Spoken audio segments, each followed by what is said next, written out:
cat. Archer. You're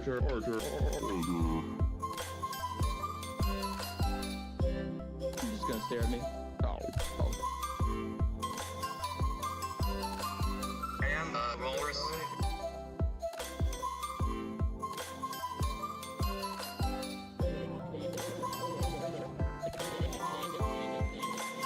What the hell?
There we go. Hello, everybody. Yeah, I know it's a Tuesday stream. What's going on? What's going on is I got the day off. I know. So we're just gonna be doing just a casual live stream.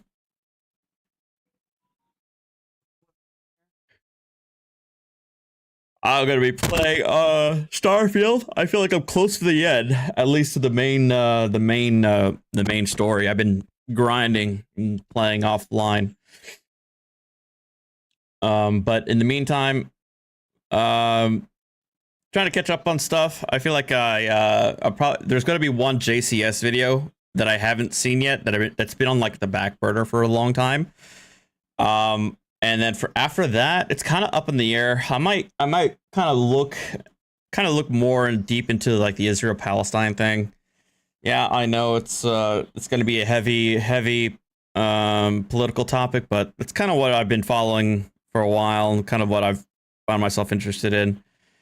And also I'm trying to look at. There's also Biggin has been following a certain family law case that I'm actually interested in, but I want to wait until he's done before I do my own thing, before I look at it myself. So I want to wait for that to finish up.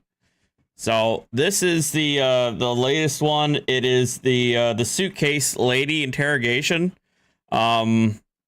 I know it's already been kind of done and dusted. I think she's already been found guilty. Either she was found guilty or she took a plea deal. I can't remember what.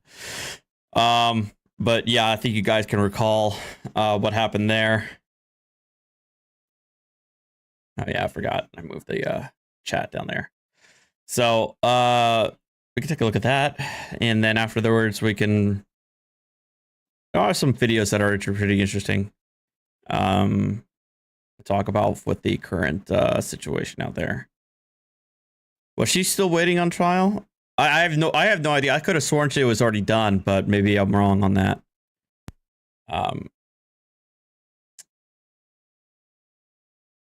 Oh, she's going to trial with her sixth lawyer, Sarah. Oh, really? Oh, I didn't realize she's been changing lawyers like she's been changing boyfriends. Gotcha. Okay, so we're not even so we're not even through it all yet. Okay. All right. Well, here's the interrogation. Yeah, Mandy, I did see that, but it was like I saw they uploaded a video on Our Nevada Judges, like, was it like yesterday or the day before, but it was like not even 3 minutes long or something like that. It was like 2 minutes long. So it probably was probably just like a status conference or a scheduling update. Nothing too exciting. All right. 911, what is the location of your emergency? 4748 France Court. Is this a police or medical? My boyfriend is dead. Okay, send the line for the fire department. Do not hang up. Sorry, Rich. Just tell me exactly what happened there. My boyfriend and I were playing last night, and I put him in a case and we were playing, like kind of hide and seek kind of thing. So I fell asleep, and I woke up, and he was dead in the suitcase, so I don't know what happened. Okay, is he hanging from somewhere or what, ma'am? No, I pulled him out of the suitcase. He was in a suitcase? Yes, and I fell Yeah. asleep. Right, is he breathing? No. I need you to get him on the floor, flat on his back for me, okay? I did. I tried giving him CPR. Yeah, He's okay. purple. Okay, listen to me. Lay him flat on his... Okay, ma'am, listen to me. I want you to lay him flat on his back for me on the floor. I did. Okay, wait. He's stiff and purple. Okay, man, that's fine. We're still going to do compressions on him, okay? Place the heel of your hand on his breastbone, right in the center of the chest. Yes. Put your other hand on top of that hand. Just by looking at him, you can tell. Okay. And, Please. Okay, he just gurgled. okay, listen to me. Place the heel of your hand right between his chest, right between his breastbones. Yes. With your other hand on top of that hand. Yes, We want to pump his chest to me hard and fast, twice per second. 1, 2, 3, 4. 1, 2, 3, 4.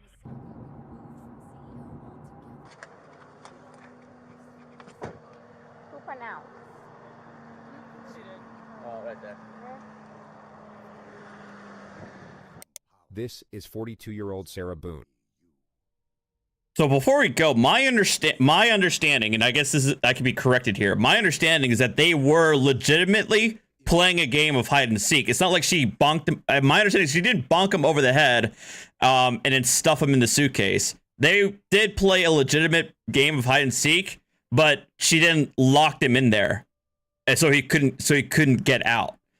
And then I think I recall she took a video. She was taking a video of her laughing at him while he was stuffed in there, like begging to get out.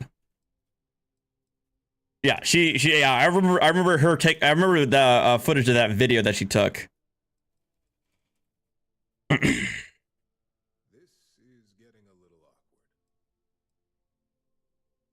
awkward. Who you just heard on the 911 call a few seconds ago. Her boyfriend was 42-year-old George Torres Jr., who she locked inside a suitcase the night before, ultimately leading to him dying of suffocation. Sarah's explanation is that it was a totally unintentional and unforeseen accident, but what she's completely unaware of at this particular moment is the fact she recorded 2 videos on her phone last night. The first There it video is. was taken at 11:12 p.m. and shows her laughing at George while he's zipped up in the suitcase. But George isn't laughing. He's asking to be let out and repeatedly stating that he can't breathe.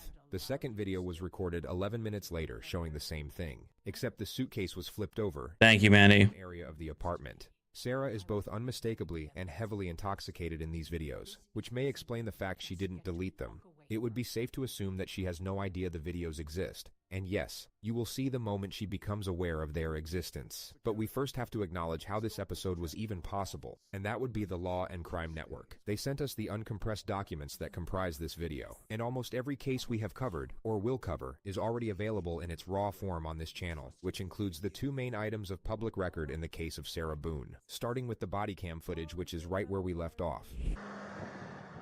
Hello there. I had a cigarette list. Get it for you, okay? Wait 1 second, okay? I really need something to drink.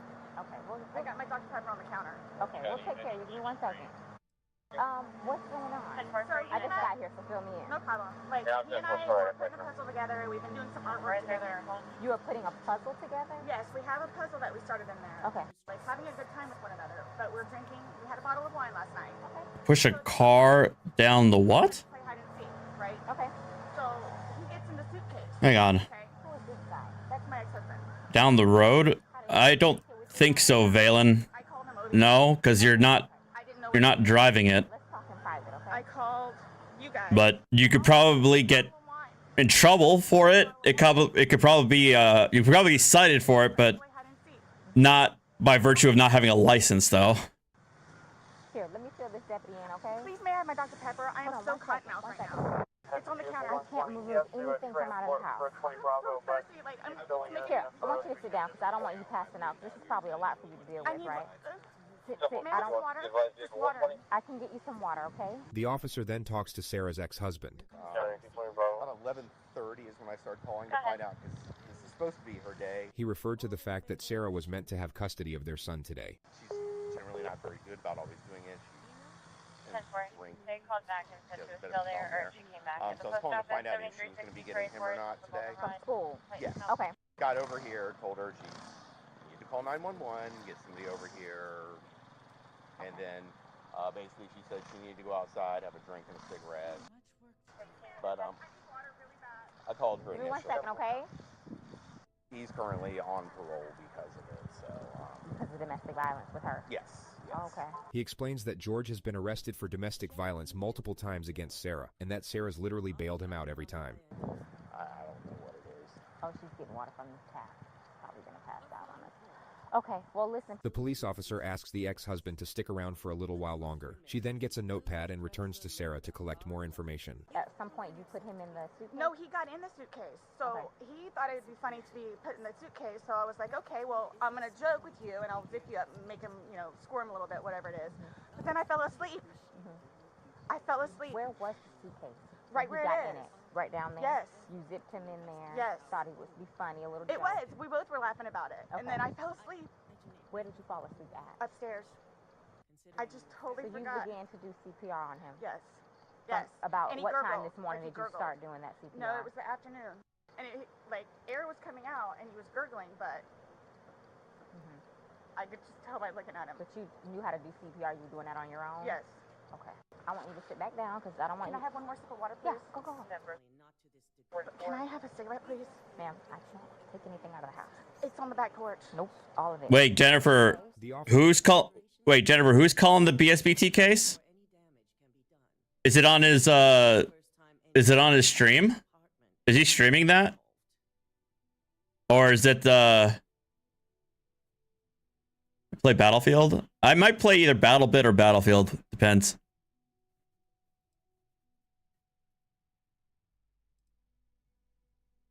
Judge Slavin on YouTube. You know what? We could. All right, let's put a pause on this and let's hear it. Judge Slavin. Is it this guy? Plead guilty in amended charge of allowing unlicensed person to operate, and shall plead responsible to the double parking. Oh, it's already over? We're just asking for a payment plan of $50 per month. Darn it. Oh well. Ms. Jones, did you hear, understand, and agree with everything that your attorney, Mr. Fanto, just stated? Yes. You understand that you do have, did anybody promise you anything or threaten you in any way to get you to do anything today? Let's go, what, 5 minutes ago?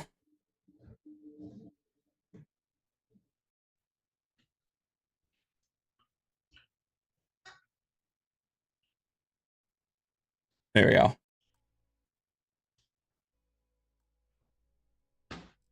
Right back. Here's some more. I hope that enthusiasm, Imogene's instincts were right. Now, as promised, I have your bonus. I hope you'll find it appropriate. And I'm promoting.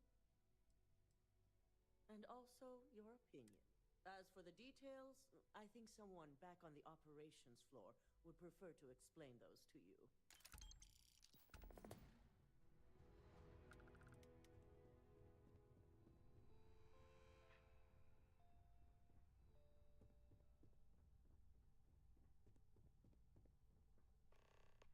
Don't cause any trouble.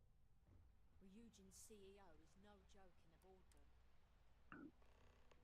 Oh God, there he is. How you doing?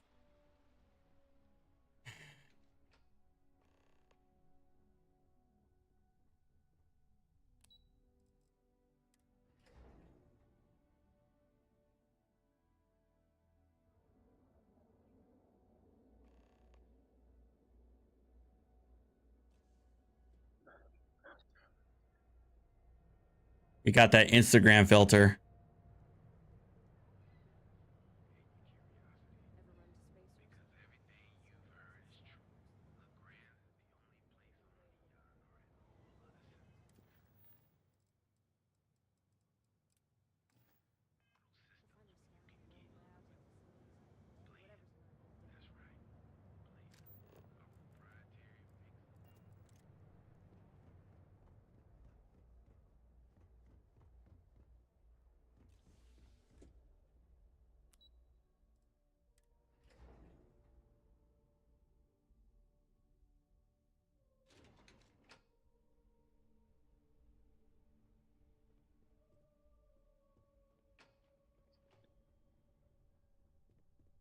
We got no volume so far.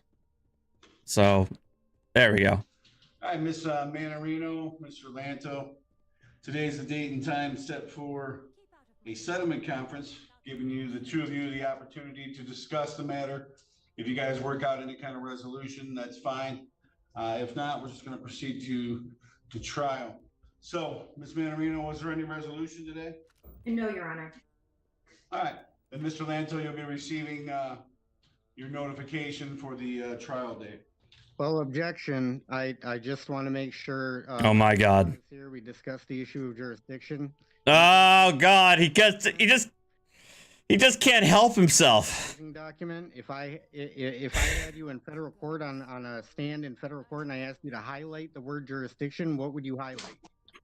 Your mom. How about that? So you'll be getting the notice for the hearing for the trial date in the mail. Have a good day. Okay. Thank you, Your Honor.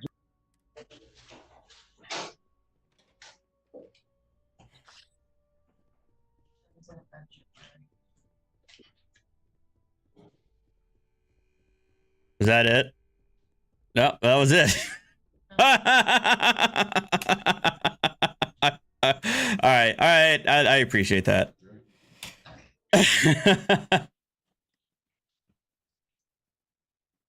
People versus Jones.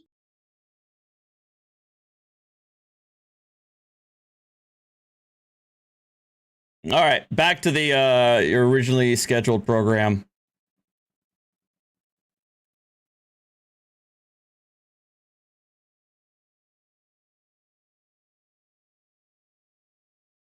The officer then confirms the ex-husband will be taking custody of the child. And your child is in school right now. He's not here with you. No. He's okay, in school. he's in school. What? How? All right, I'm gonna try open up BattleBit. There's a new patch update. Start with how you would explain something like this. Okay. True. Leaves, and the officers wait for investigators to arrive. Not right now. We can't have you go and get anything. Why don't you sit in the shade? The investigators then arrive. Hey, Sarah. Did you get enough water? No, if you want to stay seated, I don't want you getting lightheaded. So remember I said the detectives were going to come out and talk to you and go from there. They're here. They're going to ask you a few questions and then go from there, okay? All right. All right, Sarah, my name's Chelsea. My partner, Scott. They ask Sarah what happened. So he decided to get in the suitcase. So I thought it would be funny to, and he was laughing about it too. I swear he was also laughing. And fell asleep. All right. I don't know what happened. Okay. After you zip it Right. you move the bag around and mess with them at all, or you just zip it up and walk away And I laughing? both were laughing about it, but I went upstairs and I fell asleep. I'm afraid for my life. I want you to know that. I am afraid for my life. Why? His family have never liked me. Have you called any of them? We talked to his daughters yesterday. No, I mean, like, about this. Does No. anyone know? Okay. So They're going to it's... kill me. Okay, well... Do they live local? Yes, they're down the road. They're going to kill me. The detectives reassure My Sarah God. that she's not about to get murdered, and then go in to investigate the apartment. Just stay seated, okay, Sarah? I know you're panicking, okay? Just relax. We'll come and talk to you. We'll keep checking on you. This police officer was brilliant. Her temperament was perfect for the situation. The investigators simply asked Sarah to stay somewhere else for the night, and to come to the police station the following day with any questions she might have. Sarah stayed with her ex-husband, then showed up at the sheriff's office the next day at 3:51 p.m. with an entire handwritten page of questions, the first of which was about when she's getting back her phone. No. All right. Wait, so she's got the questions? Interesting. Yes, Sarah takes out her page of questions, which the investigator semi-acknowledges then brushes off. So obviously, he received his autopsy. So I'm going to read you your rights again because we have to talk about that. Has anyone threatened you or promised you anything to get you to Never tried it, Austin. Okay. What's my beverage? Is coffee. This morning we went to his autopsy, and we were informed of some injuries that he has by the doctor. So he had some injuries to his left shoulder. He had a cut near his lip. We could see his mouth was a little. I haven't laid a hand on him. Okay. Forensics have since proven that George sustained his injuries the night he died, and he didn't have them before entering the apartment. Also, too, he fell off my son's bike. Okay. So I don't know. Okay. And he's notorious for running into the wall or the hall tree. So Okay. The investigator details further injuries, including a contusion on his neck. And they're all recent. They occurred recently. It wasn't something that occurred post or that occurred a week ago or 2 days ago, 3 days ago. They definitely occurred, the night leading up to when he was. In all honesty, we have not gotten into it. I have no idea what it is. No idea what it is. We had a good time sitting on the back porch, having wine and smoking a couple of cigarettes, and then decided to go inside and literally paint, do puzzles, and play, and listen to music. That's why.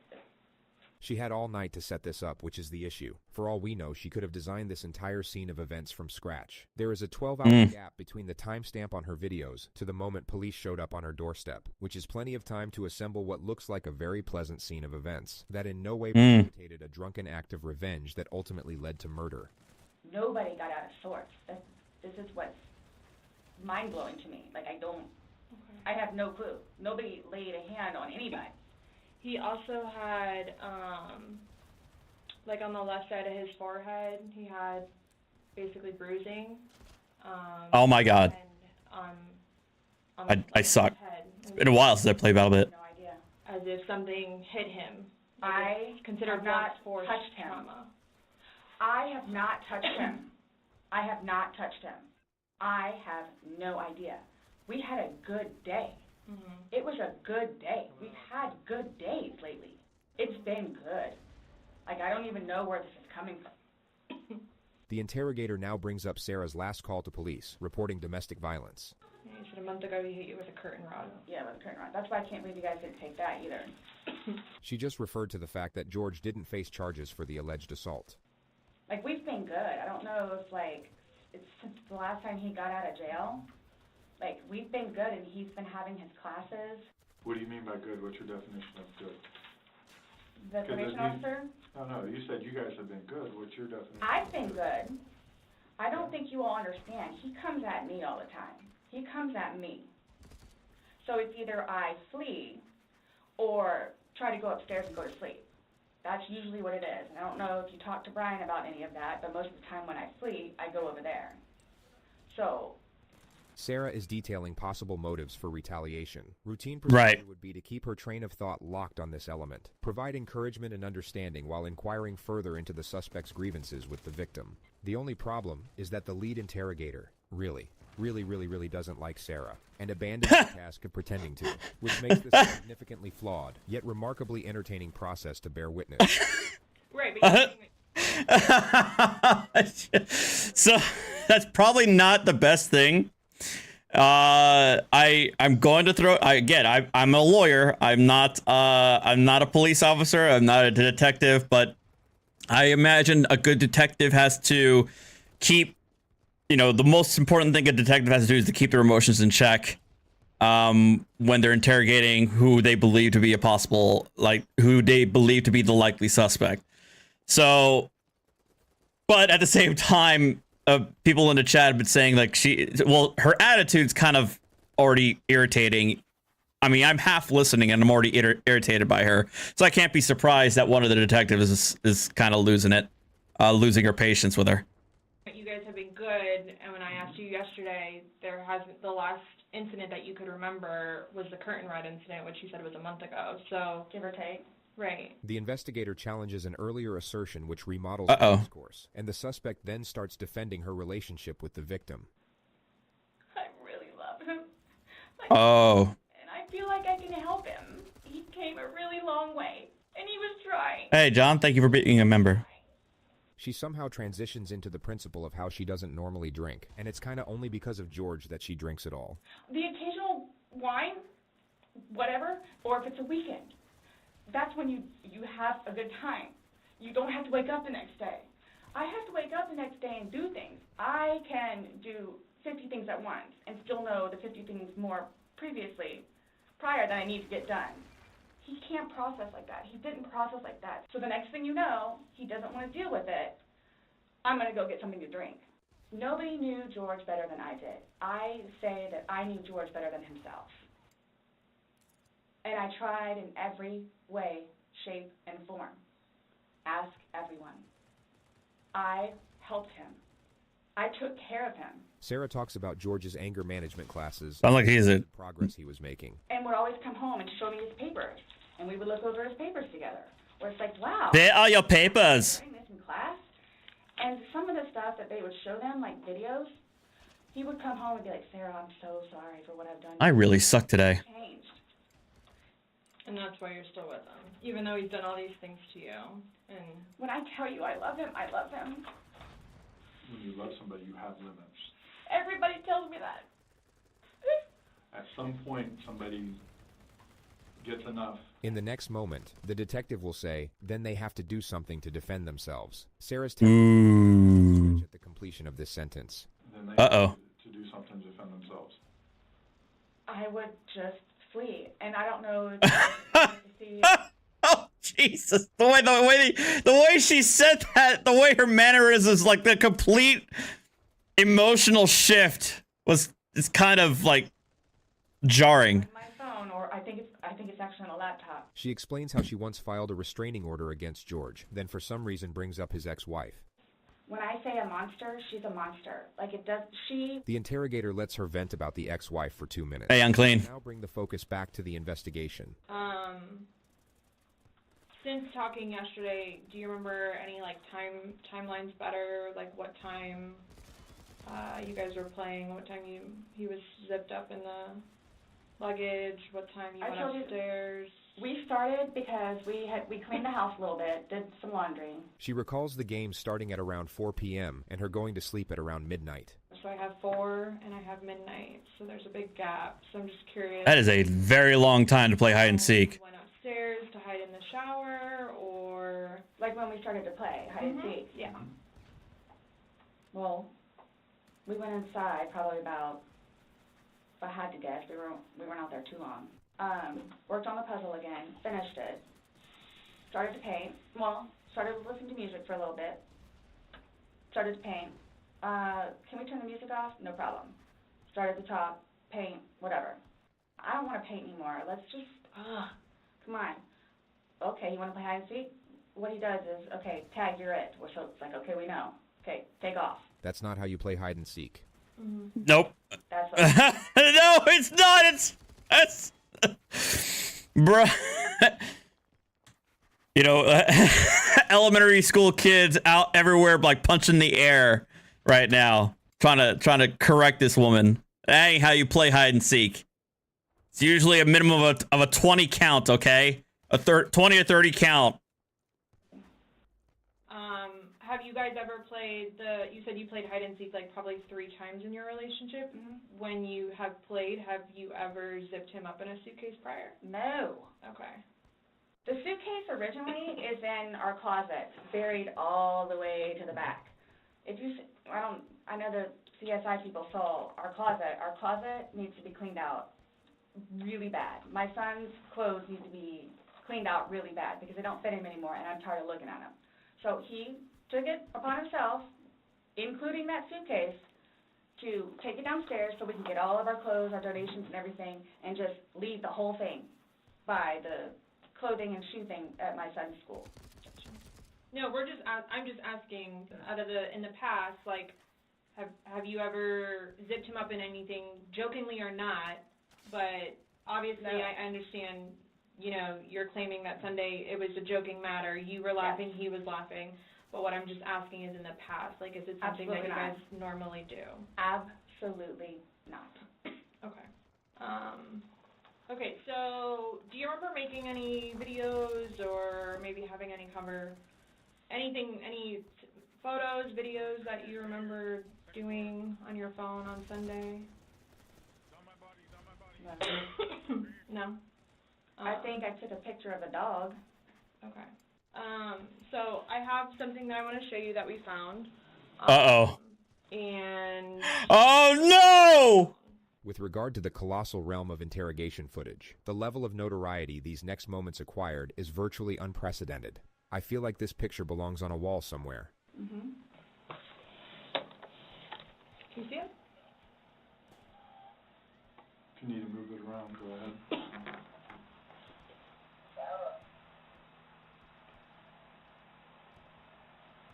Welp. No, I don't remember that. For everything you've done to me. My God, that laptop sounds like it's about to take off. For everything you've done to me. Your battery's about to die. Shutting down. Oh, okay. Let me. Sarah may have been hoping that that was the end of it. Really can't say that I blame her for that. Is it long? Because I don't know how much I can take. Mm-mm. I don't know how much I can take. I'm sure you can't. Do I have to watch this? Yes. I continuously throw up. I don't sleep. I don't want to see it, if that's okay. You can either explain it or we take it for what it is. Yeah. That's it. At this point, I would say I would like to speak to a lawyer, and I don't wish to continue anymore. Again, but we're not usually dealing with intelligent people. But yeah, it would be at this moment that I'd be like, okay, I no longer want to talk without an attorney present. Period. End of. It's that long? 2 minutes. For everything you've done to me. For everything you've done to me. Fuck you. Stupid. That's my name. Don't wear it up. I don't want to watch it, please. Okay. That's him saying that he can't breathe, and you saying fuck So you. this is upside down. The interrogators should not be cutting each other. Man, when was the last time we heard somebody on this channel say I can't breathe and it being like legitimate? I feel like it's been a very long time. Off, but their missteps can be forgiven on this occasion due to the power of the evidence, which the lead detective will now focus on. Guys, this is killing me right now. So this image is upside down, and then this small video that occurred 11 minutes later, it's flipped over the other way, closer to your dining room table. Okay. Now he's obviously still in there. So he didn't, how did it go from the back to the front? I flipped it. Okay. My plan was not to go upstairs and go to sleep. Well, I'm sure it wasn't. But not Well, that's what happened. You went upstairs because you were Stop getting here. ready for bed. Just to be clear, Sarah still has no idea how screwed she is. She just referred to the earlier statement that she didn't lock up the suitcase all the way, so George could get out. Stopped here. Okay, but Man, narrator's going mask off now. He's not even pretending anymore. show me where you can see any fingers coming out. It's, and his head's right here. Mm-hmm. So going like this, it's like this. But why is he saying I can't breathe, and why is he pushing on it as if he can't get out? And it doesn't show a hole. There's no hole. There's no fingers. I don't see his fingers. There's no hole. I don't know what you want me to tell you. Like, I don't know. Like, what you want me to tell you. I'm just telling you what we see and what we've heard from the other video. I understand. He's begging for you to let him out. You sound you're laughing in the beginning, and then Jovial. it sounds kind of like a... No, it's not malicious. Well, fuck you. Well, you have to It's not malicious. Then what is that? My intention was not to leave him in there. Please understand that. My intention was not to leave him in there. This video is at 11:12 when it starts, so was he in there for like a long time prior to recording this? No. No. I think we've all gathered by now that Sarah might be twisting the truth in her favor a little bit. She seems to have forgotten that 2 minutes ago she claimed to have no recollection of this incident, so her impeccable memory all of a sudden seems rather selective. But I didn't think that he was, like, panicky. Like, So pushing up on a suitcase saying, Sarah, Sarah, Sarah, I can't breathe, and you're the only one laughing. Okay. And you're the only one saying derogatory comments, like you're mad. No.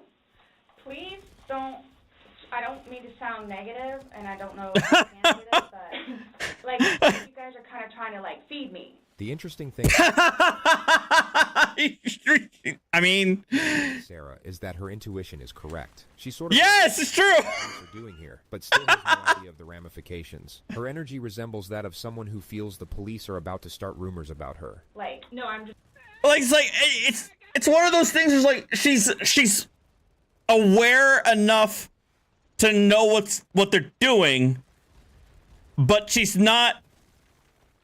But she's not still not smart enough to, like, you know, go through the next steps, as in, like, not to stop everything. If she's intuiting what they're doing, but she still can't go to the next step of, okay, they're trying to pin me on this, I need to stop talking and cut them off before this gets any worse. But she doesn't think that.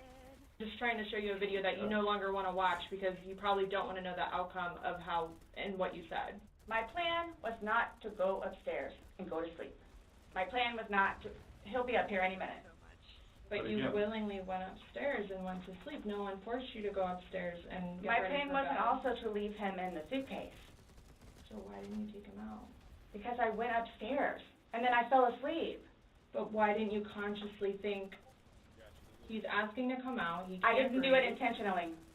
What do you think is going to happen if you leave somebody in a confined space like that?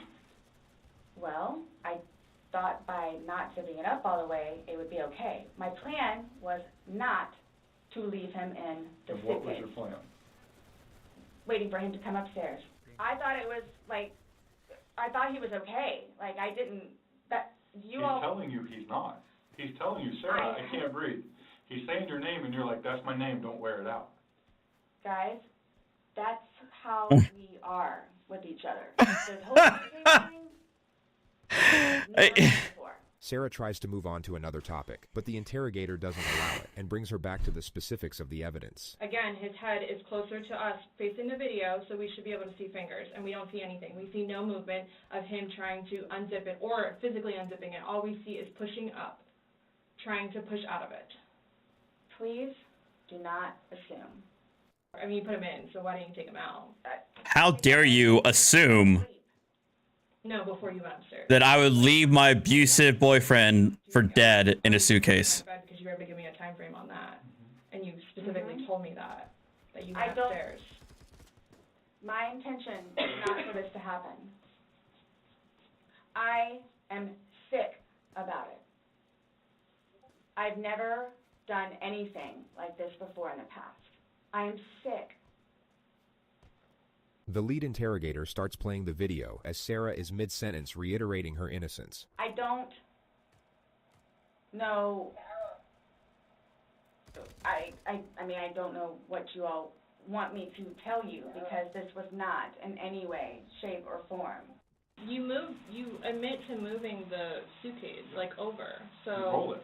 You roll it out, like, it's not like. I didn't want it to be like that. You didn't want him to be upside down? How do you even get upside down? Right. You guys are killing me right now. I don't know how. I don't know how you want me to say it. I didn't mean to leave him in there. Okay. What's your reasoning for, not calling 911 sooner? Because I didn't know what to do and how horrific it was. I called Ryan, and like, what, 5 minutes later I called you guys? Not even 5 minutes. And it was continually doing CPR with the dispatch on the phone. So when he asked to be let out, like, what's your reasoning for not letting him Uh-oh. out? When I was upstairs? No, when he's asking on the video, he asked multiple times. He asked to be let out. I can't breathe. What? Like, why didn't you let him out? Well, number one, I had no idea it was going to end like that. Okay. Number one. Okay. Number two, just, you know what? I'll give you 5 minutes or so in there. That's. How dare you? 5 minutes for what? This was an absolutely imperative moment for the suspect to elaborate, but the lead interrogator cuts her off. Well, based off the video. No! Oh, come on! Ah. 12, and the next one's 11:23. So you actually gave him at least 11 minutes per video recording. So my thing is, when it stopped, he asked multiple times. I mean, why? Why did you not let him out? It's just a simple question. To be honest with you, I mean. Were you punishing him? No, just. Well, that's what you're saying in the video. This is what you get. This is what you make me feel like. See, and then it's all backfired on me. I will never drink alcohol again. Okay. I don't care what it is in any way, shape, or form. Lesson learned. But let's get back to this.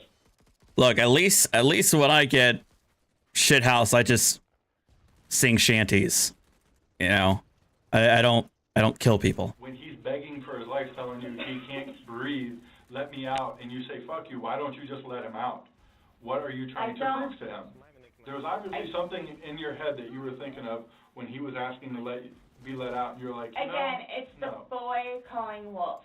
And it's not fair. It is not fair. You guys are trying to, again, he's in there. Night, night. He's begging for his life, telling you he can't breathe. I don't know what you want me to tell you. Like, I don't. I didn't intentionally mean for this to happen. But my question is, why didn't you just let him out prior to going up? I don't know why.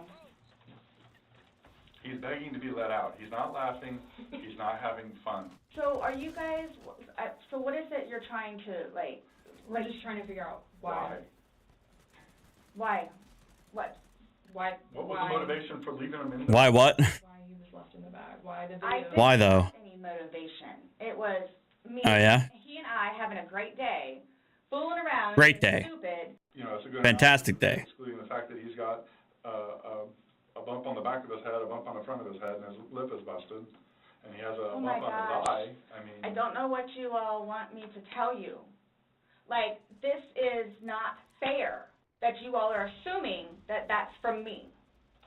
Where else did it come If from? you were, say it's opposite, you were in the suitcase, and you're asking to be let out, should they not let you out? Eventually.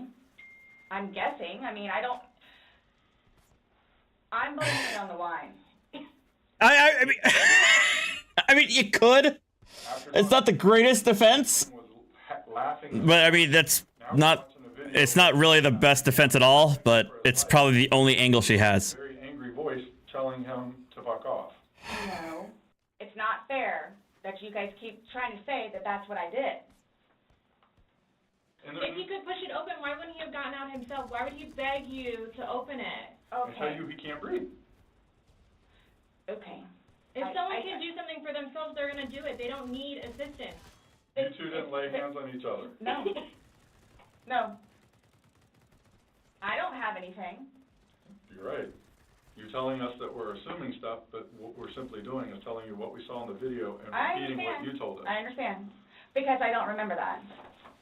Okay. Doesn't mean it didn't happen just because you don't remember it. Sarah now gets freaked out by the male detective. She thinks he's texting someone about her, which creates an absurd yet hilarious moment. So, is the texting thing something about me? Like, what's... The what? Texting? Oh, no, I'm texting. No, I have one last question. I mean, it's none of your business. You realize you're the person that killed him, right? I thought about that. Okay, you left him in a bag when he's begging you, saying, I can't breathe, let me out, and you said, fuck you. Not intentionally. You got up, and you went up to bed.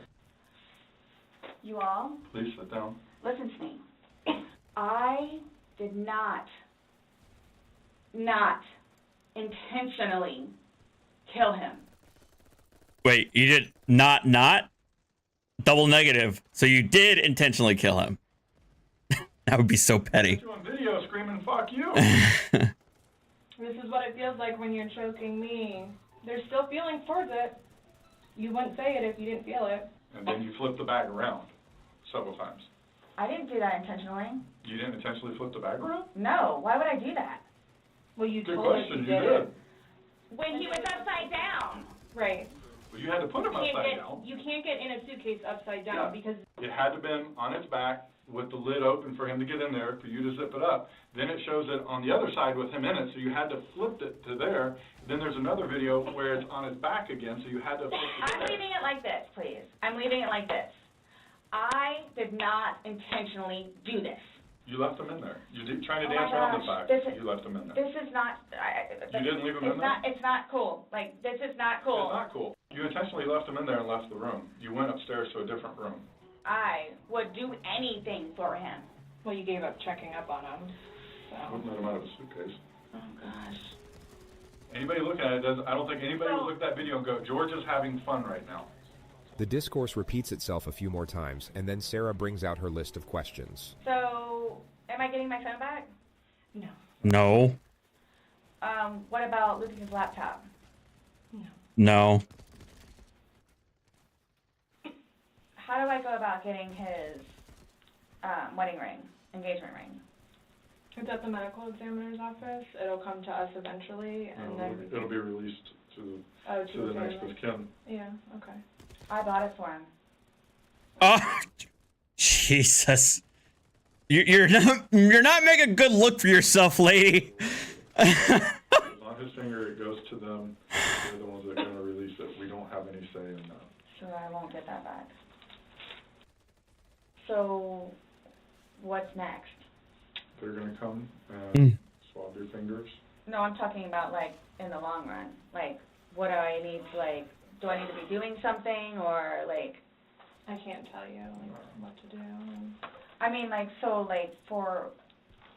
Like, I don't understand. Like, I don't know if you guys are just gonna, like... I'm not admitting anything about being intentional, and I...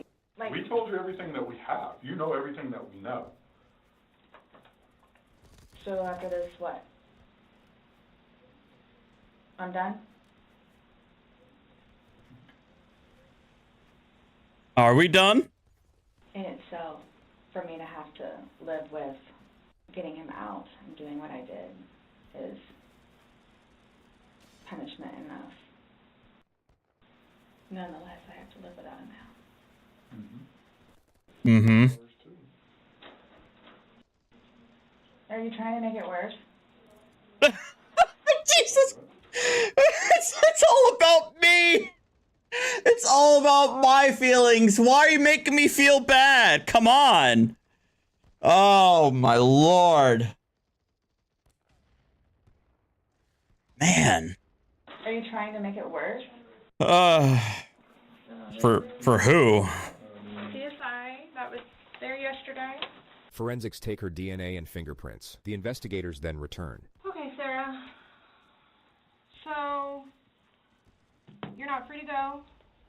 Okay. This comment Want to do me- puts Sarah on edge, but she still won't quite be fully aware of what's happening. This is coupled with the fact the investigators now try to get a solemn declaration out of her to close out the interrogation. The psychological dynamics of the moment are extraordinary. Oh, do you promise everything you told us was the truth? Or no? Everything we've talked about today? Yes. What do you mean? The investigator explains that it's just protocol. Do you promise and swear that everything we've talked about today has been true and accurate to the best? Ooh. Uh-oh. To the best of my knowledge. Correct. Yes. Why?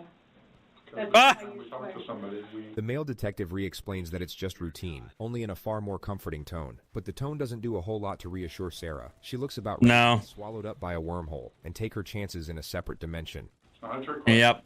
To To the best of my knowledge. To the best of your She wishes there was a multiverse. It's true and accurate to the best of your knowledge. Yes, but it was not intentional. Okay. All Okay. right, do me a favor, stand up. I need you to turn around. Yep, there it is. Do me a favor. Do you have anything in your pockets that I should know about? No. Why is this happening? Because George is dead. Not intentionally. So this was a trick. You were read your rights. Why is You're this trying- happening? Because Before y'all said I could leave. So what am I supposed to do now? Well, you're going to jail. I had a don't sneaky work in the... suspicion this was going to happen. And I need water, like, really bad, please.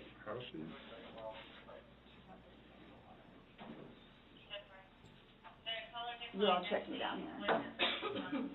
An officer comes to take Sarah to the jail, but Sarah has questions first.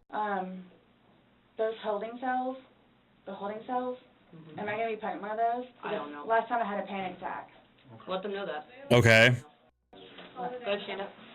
I have not So what am I going to do with my purse? What made you all decide to do this?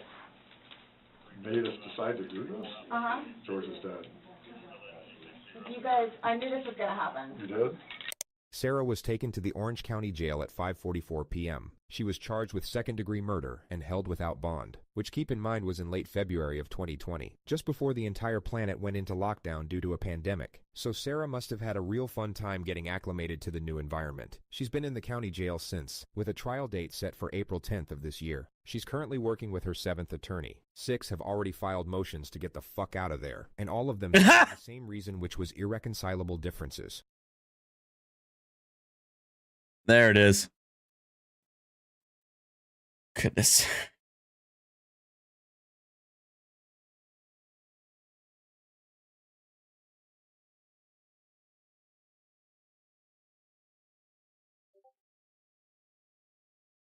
Oh, so Crime Cam, there's some videos from Crime Cam now that I thought were really, really good. A lot of them were dealing with it's a particular town in Georgia, and I swear there's one lady, one female cop. I think she's a cop, that they get a lot of her stuff from. And honestly, I think if she's not already a detective, she should be. 'Cause she does she does a fantastic job. And what I mean by that is like a lot of the stuff that we see involve like fraud or like identity theft.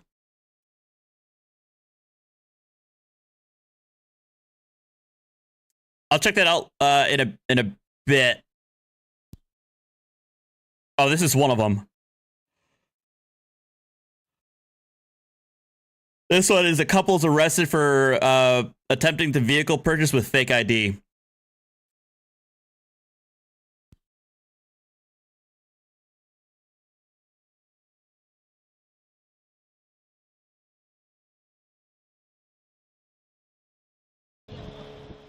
On October 18, 2022, Chambly, that's the name of the town. Chambly police officers responded to a call from Landmark Atlanta dealership regarding a suspicious couple attempting to purchase a vehicle using fraudulent ID. Additionally, they insisted that they had only met each other the day before and denied any knowledge of the fraudulent activity. Recognizing the seriousness of the situation, the officers detained the couple and proceeded to handcuff them for further investigation.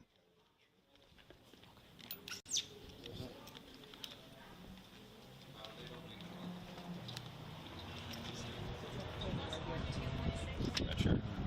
Yeah, not him with the red shirt, but the guys across the room. Want me to get him out of here?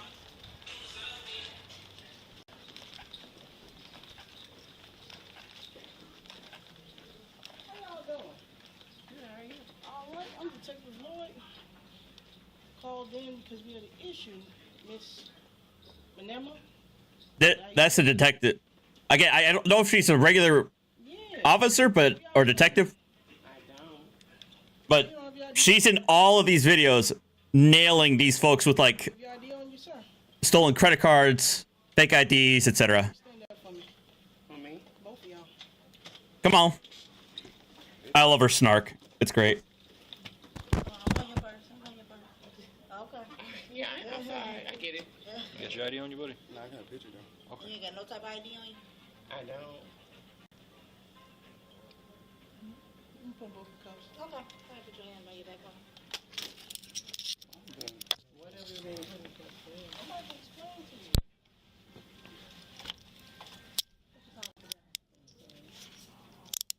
Put the thumbs together.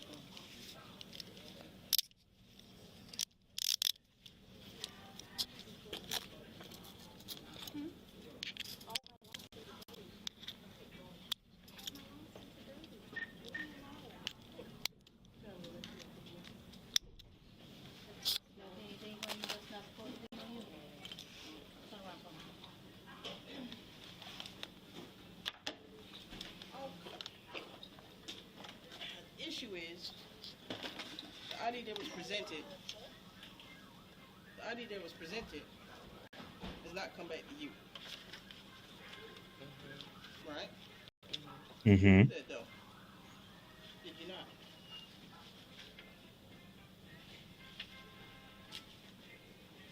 Hmm? Don't let me go down for anybody. Like, what the hell?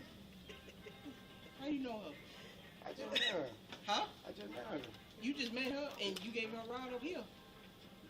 It's some, I mean, he doesn't know me. He just met me last night. Okay. And we can go. If we're gonna go, we can go. If you gonna go, you can go. Wherever we're gonna go from here. Okay. Alright. Well, I guess if we gonna go, we can go.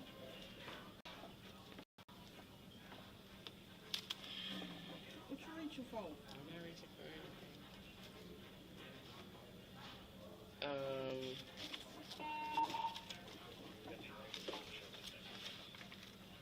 What's your name, man? Chris. Chris what? Johnson?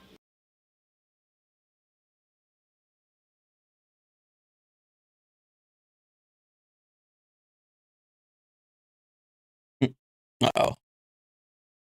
Did the video stop? Uh-oh. You got an ID? No, sir. I was trying to see if I had a picture. Okay. What's your date of birth, Chris Johnson? June 12th, 94. Me and Tamek. How old are you, Mr. Johnson? Huh? How old are you? 28. 28. You got a Georgia ID? Yes, sir. Well, Georgia ID? yes, sir. Well, I have a California ID too. Terry Jones.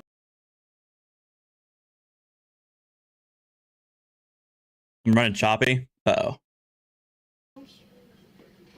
What the fuck? What's your name?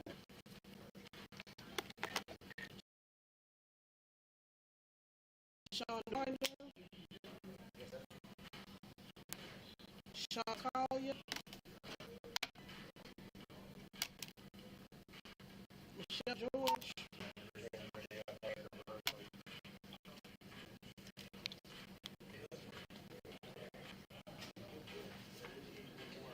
Me and Sabrina.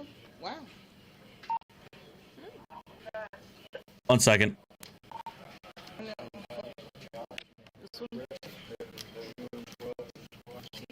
All right, I think handling Battlefield's a little bit too much. All right. I'm gonna take all this one. Okay. Appreciate you. We're here to units that landmarks in reference to the unit. Thank you, Matthew. President 29, valid class B. Can we call me around, please? Just a second, Mr. Johnson. Whose car is that? Huh? Let's work it out. It's hers. That's her car? Yeah. Which car? Which one? The Benz? Yeah. Is it I'll go right out run here? it. That one right there? I'll go run it. Okay. So tell us about you meeting her last night. Man, I met her at a club, at a lounge.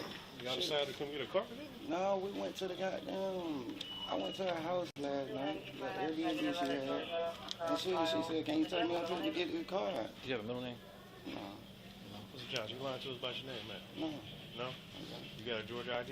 I do, but I have California. So you have one out of Georgia? Yes, sir. And spell your first name. C-H-R-I. Jennifer, what these two do, they're alleged to have been trying to purchase a new car with fake IDs or stolen information.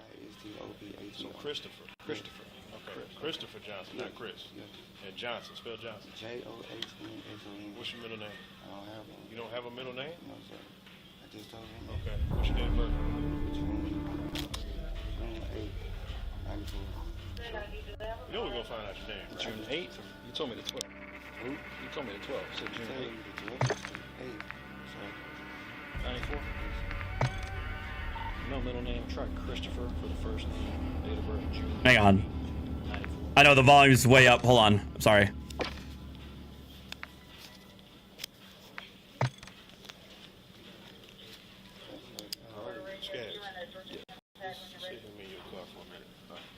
Just being detained, all right? Can I make a phone call?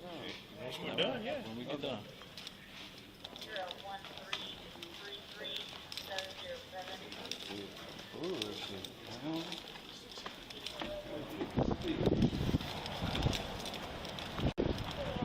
Nothing about you thought it was odd. You're gonna go buy a car the next day after you meet her.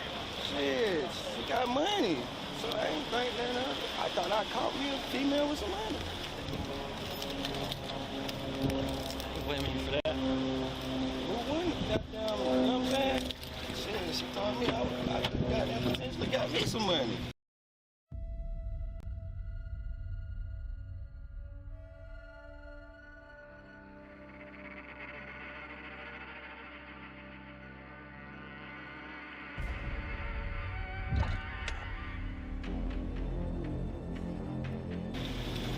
She didn't say she was yeah.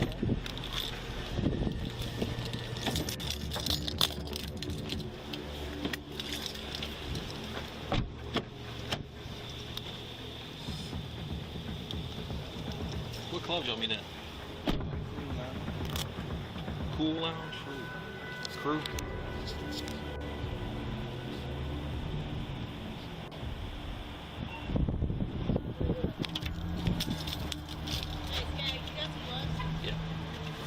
A thorough search of the vehicle ensued, leading to the discovery of additional fake IDs and social security cards.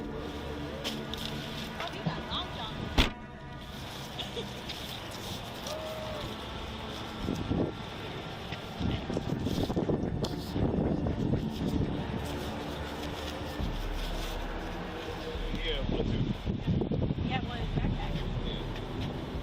That's a loft. Room 710. Oh, they're staying in room 710. Sandra Kitchens. Whoops. I think that's her name. Sandra Kitchens. Yeah. I keep my real one with me just in case. Yeah, because that. Lloyd, it's a fake ID. That's fake too? Yep.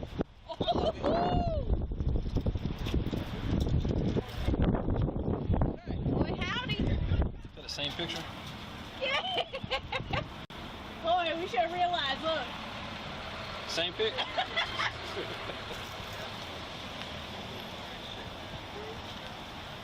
Yeah, no, her Georgia one came back with some white lady. There we go. Oh, that came back to some white lady? Yep. And the New York is, we can't see the ID photo for the New York one, can we? Probably not. Did we run that one? Yeah. Okay. Over radio. Came back 29 negative, but. What about that She's about to be sitting in the slammer for a while. Comes back to a black male. one? Black male. This is a black male. Miss,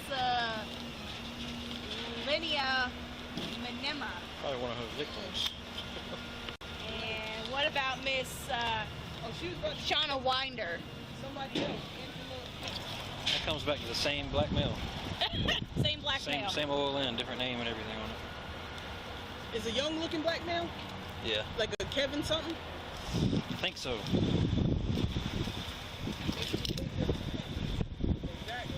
Yep, Kevin Kenny. That's what that was. Oh. That was like 5 probation parole things for different names, but not 100%, no. There wasn't one. OLNs to those names. They didn't have OLNs, they just had SSNs, FBI numbers and They stuff. now face charges of identity fraud, possession of forged ID documents, forgery of a financial transaction card, forgery in the first degree, and other related offenses. Bucky man real quick. Make a phone call.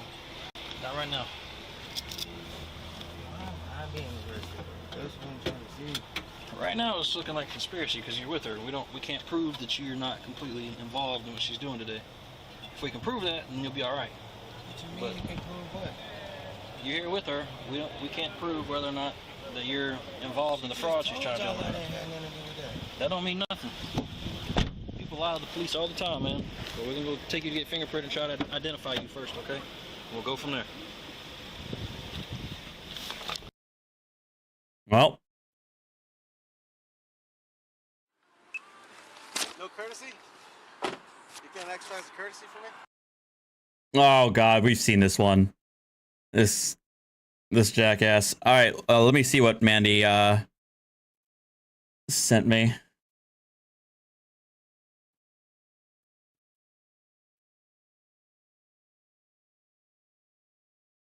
Is it Vigilant Cam? No, it was what there's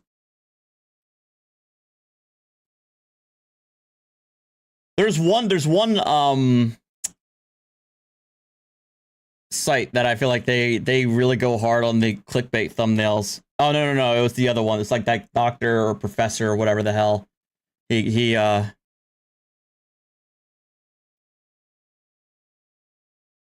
was being a jackass. Vigilant Cam, Vigil Cam.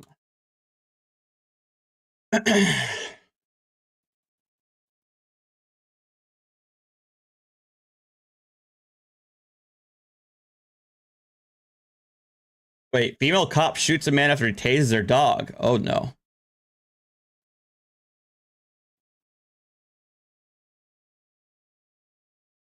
Where is she?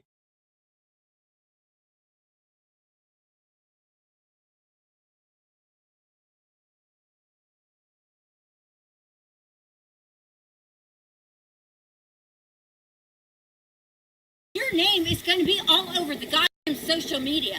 Do I make myself clear? Yes, ma'am. If I have to be arrested, that's fine. But that's liquid THC. That's a felony. On 5th October 2021, Rome witnessed a day filled with unexpected drama. Susan Joy Tomarelli, a spirited 54-year-old from Winter Garden, Florida, became the center of attention in Rome. Her arrest stemmed from an alleged exchange of offensive language with another woman, amplified by her intoxication on Michelob Ultra. Okay.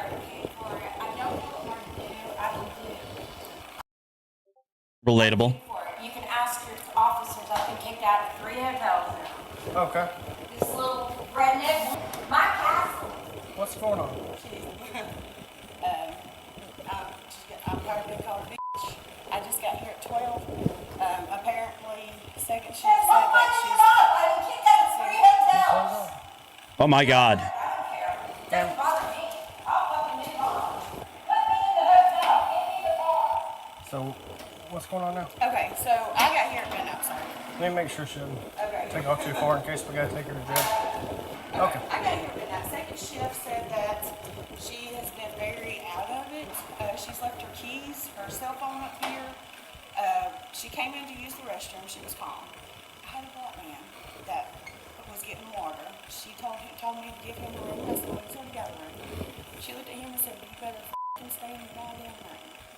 I go, you're not going to talk to my guests like that. So then she brings her stuff in. I asked her, I said, you got a room? And she said yes. And I said, okay, well, make sure you take your stuff up there. And she looked at me and said, why the fuck are you telling me that? And I'll put my stuff wherever the goddamn fuck I want to. You're not going to talk to me like that, I'm telling you.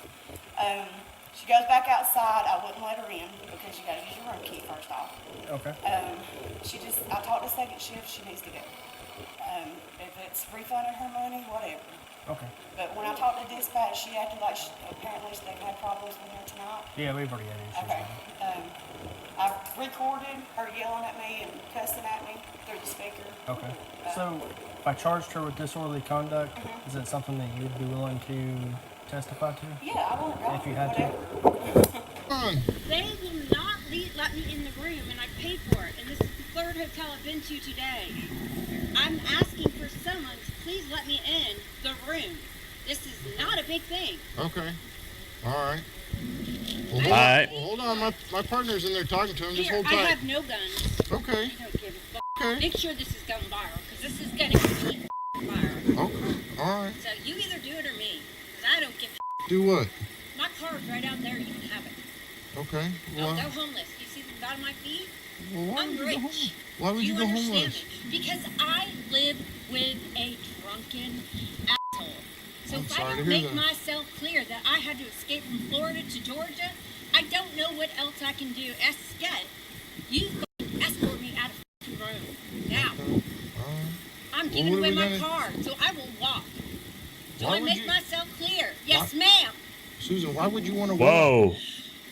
Chill. How many times? My Susan, daughter lives Susan. with a mental health condition. I know, you told me Then that what before. the fuck? Why do I have to go into this? Do you want this to go viral or not? Because your name No. is going to be all over the goddamn social media. Susan. Oh. Susan, just sit down for a minute, okay? Relax. I'm here to help, Okay, okay? really? Because I think this is the third time we've met, isn't it? Well, it's the second. Yeah. Second, yeah. Keep it going. Okay. So what can I do to help you tonight? You need a place to stay? I already paid for a place to stay. This is my third. Your I've third? seen you 3 times. Where was your other one? Because I met you over at the Hawthorne earlier. Where Then else? I went to the hotel over here and paid for it, and then I'm coming over here because I still don't feel quite respected in a southern kind of hospitality way. I'm sorry to hear that. Yeah, me too. Me too, because I'm a Christian lady and I don't quite understand what the is going on. Okay. I don't know if there's a virus because I've been on the side of a goddamn mountain. Yes, ma'am. What's that for? So get her out of my way or I'm going to buy this fucking chain. Okay. Do I make myself clear? I'm a millionaire. You call my parents. 407. Do I need to go further, sir?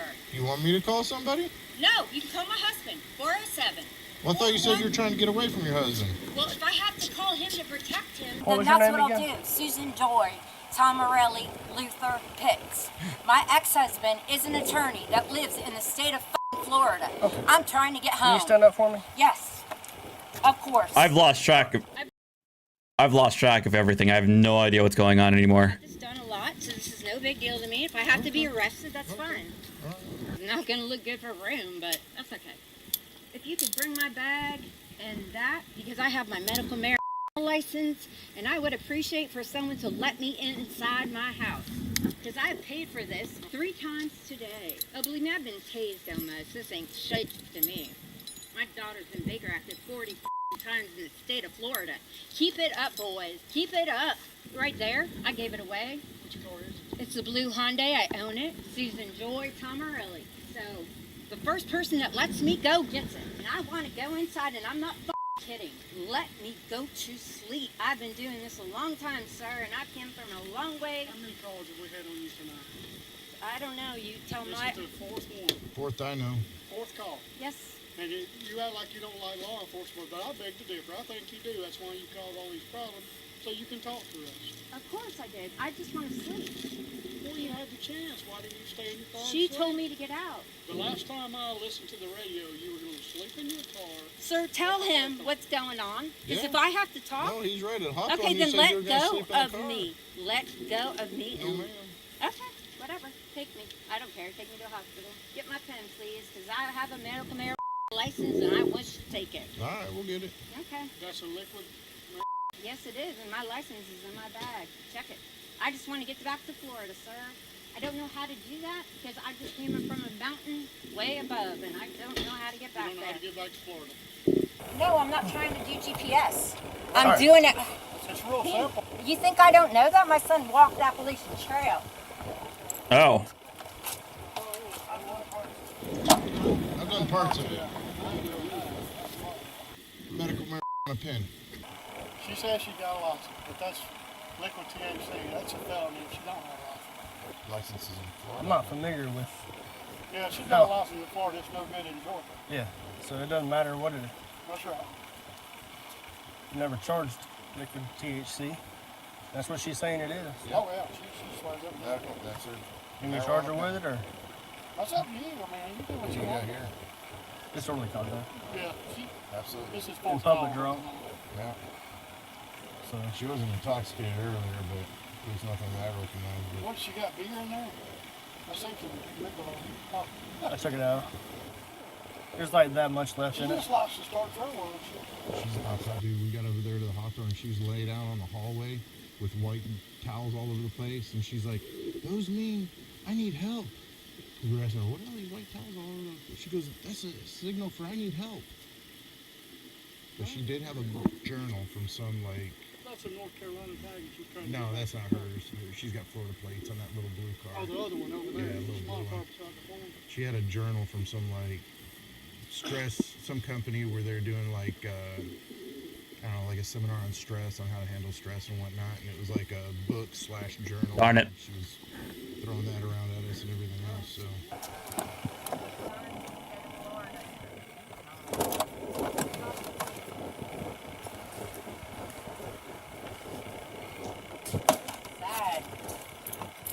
Go ahead and step out. Yep, no problem. Walk that way for me. Oh. Yep. We're gonna be going in that door on the left. Going in that door. You put my face mask on because I heard there's a bad viral. And I don't want to get anything. Yeah, we'll get Please respect me. We'll let you put it on. Respect I've had my shots and I want to be respected like I've been traveling far with you.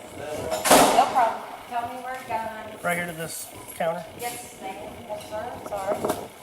There is a man. Yes, ma'am. Thank you. Thank God. Oh, misdemeanor prohibited. Okay, no problem. Can I get the handcuffs off you yet? Yeah, still gonna take them off. You put me in a holding cell. I'd rather be in there. No problem. Okay. Sorry, I have all the time in the world, sweetheart. I've been traveling all day. Where are you from? Orlando, Florida. Winter Garden. What? Is that gate was still open? She was walking off there. I thought she was about to walk up there. Do what? Disorderly conduct and possession of THC oil. Disorderly conduct and possession of THC oil. Huh? You don't? Please have my son pick me up, because that's the only way I'm going out. Yes, you're ready. She's got a medical marijuana registry card. Well, it's not valid in Georgia. Yeah. That's okay. Do what? Can I sit down now, because I have a headache? What code section is it?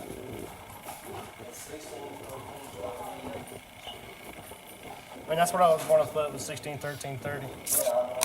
Hey, I Alana. don't know what subsection it is. You guys can draw my blood. That would be quicker. So it's Tomarelli, not Pitts. Yeah, it's empty.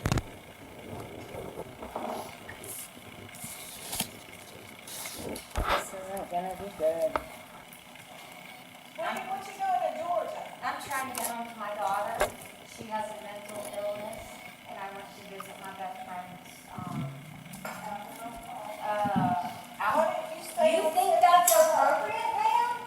An apple doesn't fall far from the tree. I live with mental illness. That's not appropriate, honey. That will go on the news.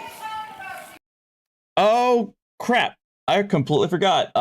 Happy N7 Day to all of you fellow Mass Effect fans. I completely forgot. So, all right. There, yeah. Why did you stay on 75? Because I was here for Christmas, ma'am. What, here in Rome? I was up a mountain. Look at my ID. I was in some Miss Mifflin, Mrs. Mifflin. It's my best friend, Brandy Marie Mifflin. She's in my phone. She has a boyfriend in California that's an attorney. Where you at? I don't know. It's a grocery store. I just fucking have been on the road all day. I don't remember what city I was in. I'm sorry, Somerville? I think I found You were in Somerville, so you were making your way back to 75? Yes. I mean, I still got some more stuff to ask her, but You never missed that turn. Honey, my nose is shot. I'm not used to being on a mountain with a bunch of fucking semis. is her driver's license over there? She doesn't have a driver's license in there. Just that medical card? That's all she's got.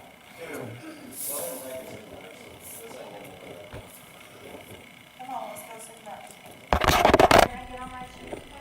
Tomarelli is charged with public drunk, disorderly conduct, and possession of a Schedule 1 controlled substance. Tonight, a Colorado... I mean, honestly, it's one of those things. It's like, I mean, yeah, she was a jackass, but also, oh, sorry, God, Damn, I have that really loud. She's a jackass, but obviously she's got some serious, kind of mental health issues. So.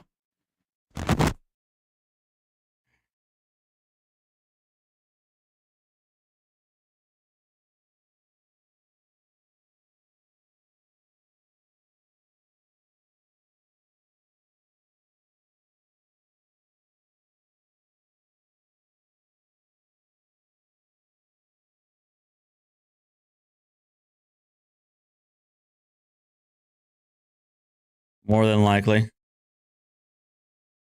CT.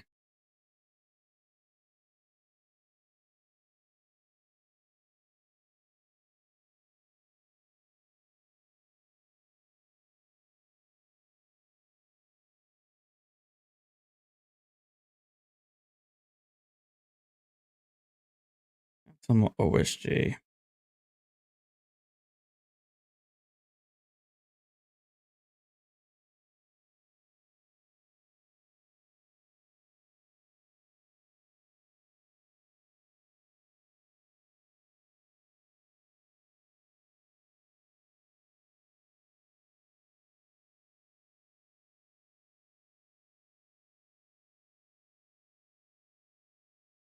All right. What's this about? Yes, it will be in person again.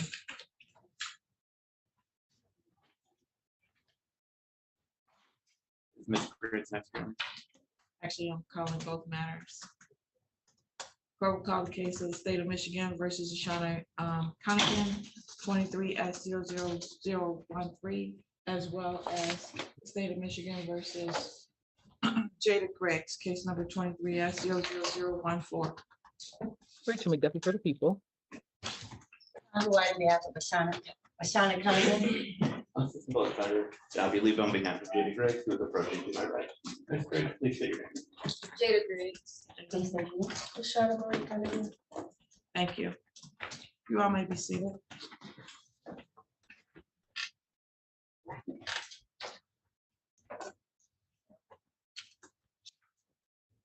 All right, both of these matters are here for sentencing today. They have recommendations for immediate jail time, and they're in person because at this point in time, I intend to follow that unless I'm convinced otherwise. You go first. Why don't you start, Ms. White? I'm not sure if we went through the corrections or anything in the sentencing. Did we already do that? I don't think so. Okay. As to the body of the report, we do have one correction on page. It's number page, or I might have mine under out of order, but it's page 2. Under summary, the second sentence said the defendant pled guilty to this charge. She was found guilty after trial. So wait, so what is this about? This is Sentence. two.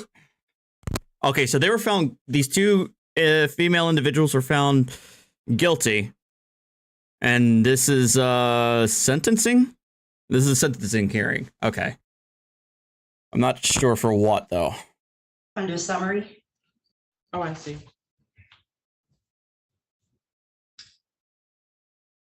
Thank you.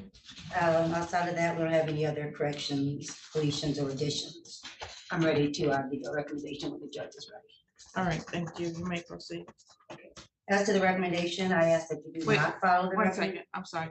Miss McDuffie. Your Honor, my comments will be the same on both of these cases. These are two co-defendants. We had a joint bench trial with both co-defendants, and both were convicted as charged. It was noted by the court at that time that they did not testify and didn't have to, obviously, in their own defense. But in reviewing this report, it was noted by that time at the court that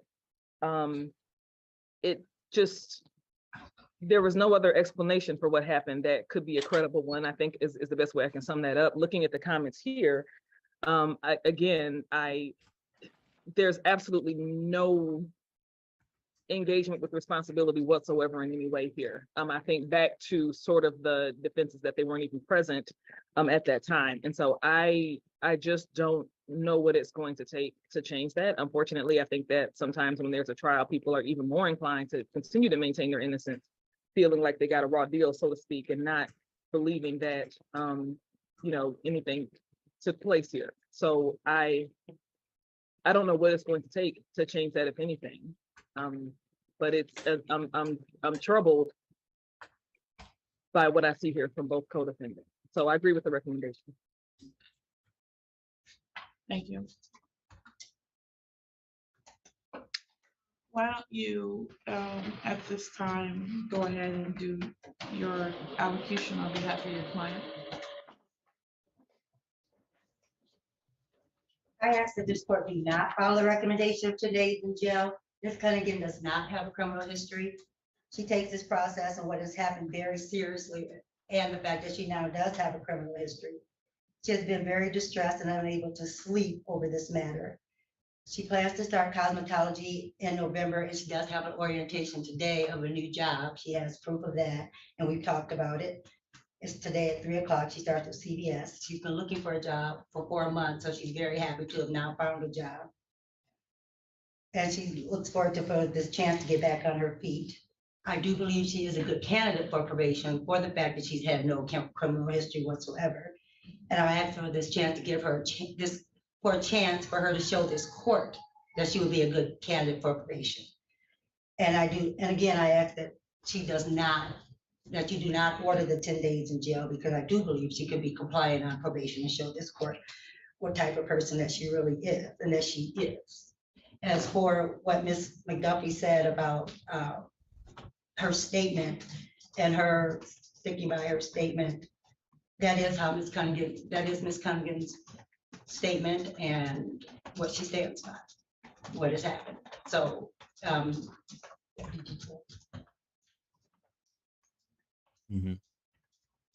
have advised Ms. Cunningham that she does not have to give a statement. We've talked extensively about it. I don't know if she wishes to give a statement, but as I stated, I did advise her that she does not have to. All right, thank you. Ms. Cunningham, is there anything you'd like to say prior to sentencing? Yes, I'm sorry, I'm not really good Please with stand. I'm not really good with public speaking, or I'm really not good with stress either. Okay. I've never been in trouble. I've never had any type of prior convictions. I've never been in any type of trial or anything of the matter of the sort of having to be in court or prolonging situations. Mainly for me, I just want to be able to start over. Like, it's already been a long road. It's been really hard. All right. Like coming into like 22, going into 23, I've been trying to keep going and going and going, and it just seemed like this is just getting in the way of me succeeding, or like having any type of way to really show y'all that I'm not that kind of person, or living by what this is going for. I'm not really good at this. Overall, I don't want to be back here. I don't want to come here. I don't want to see nobody's jail room. I don't want to see nobody's courtroom anymore. Like, I get it. I understand. I just hope you have some type of leniency or care. That's really it. She's mumbling a lot. Thank you. I see your client. Like, we have no modification to the bounty of the report. I would like to allocute and request the court not to impose the 10 days in jail. Well, I believe that Ms. McDuffie has said that she was saying the same thing on both cases. So is there anything additional you need to say at this time, Ms. McDuffie? No, Your Honor. I'm sorry. There is one thing, I believe, Your Honor. On this case, Your Honor, the thing that did concern me on this report that jumped out at me, everything else I said, I think continues. I believe I saw a reference that the sort of denial in this case was that she didn't have that type of crowbar. I don't know if that's a admission to owning a different type of crowbar that was used in this incident, but that really caught my attention, because I don't know, that something about that was just really telling to me. It wasn't even that I wasn't there so much, that I don't have that particular type of crowbar that was used in this incident. That was all. That just jumped out at me in this report. I'm gonna go to you first, Mr. Lebo. But then I'm gonna come back to you, Ms. White, because another thing that is important is that it says that the defendants continue to harass the victim on social media. Have you had a chance to talk to your client about that? If I could have just one moment, Your Honor. You may. Did you want to speak on that? Have you already talked to your client? Are you ready? Yes, we've talked about this. Ms. Cunningham has her blocked as much as she can. We have screenshots of Ms. Eddings reaching. I'll be right back. Mandy, hold the fort. I need to put in some.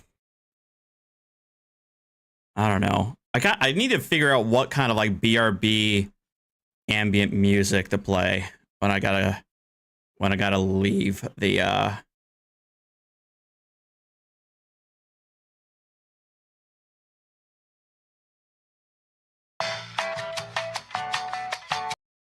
mean, that's too elevator music. More elevator music.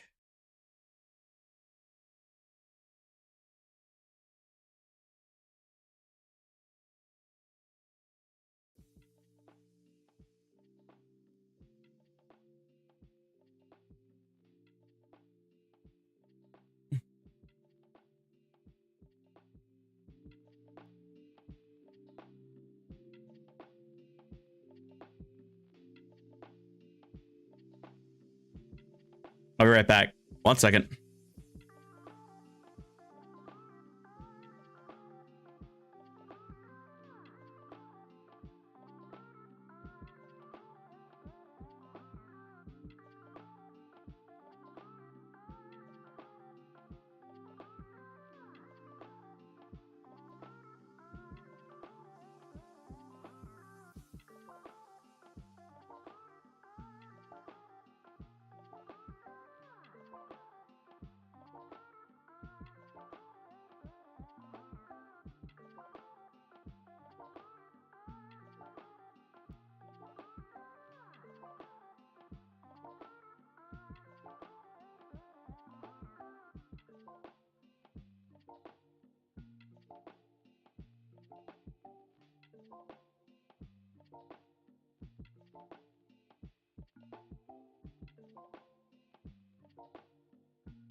All right, I'm back.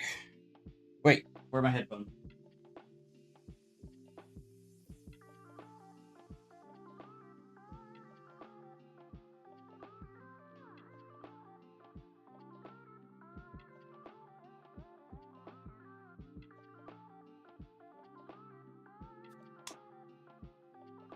I know. All right. Out to her. She's done fake pages. I told her to continue to block them. I'd like to see that. Yeah. My mom has my phone. She continues to harass her. So they keep blocking and they keep trying to block the fake pages when they come up. She does friend contacts. They look to see who it is and then they block it. Okay, this is one with them. She's posted outside. That's outside their mother's home, her mother's home. She went by and took a picture. How do I know that? How do we prove that this is her? This That's says. that's her Snapchat name at the top. It's still the same one. Okay, how do we prove that this is her? That Wait, they're still going to the victim's house? Anyways, it's Alajay. That's her name. Wait, is the judge saying that these two went back to the victim's house?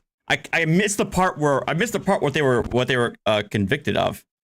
Damn it. Oh, she's saying, how do we know? I guess that's all. I can pull up her Snapchat name on my phone if need be. I still have it. I'm sorry. Is there a picture that goes along with this to prove anything that you're indicating today? Just her talking about my brother. Like, the top, when it's a Snapchat, it just has the avatar at the top. And usually when people post like their pictures and stuff, it just comes in around the circle. But that has been her Snapchat and has remained her Snapchat. That is the only app I still have her. So this happened 4 months ago, the one that was sent, even if we could prove that it was her, which I'm not seeing the proof of that just yet. She also has contacted my mother as well. She just deleted the message thread on her phone. She blocked her. Mr. Driggs, likewise, tells me that she has a complaint witness blocked on all social media and denies this allegation of context.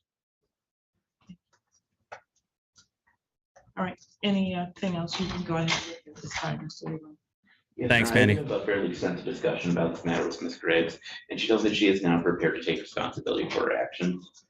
She tells me that she's going to be telling the court that she admits that she let her emotions get out of control, that she made some very severe mistakes, including even the initial decision of going over to the complaining witness's house, and she regrets that.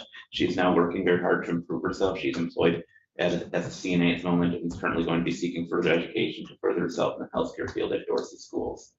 So we're asking the court to take Ms. Griggs' acceptance of responsibility that she now is willing to admit at this point, as well as her efforts to improve herself into consideration and consider omitting the 10 days in jail and perhaps replace them with some community service instead. Thank you. I'd like to hear from you. Please.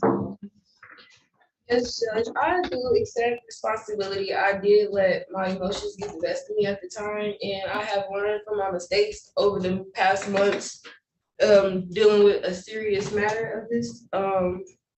As far as like anything further, didn't like it has been no prolonging the situation since the beginning. And speaking like the crowbar comment, I just was speaking about mentioning they said it was 2, it was only, like I said, I admit to it, it was only 1, it was not 2 being used. That was the reason why I made the crowbar comment, because I was trying to, you know, go into telling her how everything built up, and she was trying to, like, I guess she wanted me to, I mean, I guess she took it as if I was trying to be the victim, but I was trying to tell the probation officer how everything came about, like the buildup of everything.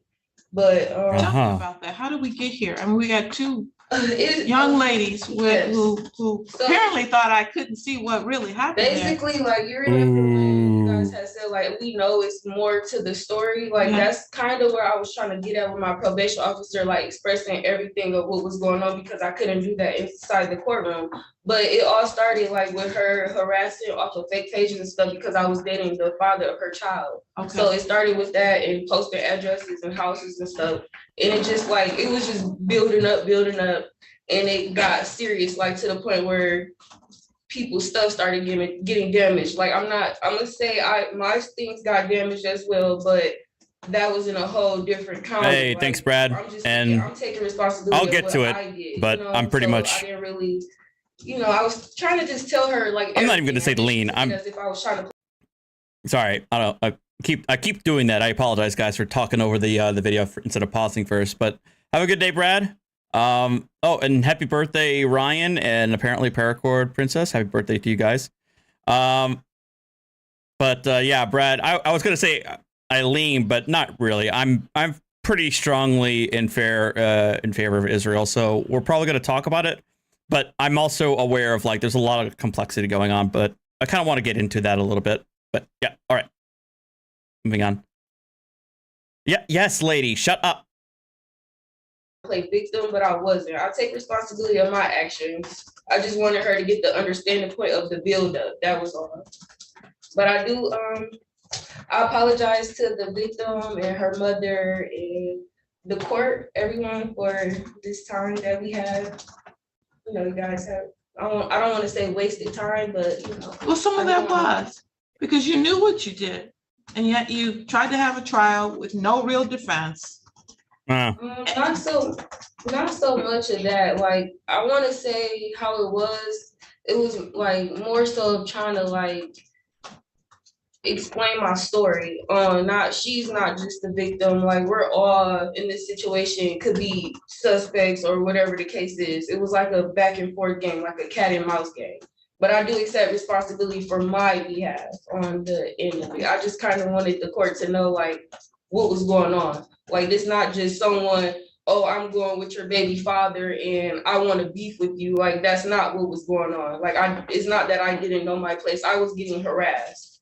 So it was kind of more of I want to tell you guys more of what's going on to the story versus it being like, oh no, I didn't, Like it was kind of you had an opportunity to have what's called hide up. So this wouldn't be on your record. You turned that down and decided that you wanted to have a trial. And now you're standing here before the court with potentially going to jail because basically you've been trying to convince this court that it didn't happen.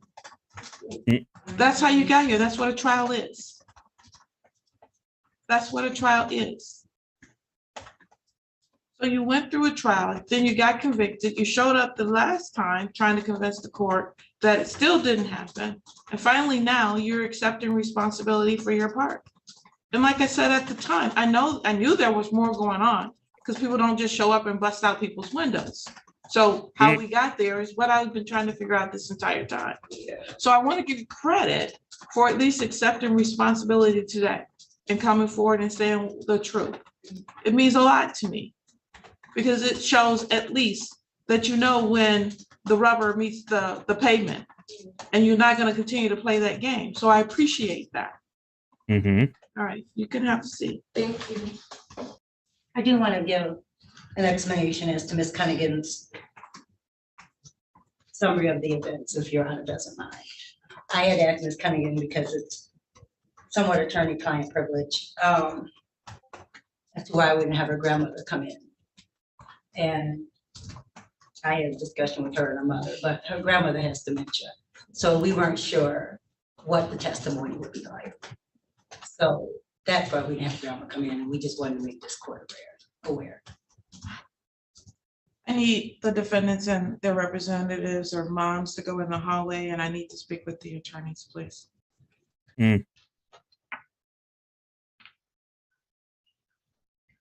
Thank you. Ms. McDuffie.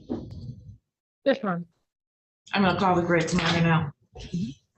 The court will call the case of the state of Michigan versus Jada Greggs, case number 23-00014. Rachel McDuffie for the people.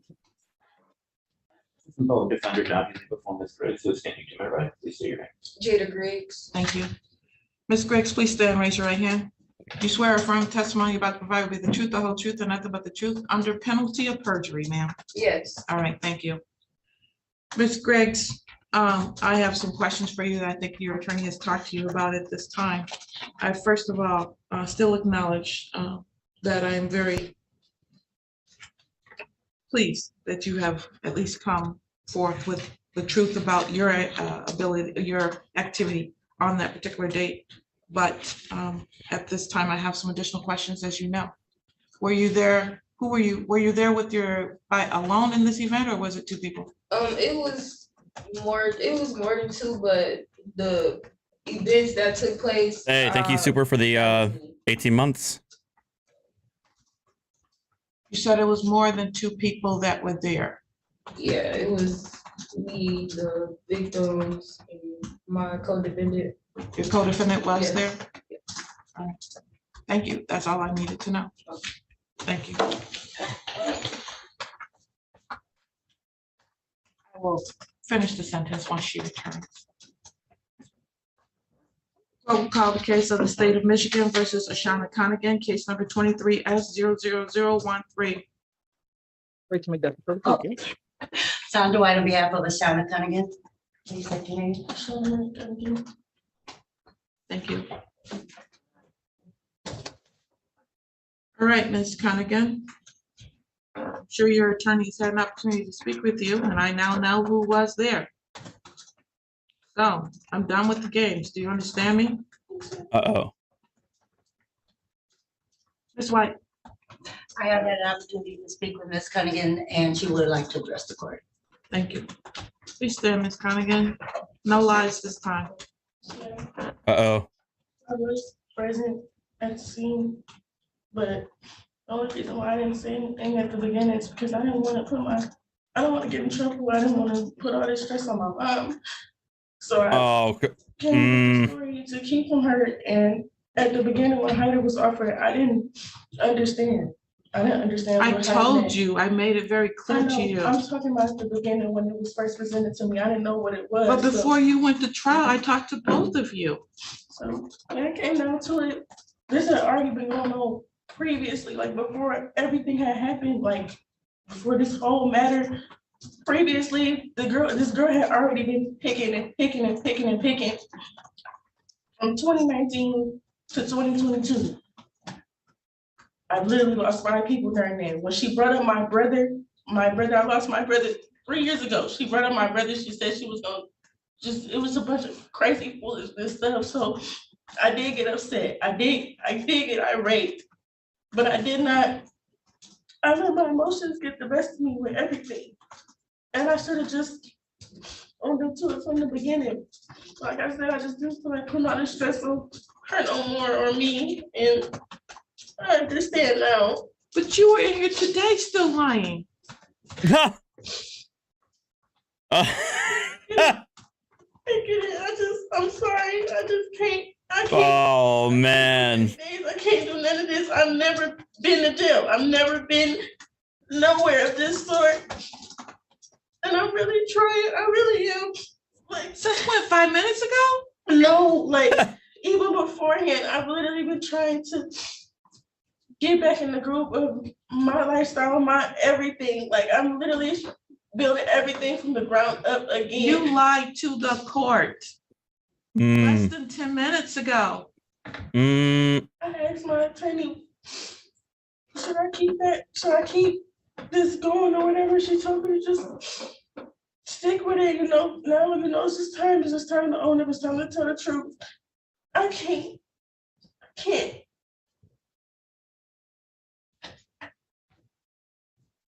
And I understand how upset you are. I get it. I know. And this is what I feared of. But I can't do this. I can't go. I'm sorry. I really am. Are you? Are you really? I'm 22. Mayor, speak on her behalf, right? I know I've said a lot, and I said a lot at the bench, but I do believe Ms. Cunningham does deserve a second chance. I know she's made a lot of mistakes, Your Honor, but she has had no prior experience with the court. And I know she wants to know lying is no matter what. She knew coming in here today that the only issue before the court was whether or not they were going to accept some responsibility for what they did in this particular case. They decided to go to trial, knowing that what they did was what they did. They presented no defense at that trial. Then when I spoke to them before we even got to that trial and explained they were losing an opportunity for HIDA, well, neither of them would have a record. They still continue with this farce. And now your client, even today, I had to go through the actual trouble of having someone else have to tell me what happened there before she would come clean. And I think that's an example of the bad mistakes that they've made. And I think this case shows the bad mistakes that they made. I think this case shows some of the immaturity. I think her decision today shows her immaturity and the mistakes that they've made. We're beyond immaturity at this point with her. And I think she stood there, she looked so innocent. And quite frankly, I was going, maybe we got the wrong person. Maybe we did. And I think that all of this shows that Ms. Cunningham I think she needs a chance to show this court through probation, the type of person that she really is, as she stated earlier. And I think all of this shows. She just showed me who she really is. All right.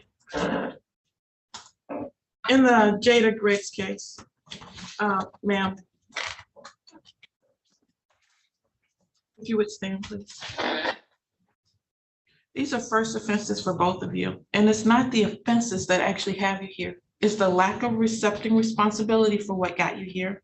It's the lying to the court that got you here. You, at least today, decided that you would no longer continue to carry on that farce. And for that, I appreciate that, and I'm going to give you a break. You were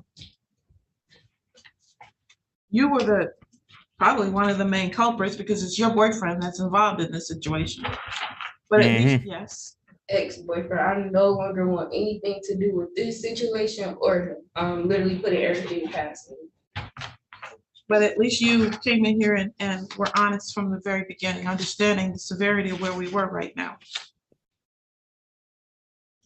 I don't know what led up to all of this, other than what you've told me, who was sending information back and forth. That's unfortunately not how the system works. You were standing there with the crowbar at some point, and therefore you got convicted. And as such, you have to pay the penalty for that. Is the sentence of the court that you serve 365 days? I'm going to suspend all of that time at this point. You're on probation for 12 months. Fines and court costs in this particular case for a total of $625, $400 in restitution for the damages that is going to be shared with your co-defendant, so it's going in joint and several. $30 per month in probation oversight fee. You to meet with probation when and where directed, including any in our home visits, and make earnest effort to maintain legitimate employment. You must complete the MRT program. There's no contact with Jennifer Edens or Elijah Edens. No going to the residence or post or place of employment of Jennifer or Elijah. No assaultive or threatening behavior towards anyone. You submit to, pay, and be responsible for random drug and alcohol tests as requested by the court, probation, or police. No use or possession of any alcohol, marijuana, illegal drugs, paraphernalia, or being in the presence of anyone carrying those. And the same is true for firearms, firearm components, ammunition, or other dangerous weapons, and no being in the presence of anyone carrying or using those. There will be a review in this case in 45 days to see where you are. Thank you, Your Honor. I'll put that on for December the 7th, 23, at 10 a.m. You're all set. You may be excused. Turn again. Sorry. I have a chance to talk to you. It's okay. Go ahead. I understand why you think I'm that kind of girl. But man, I'm really not that kind of girl. I've never been that kind of girl. The kind of girl who comes to court and lies to me? I've never been in this situation. It doesn't matter. You know right from wrong. I know right from wrong, and I didn't know what to do. You did know what to do. You did know what to do. You didn't lie. You have something you want to say, ma'am? Her mother was out there chastising her. I mean, her mother, she didn't want to upset her mother, and her mother has found out everything, and this has been really long. You caused it to be long. That's right. I really am. Have a seat.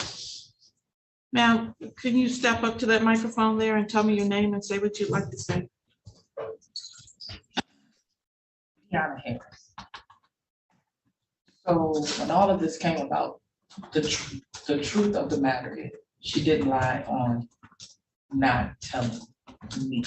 I think they were like early 20s, like when I found out which was 20 or 21 or something like that. That she had to come to court, and I found out that she was offered that deal. She honestly, and I understand that you explained it to her, but she honestly did not understand. Ashana had and still has. I don't want to completely say a learning disability, but she does have a comprehension disability on understanding certain ways. A comprehension disability. That is, I applaud her with that diction. You have to break it down 50 million times, unfortunately. And that's not the court's fault. That is not her attorney's fault, nobody's fault. It just is what it is. But she has, through this entire process, at home, tried to get it together, has tried to take ownership with myself, was afraid to come in here today to face whatever it is that she was supposed to face. So she really is not that individual. She's not a bad kid. She lied to me today. I understand. And she was also, because I did chastise her in the hallway, like her attorney did say. And I'm like, bite the bullet, call it a day if she asks you to speak. They just bite the bullet. She still was scared. And that's the honest truth. I have no reason to lie. I'm not under anybody's court jurisdiction. If that makes sense. Hey, I'm not Taco. in trouble. Right. So I'm not trying to just save her. I'm not trying to just at the last minute come to her defense. Because through this whole thing, I have been livid, completely ticked off. Because this has just been the last 4 years has just been a whirlwind for both of us. That's really all I got to say. Like this was the final toll. This has been entirely too much, just too much. She's really not a bad kid, and she really is trying. She's trying as best as she can, but she is trying. She does start a job today at 3 o'clock. She is going to cosmetology school in November. She has been doing hair at the house, braiding and doing certain things. So she really is trying to stay out of trouble and say she has not been in trouble. This was. I understand that this is the first offense. I get that. Yeah. I'm not saying it makes her a bad person. What I am saying is she came into this court. She committed a fraud on this court today in front of me. She could have just been quiet, but she stood up and legitimately tried to convince me that she wasn't there Yep. today. You know, like they say, once you start something, you have to carry it through until you can no longer carry it through. And that is what she honestly thought she had to do. She started out on the road and she thought she had to continue with the road. Thank you, ma'am.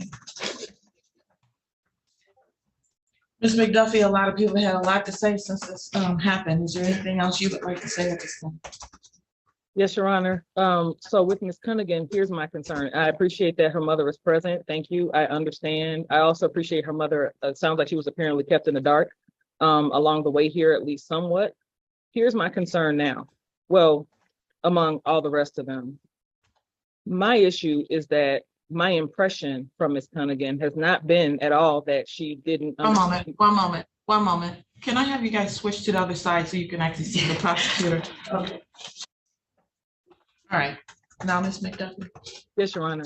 So my issue and my concern and my observation is that Ms. Cunningham is not been a matter. I understand her mom is informing us on, obviously she knows her much better than we all do, but what I've seen is that it's not a matter of her being confused about Haida. At different points, Ms. Cunningham has just appeared to not take this seriously and behaved as if it's sort of a game, and I'll explain what I mean by that. When we go throughout any case in this court, I make it a point to be very clear that this is what the offer is. I want everybody to have all discovery, know about all the defenses against them before they make a choice to go to trial. Because once you do that, and once we've talked about offers, when you reject those are off the table. A Haida offer is going to go to somebody that's relatively young by nature of what Haida is. And so that offer I explained that offer multiple times, right, to both attorneys and everything. That offer was rejected way back in May. I think we were for final settlement. We then moved to bench trial. Although the offers would normally be off the table, with the knowledge that Ms. Cunningham and Ms. Griggs were young, that they might not fully appreciate what was happening here and the impact on them that this could have, and that Haida offers you a non-public case and with it getting dismissed if you do what you need to do. I actually put that offer back on the table right before we started the trial, which I don't think I've ever done that right before a trial. So minutes before we called our first witness, we had one more opportunity to reconsider that. When I came in the building that day at a previous, I think at jury selection, I had offered Miss White, her attorney, some fruit snacks because she was hungry in my purse, and Miss Cunningham wanted some and I gave her some. But when I came in the door the day of trial, Miss Cunningham, was beaming at me and she said, "You got some more fruit snacks?" And I wondered why she was smiling, because we were here for her trial that can impact her future and her criminal record. And yeah, So basically, at the time of the trial, she was not taking it seriously at all. That's what I'm hearing. But now she found guilty, and now she knows what the consequences are. Now she's got the waterworks going. That's what it sounds like. She seemed to not get it, but this was not a game at all. And that's even then, I gave her that other chance to think about this one more time. So after we had that trial, those convictions took place, and the reality of that should have been sinking in. We came here for sentencing. In September, I believe it was last month. And she had a 10-day jail recommendation then. So what gets me is that she walked into court today with 10 days already over her head. And instead of taking any accountability to try to avoid that, you informed her that that number could go up even higher. So everybody has a job that they're starting when they face some consequences. She might actually have those arrangements, but she also knew she was coming to court today facing jail time. I can't help but wonder what the coincidence might be there. But lining up other consequences for your life outside of these don't make these go away. Miss Cunningham has continued to victim blame. Even now, even through her tears, she is still saying that she is essentially the victim here. And that she has encountered all of this, what she's, describing as, I guess, harassment and abuse from the victims in this case. It's not as if she had no choice but to engage in this behavior. She had the most choice of all over her behavior today when she came into court. And mom is here today, and she knows mom is here today. I don't believe that there should be a reward for that. Now, I'm not trying to be harsh. I'm the one that wanted them to have Haida in the first place. It's the prosecutor's consent and the choice to grant Haida.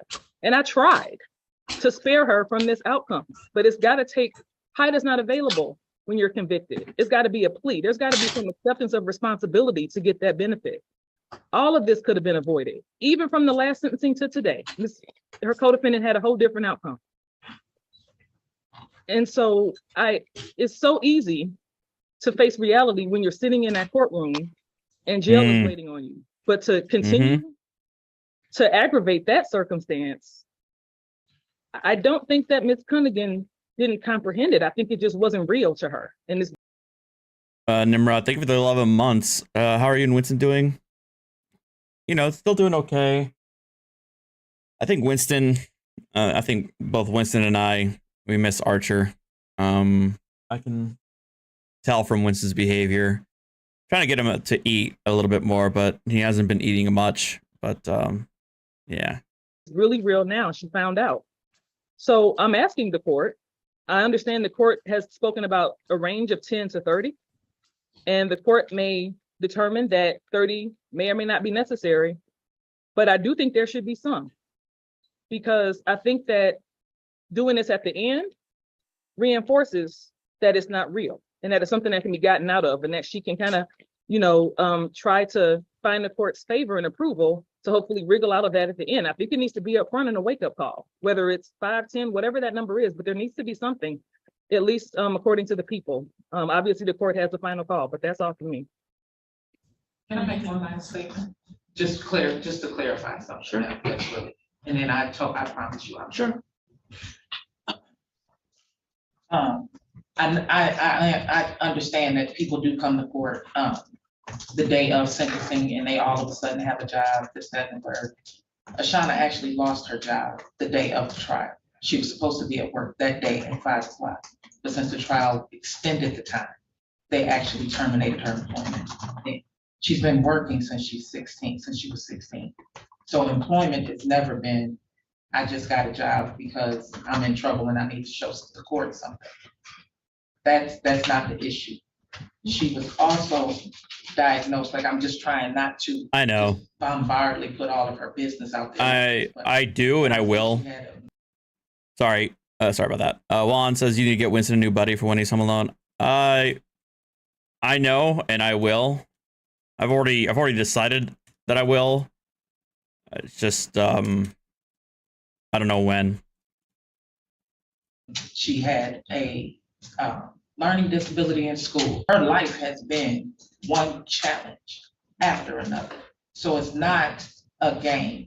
When she shows you, if she's just saying, hey, you got some more fruit snacks, that honestly is just her personality. It's not a game. That's just who she is.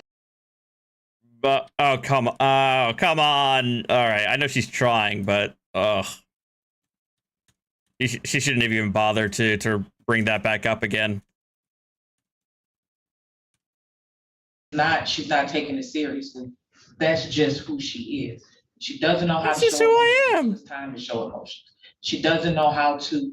That's not your. So she's a sociopath. She doesn't show emotion unless it's time to show emotion. So sounds like she knows how to be manipulative. That's how I'm taking it in the most uncharitable way. It's like she knows how to be manipulative. Gotcha. Let face accountability or take accountability. It's at the last straw, and it's not just today. It has been. Hey, Wazoo.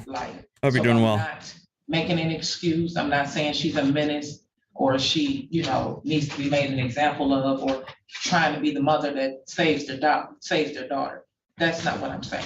What I am saying is that she does understand but it takes her a little longer than others sometimes to understand. She knew this was important. She really was, in all honesty, scared to come today.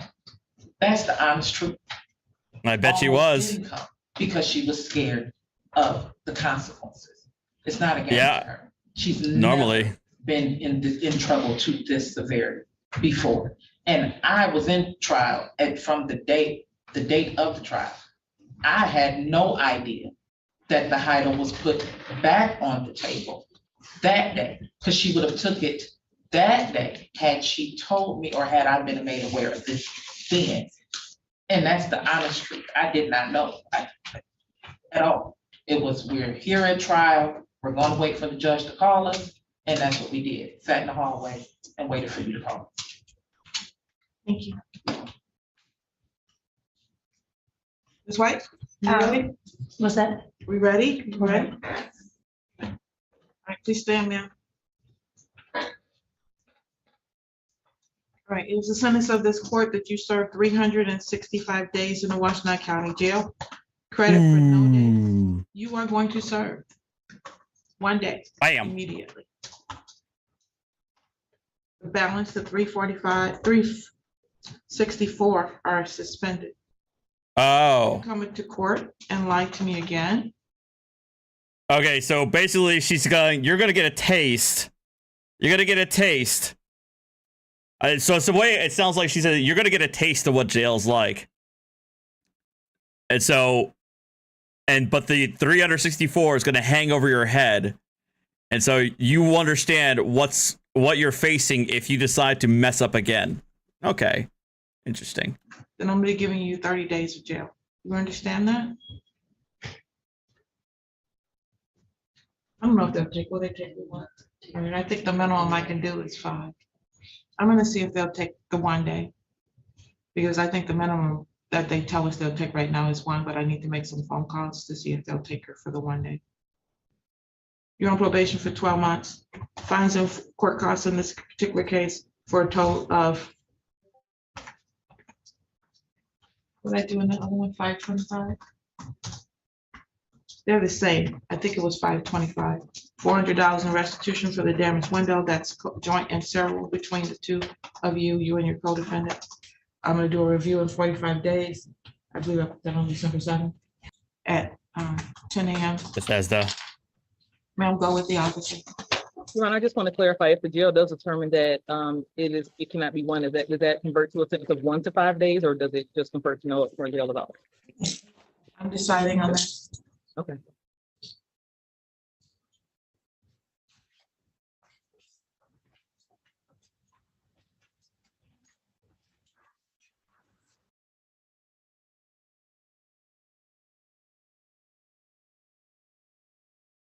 Oh, that's it.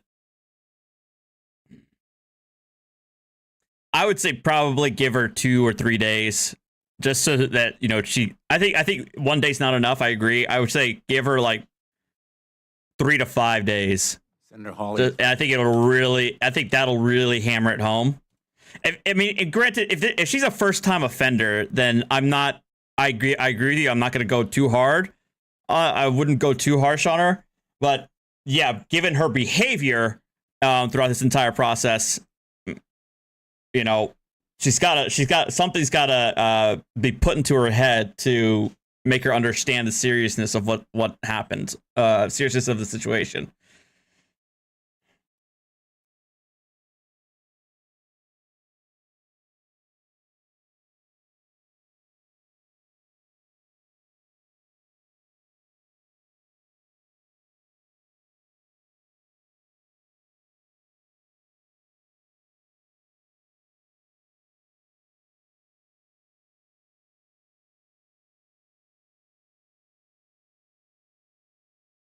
Oh, wait, was this the previous one? Are these the same two? This looks like it's the same judge. Uh-oh.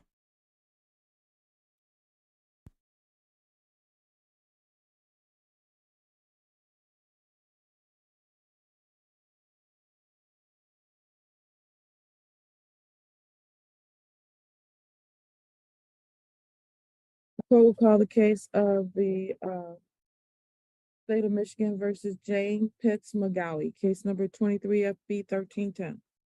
Rachel McDuffie for the people. Assistant Public Defender Dr. Lee on behalf of Ms. Pitts McGoy.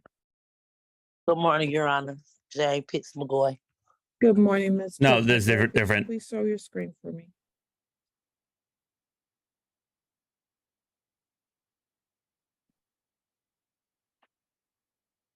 Can you see me now? I can. Thank you so very much. No problem.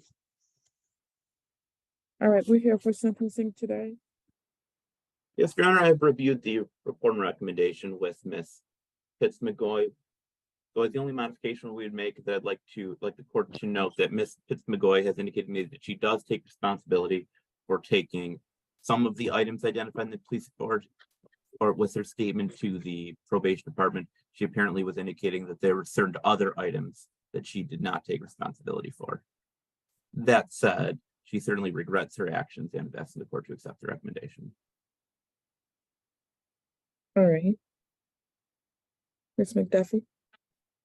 Your Honor, not too much. I agree with the recommendation. I'm just scanning this quickly to try to get a handle on what the exact amount is going to be. Obviously, we need to pursue that further and get verification for that fair amount that was agreed to in the plea agreement for restitution.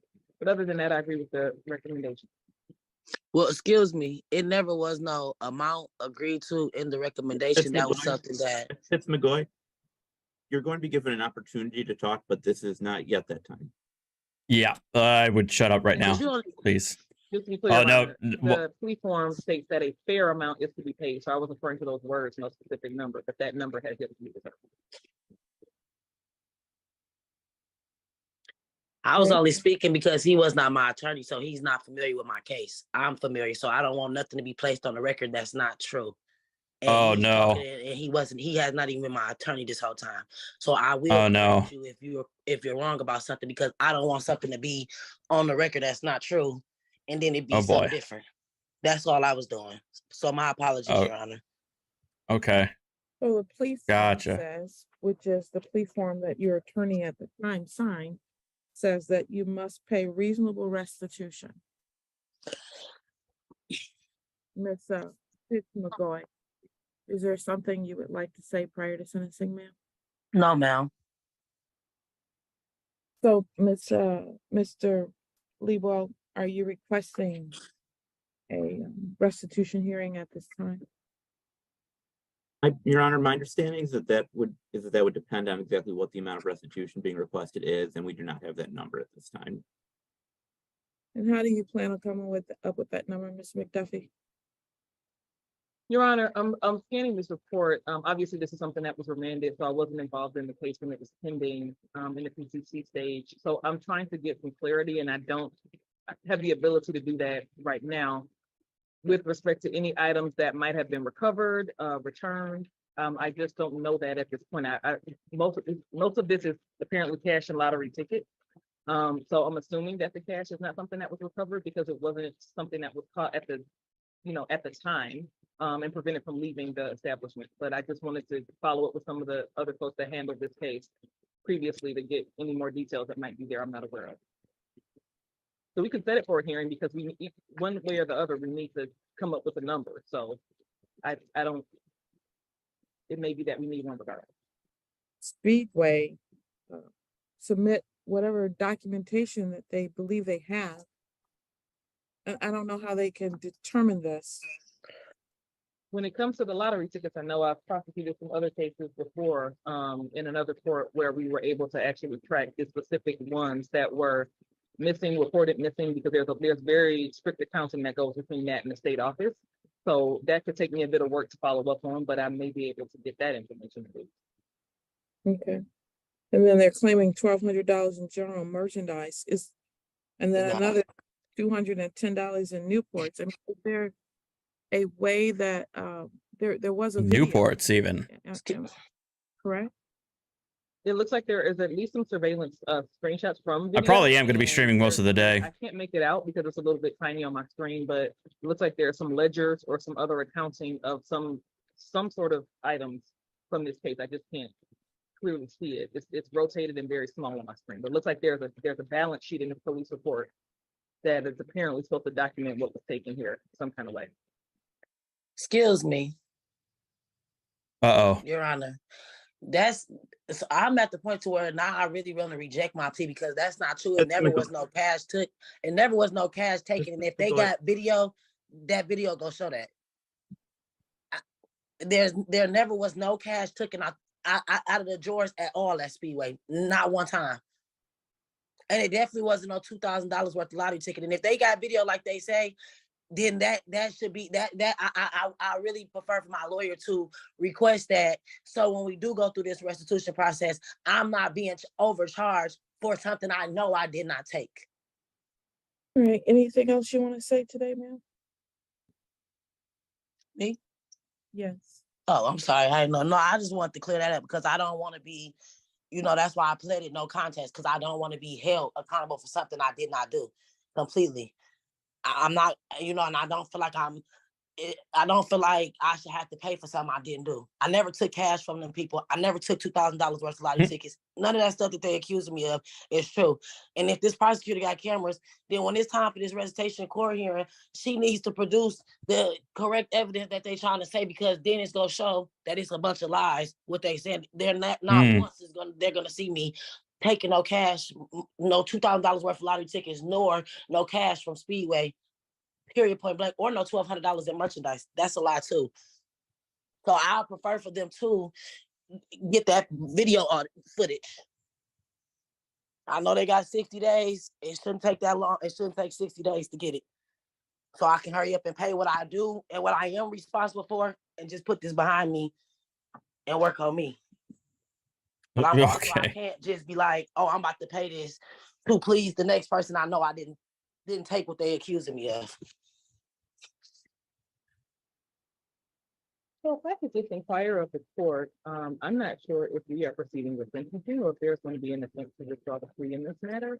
Where are we with this plea?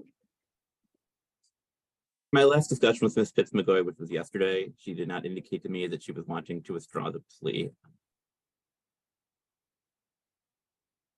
Yeah, that's true too, because also when I talked to you, I didn't hear that no prosecutor sitting there accusing me of a certain amount. That's not true. I also didn't hear that neither when I talked to you yesterday. You never once mentioned to me, oh, they saying you stole $1,200 in merchandise. They saying you stole this amount of cash. Never was no cash took. So it is confusing. That coming from, oh, that is coming from the video. When all of the conversations are not in the same circle. You got one conversation this way, one conversation this way, one conversation this way. That is very much confusing. And I'm not going to plead to something that I did not do. That's what I'm just not going to do. I'm not going to pay for something that I did not do. That's not what I'm going to do. Oh, okay. Sure.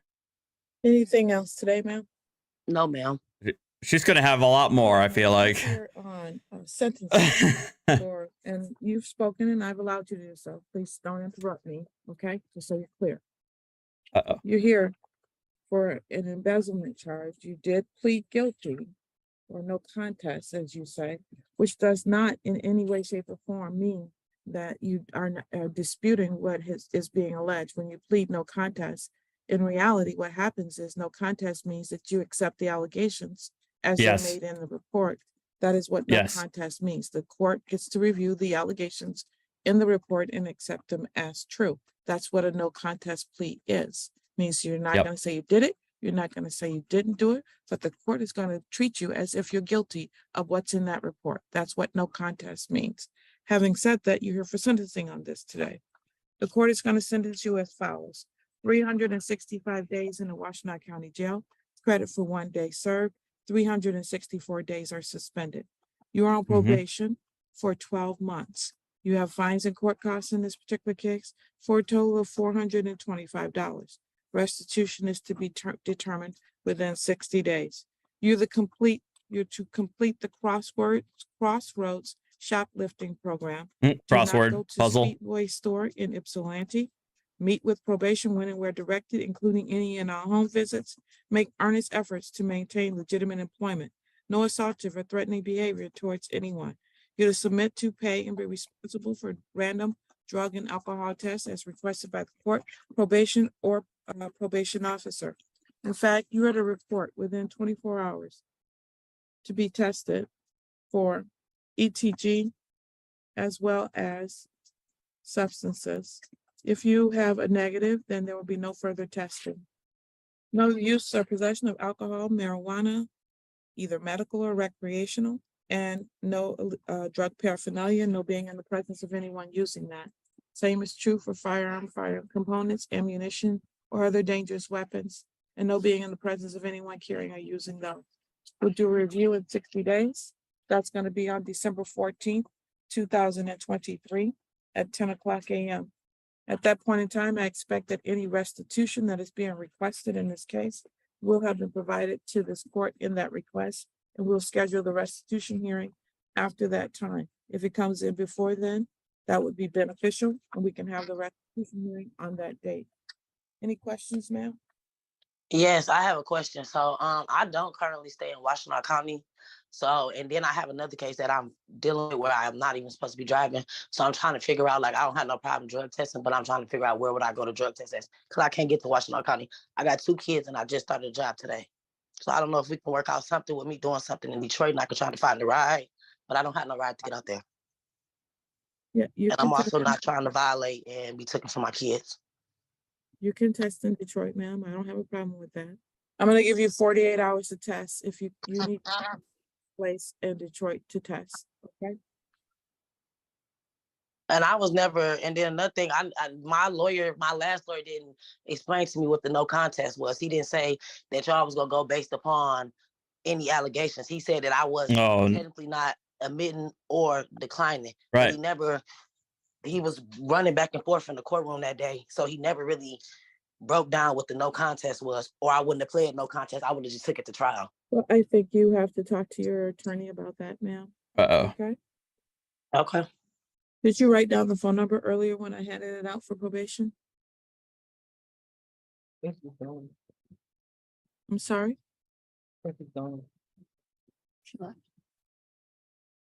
She just noped out.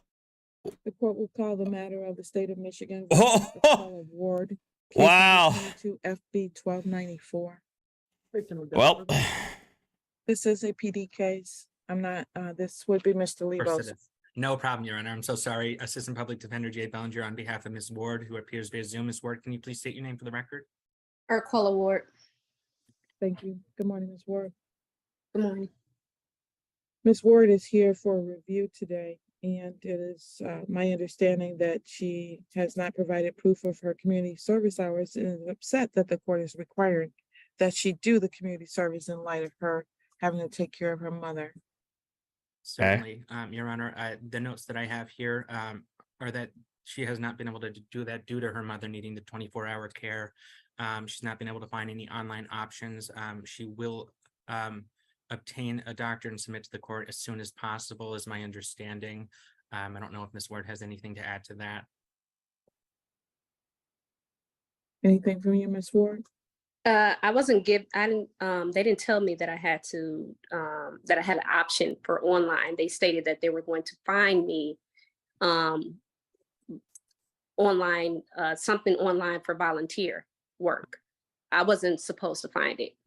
And I'm not upset, Your Honor. It's just that I can't do it. I'm not upset at all. Ms. Ward, you were convicted of a weapons offense in this particular case. Correct. And there are responsibilities that you have that you need to complete. If you don't complete them, then the option is to put you in custody. Okay. Well, if I can't, I mean, Your Honor, what do you want me to do? I can't do it on, if they give me option, I mean, if they can find something for me online, then I will do it. No one is finding anything for you, Ms. Ward. You're confused about how this works. This is an They order. stated to me Ms. that Ward, they were going to find it. I'd recommend not talking back to the court. Your Honor, I can't, if I could, I would do the time. I mean, the volunteer work or what is it? Cause I don't know. Community service, and Your Honor. Community service, I would do it, but I'm not able to do it right oh, really open? I didn't even notice that. I'm not. Your Honor, I just can't. Your Honor, I'm talking over Ms. Ward to encourage her to stop talking. for her own sake. But I'll also refer to my notes from our last hearing, because I had brought up, I was actually the one that brought up the possibility of perhaps something existing online that she could do. My notes state that Your Honor told her she needs to talk to her attorney about those options. Mr. Lebo did say that he was going to reach out to her with to discuss that possibility. So if there has been a misunderstanding about what that private communication was supposed to be, to some extent, my notes are actually somewhat consistent with that. But I think it's also clear at this point that there needs to be some sort of initiative taken to at the least reach out to counsel. So I'm just, that's all for me.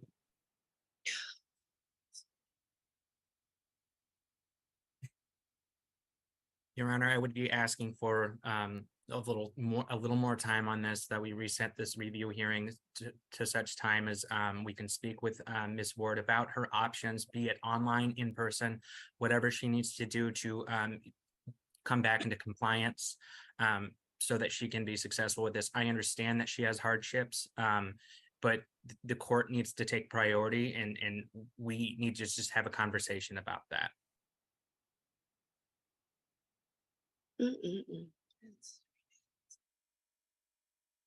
Ms. Ward will be here on November 9th in person, 2023 at 10 o'clock a.m. Ma'am, you need to work on that community service as you were ordered to do. And if you don't, then at that time you'll be taken into custody. And if you don't show, I'm going to issue a bench warrant for your arrest. Ooh. All right, thank you. You're welcome. Thank you, Your Honor.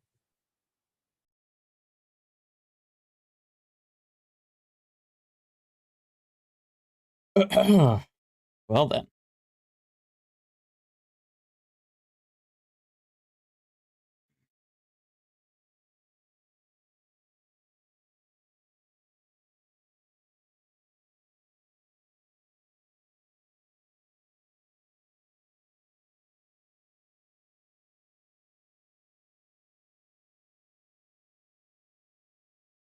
Oh, no shot. Did he actually? All right. Did this guy? I haven't really watched a whole lot of OSG stuff, but apparently, did this guy actually show up drunk? Oh no. Good afternoon, now, Your Honor. Edward B. Wilson, yeah. Actually, no, I can't watch these. I can't watch these because I have such bad. I just have such bad secondhand embarrassment for the defense attorneys. I just can't watch these because it's just so painful to watch the defense attorneys.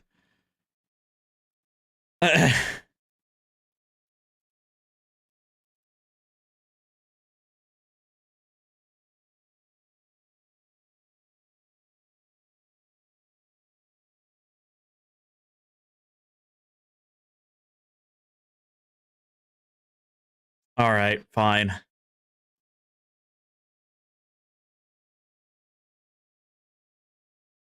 Good afternoon, now, Your Honor. Edward B. Wilson, yeah. Shipment, we were here originally for arraignment, was supposed to bond. The issue of consumption of alcohol came up.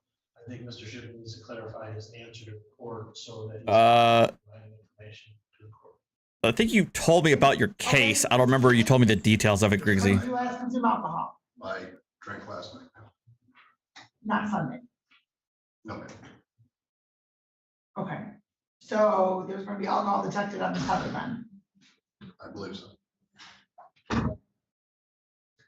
What did you have to drink?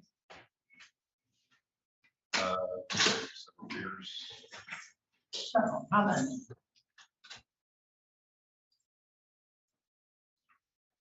Can you say 12 pack? Not at this time. More? No, sorry, less. I imagine that I probably would be detected by the tether. And did you drive here today? I did. Probably not a good idea then. No, ma'am. If you know that you're going to be detected by the tether, then you probably would have been had some detection if you were pulled over. I have a personal breathalyzer, ma'am, and I took it this morning about 8 a.m. To make sure that I was good to come down here, and I was below the legal limit at that time. What were you at, 0.07? I was below the legal limit, ma'am. I understand that. So how do you determine you were below the legal limit? I think I was at about a 0.06. So you were 0.06 this morning at 8 AM. So that tells me you drank more than 12 beers last night. 0.06 at 8 a.m. When Yikes. did you stop drinking? Let me clarify that. I don't, After midnight? I don't.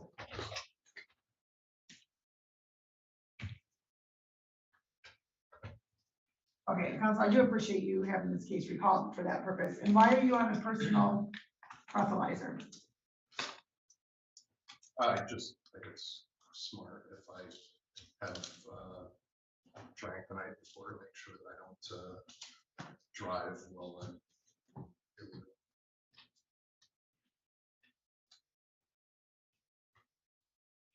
That's not because some other court ordered that? No. No, I'm approximately 3 years ago, I got a DUI and I want to make sure that never happens again.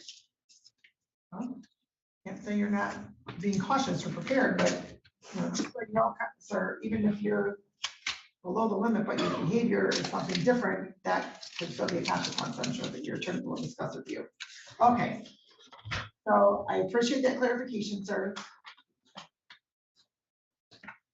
I will make note of that. And we still are going to have the alcohol tolerance. And I can actually have the company come here to place it on so that you're not driving. You have your tester with you right now? I don't. So if you were to blow right now, would there be alcohol detected in your system still? I think there might. Okay. Gordy, can you see if they, Gordy, can you see if they can bring a PBT over here for Mr. Shipman, please?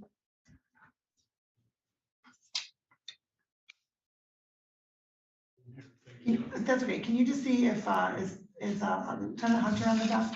Yes. Can you see if he can come over with the PBT, please?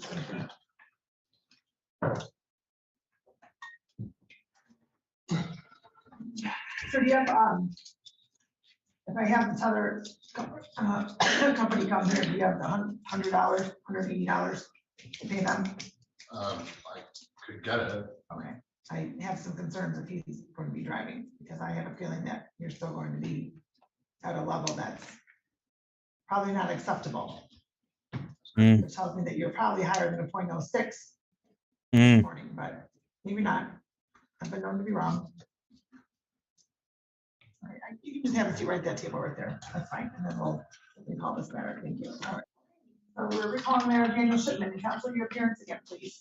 Good afternoon, Your Honor. Henry Wald on behalf of Mr. Shipman, who is standing to my right. I don't give you my P number 4375. Yes, and your name, sir. Daniel Shipman. Okay. Do you want to clarify any other answers that you've given this court so far? No, ma'am. No. No. You don't want to clarify that when you took your self-test that you indicated that you took, that it was a 0.06? You don't want to clarify that? No, ma'am. So how do you explain, if you haven't had anything to drink today, how do you explain the fact that your level is higher now than it was when you took the test at 8 o'clock this morning? Uh-oh. 0.072. Oh, no. As I have had nothing to eat or drink this morning. When Oh, boy. you consumed alcohol, and don't tell me you don't know.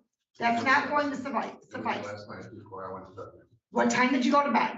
Do not recall. That is not true. Yeah, he has that Were condition. you watching Monday Night Football? I don't watch sports. Okay. Oh, Were you watching anything on TV? I was watching YouTube.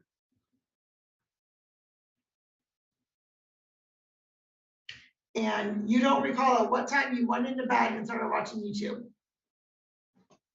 I was in my living room watching YouTube. Ma'am. Okay. And you live alone? I do.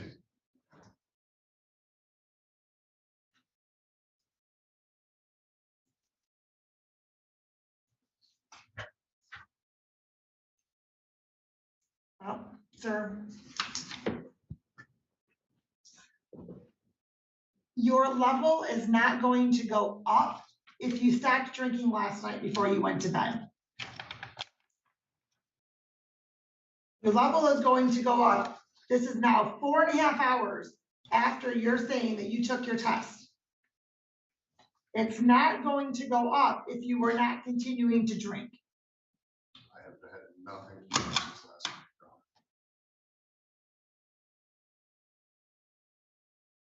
So either your testing device that you utilize is defective and you are actually higher than a 0.06, or you're not being honest right now. One of the two. Yes, ma'am, I am being honest. All right. So counsel,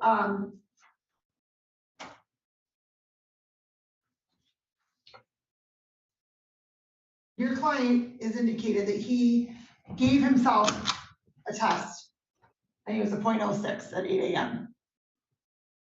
The test he just took here, administered by one of my court officers, showed a 0.072.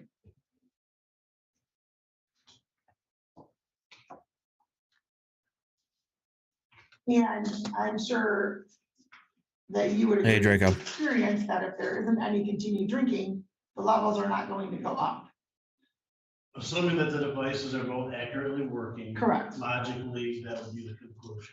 But Correct. I've never seen the device. I don't know if it works. I don't know if we work right. I don't know if the ones over the counter are as accurate as the ones, or if they're identical to the ones that the police have. Right. And I would agree. The concern I have is the fact that, oh my God, I'm dead.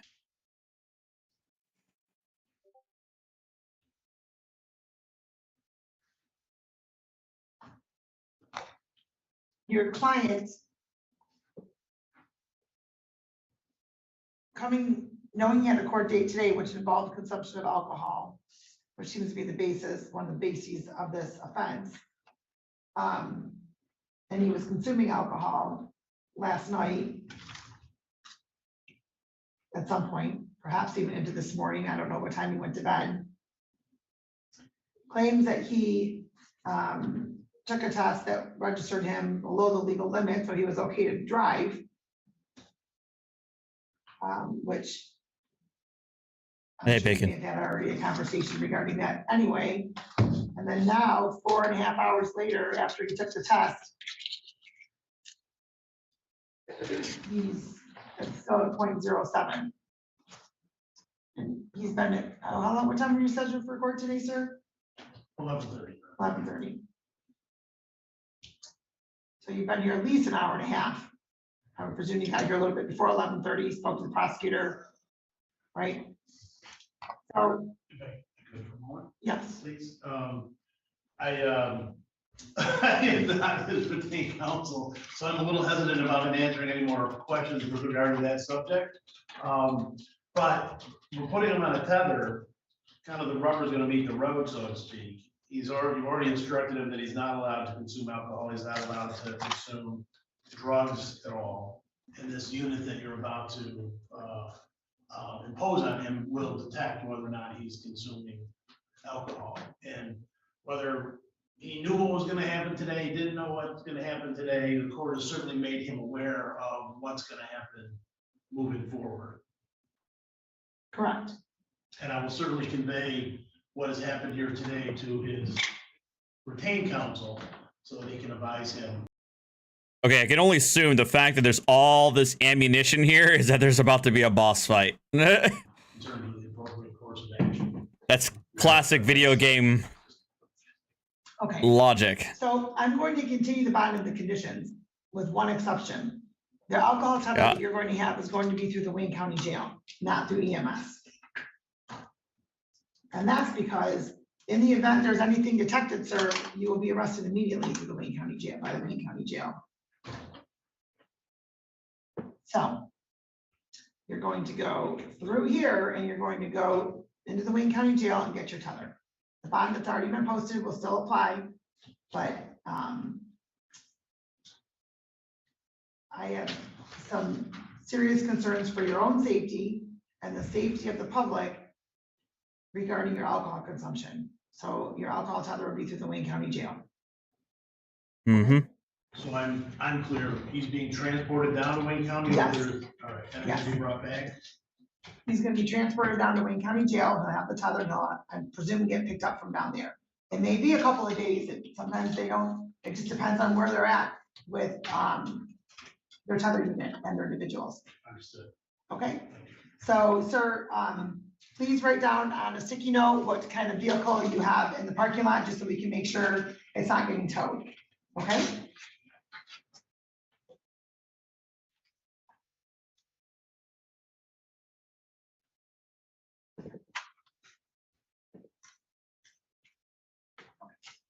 Oh boy.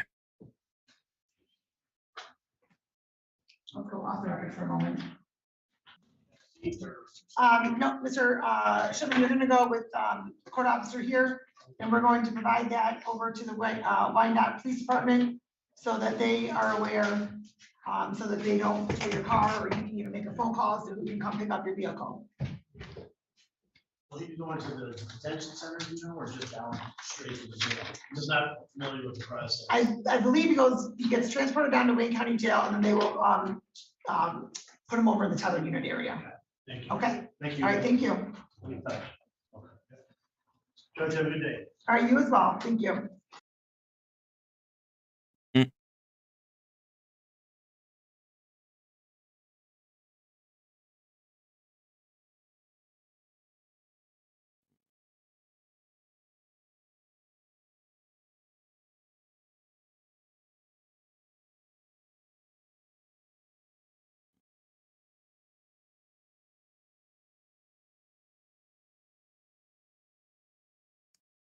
Nope.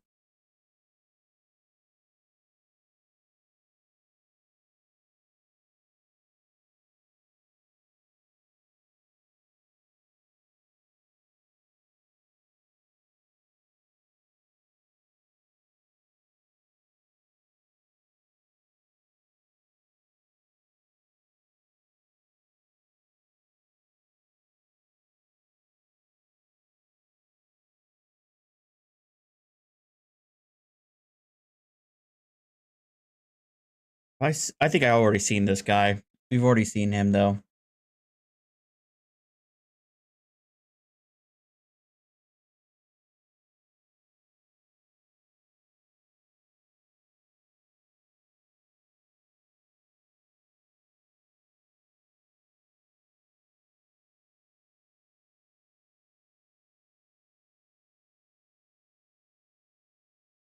The roller wasn't much to say about that previous video. He obviously has a serious drinking problem. Showed up to court drunk, and yeah.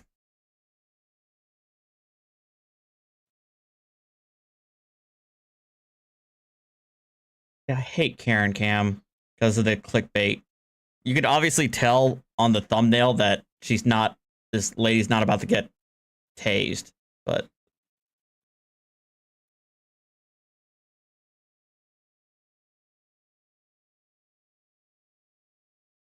No body cam today. I'm not really up for it. I'm more interested in like kind of the court hearings today. That's why I've been trying to find these things. The Wingstop Karen. I think I've heard of the Wingstop Karen. I don't think I've seen that one though.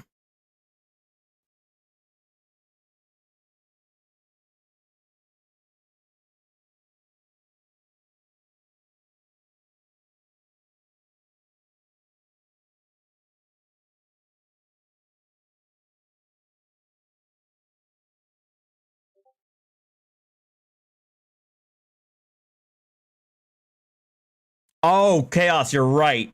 I mean I you know what I was thinking about wanting to showcase that too. This kind of we've been saying like this kind of crap has been getting out of hand when it comes to these prankster TikTokers and YouTubers. But I feel like this is going to be the end result. this is the end result where now apparently sucker punching somebody from behind in the back of the head, it's now considered a prank. It's just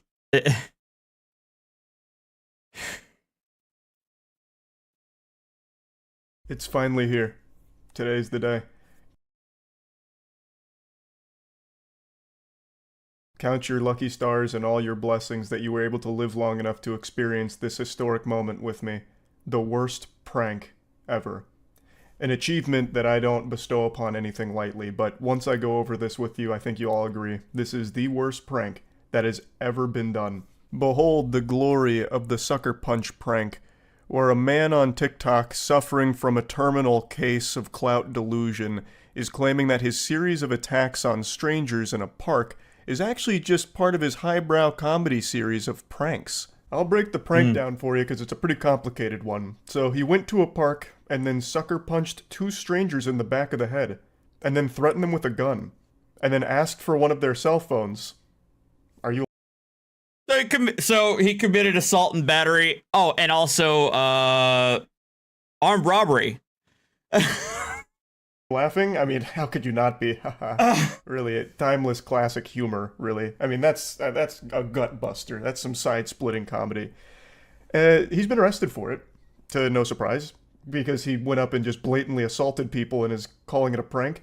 And then he even did an apology press tour, where he was interviewed after the fact. Let's go ahead and take a peek at it. We're learning more about one of those social media pranks that is hardly funny. A 19-year-old runs up on 2 unsuspecting people and sucker punches them in the back of the head. Yeah, this is not a prank. He just blatantly runs up and assaults 2 strangers while his friend is filming it. Well, he's regretful. Honestly, I didn't expect him to answer the door, much less come out and talk. But tonight he says he regrets the behavior, so many are now condemning online. I'm not omniscient, but I'm going to tell you with 100% certainty, the only thing he's regretful of is that he's getting punished for it. That's it. He doesn't regret the actions. Park, where he's accused of randomly punching strangers. Do you regret it? Yes, I do. 19-year-old Alfred Lewis spoke with me about how he feels about it now. You know, I just made a mistake, and everybody makes mistakes. It's incredible how quickly that statement made me want to puke. I've never gone from feeling okay to ready to just expel bile like a fucking exorcism. You hear that, guys? Everybody makes mistakes! Everybody makes mistakes. You my bad, bro. Fucking assaulted 2 strangers.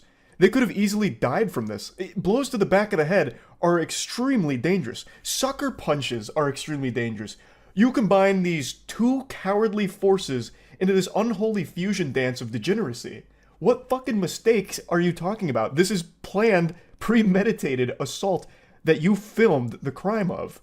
It's fucking crazy how dumb people have become. And dangerously dumb at that. This is the video in question, first shared with KH. He just goes right up and it hits him.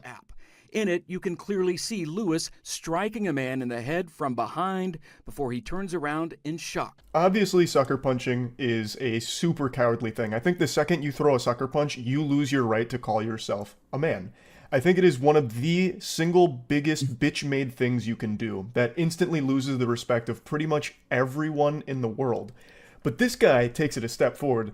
This fucking coward not only throws a sucker punch, he throws it to the back of their head. Is there a single bigger pussy on the planet? I don't think so. I challenge you to find someone that's a bigger pussy than this guy, because not only is it a sucker punch, it's a behind-the-head sucker punch, which is, of course, the most dangerous punch you can ever throw. Blows to the back of the head are no laughing matter at all. It's extremely fortunate in this case that nobody ended up dead from this. What he's done is foul. It is downright sickening. It is, by all definitions, just an assault on 2 strangers that have done nothing wrong. Out of nowhere, just a completely random, unprovoked attack that they filmed. And I just have to point this out, the punches that he throws are the most pathetic punches that video cameras have ever had the misfortune of capturing in the history of moving pictures. It is unbelievable how awful these punches are. He throws it horizontally like this, and he hits him with this part of his hand like he's trying to knock on a door. The reason that he brings a gun, I imagine, is because he knows if anyone tries to fight back after getting sucker punched by him, he would get his ass beaten and eaten. So he brings the gun as a deterrent so he doesn't end up getting fucked up. But I still can't get over these pitiful little patty cake punches that he tosses out there. They're not even knuckle sandwiches, because he doesn't use his fucking knuckles. They're like, Weenie Hut Juniors, like Sloppy Sally's. Like, I don't even know what you'd call a punch like that. It looks like he's starting to go for like a classic motorboat move, where like a stripper throws her tits around like this, but he throws it as like a punch. It's fucking crazy. I know, like, from the video, all you see is like the bad part about it, but what people didn't see was that I shook his hand after and how I had gave the man a hug. By hug, are you referring to the chokehold you put one of them in after you asked for their cell phone, threatening them at gunpoint? He initially held the complainant at gunpoint. Then when the complainant refused to give up his cell phone, he hits the complainant in the head and puts him in a chokehold. His statement here actually had me pause the video the first time I watched it and sit back and just reflect on the state of the world. This guy just said, you only see the bad parts about my assault. You didn't see the good stuff, where we shook hands after and I gave him a hug. What the fuck? What in the world? Oh my goodness gracious. That was a real statement said by him. Let that sink in. Let that marinate. Just let that stew for a second. After I sucker punched this guy, threatened him with my gun, put him in a chokehold, we shook hands. We were totally fine. He understood it was just a prank. I mean, I said it was just a prank, bro. Yeah, like, let's play with this for a moment. Hey, so I went up and I stabbed this guy for my TikTok prank, but don't worry, it was, of course, in a non-vital spot. He's going to live, and we ended up becoming really good friends, and I kissed him on the lips, you know, pat him on the ass, and told him, "Get to the hospital, buddy, and thanks for being a part of the content." It's fucking wild. This whole idea of, like, public assault as a prank is something everyone on the internet has made a joke about because of how extreme pranksters have been getting with just becoming either public nuisances or doing public assault on strangers. He's not the first one to do this, he's just the first one to do it in this way, with actually just beating people up in public and calling it a prank. And it's something everyone has joked about, saying like, yep, that's the trajectory we're on, and we're there. Hey, we did it, we made it. We're at the point where now sucker punching and threatening people with a gun is something that I guess some people on TikTok view as a prank. That is something we cannot verify, nor can we confirm that another man seen in the video getting punched and grabbed later left on good terms, according to Lewis. I really didn't expect for it to just go so left, you know? I mean, honestly, oh my who could have God, seen this coming? I don't think there's anyone out there that could have predicted this outcome. You know, what, you can't just punch strangers in the back of the head anymore without people getting all up in arms and upset about it? Pfft, God, we've all become so soft now. I could have never imagined this would go so left. And your mom's probably disappointed. Yeah, she is.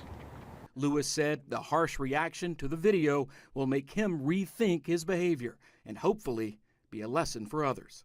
Before I you doubt it. go out and you do anything that you feel is bad or that could look bad, make sure like people know, or just don't do it at all. It's a lesson I don't think anyone in the world needed to learn, because we all know that. We're born with that knowledge. We know not to just run up on complete strangers and brutally fucking assault them by hitting them in the back of the head with a sucker punch. I think everyone knows that. Like, you have to override that intrinsic trait that we're all born with. The only lesson here is that this guy and his friend are extraordinarily stupid and they need to go to jail for what they've done. You assaulted two strangers, threatened them with a gun, you need to go to prison for that. You can't do that. It's illegal. That's the lesson. Full stop. There's nothing about like, well, if you're about to do something that could make you look bad, maybe don't do it. It's not that. You did something bad. It didn't just make you look bad. You did something very bad. And now you should face the punishment for it. That's the lesson. That's the only lesson here. But I want to point something out. We just reached an extremely dangerous milestone in our development as a species. Like, the level of brain rot and mind poison that people are experiencing now has started to convince at least some people that sucker punching and pulling a gun out and threatening someone with it is not a crime, it's a joke. And they'll do it for social media attention. You remember Y2K, like the fear that the world's ending in the year 2000, technology's gonna come and fuck us in the butt while we're all sleeping, it's the end of it? Well, maybe they weren't super wrong. They just had the calendar miscalibrated. They didn't, adjust it properly to account for daylight saving time, the angle azimuth, all those calculations. Maybe they meant it in this way, where in 2023 years after the death of Jesus Christ, we have reached the point where technology is turning people's brain into fucking mush, and it's turning them into monsters that will just assault people because it could get them attention online. Just food for thought. Maybe Y2K wasn't the most outlandish thing ever. Who really knows? But yeah, I mean it when I say, this is the worst prank I have ever seen now. Without question. That's about it. See ya. Yeah. That's where we're at, folks. And the funny thing is, it's not as if oh no, at some point somebody, a prankster who tries this crap is gonna get killed or shot or killed. It's already happened. It's already happened. YouTubers have already been shot and killed for trying to pull pranks like this, and they still do it. They're still doing it.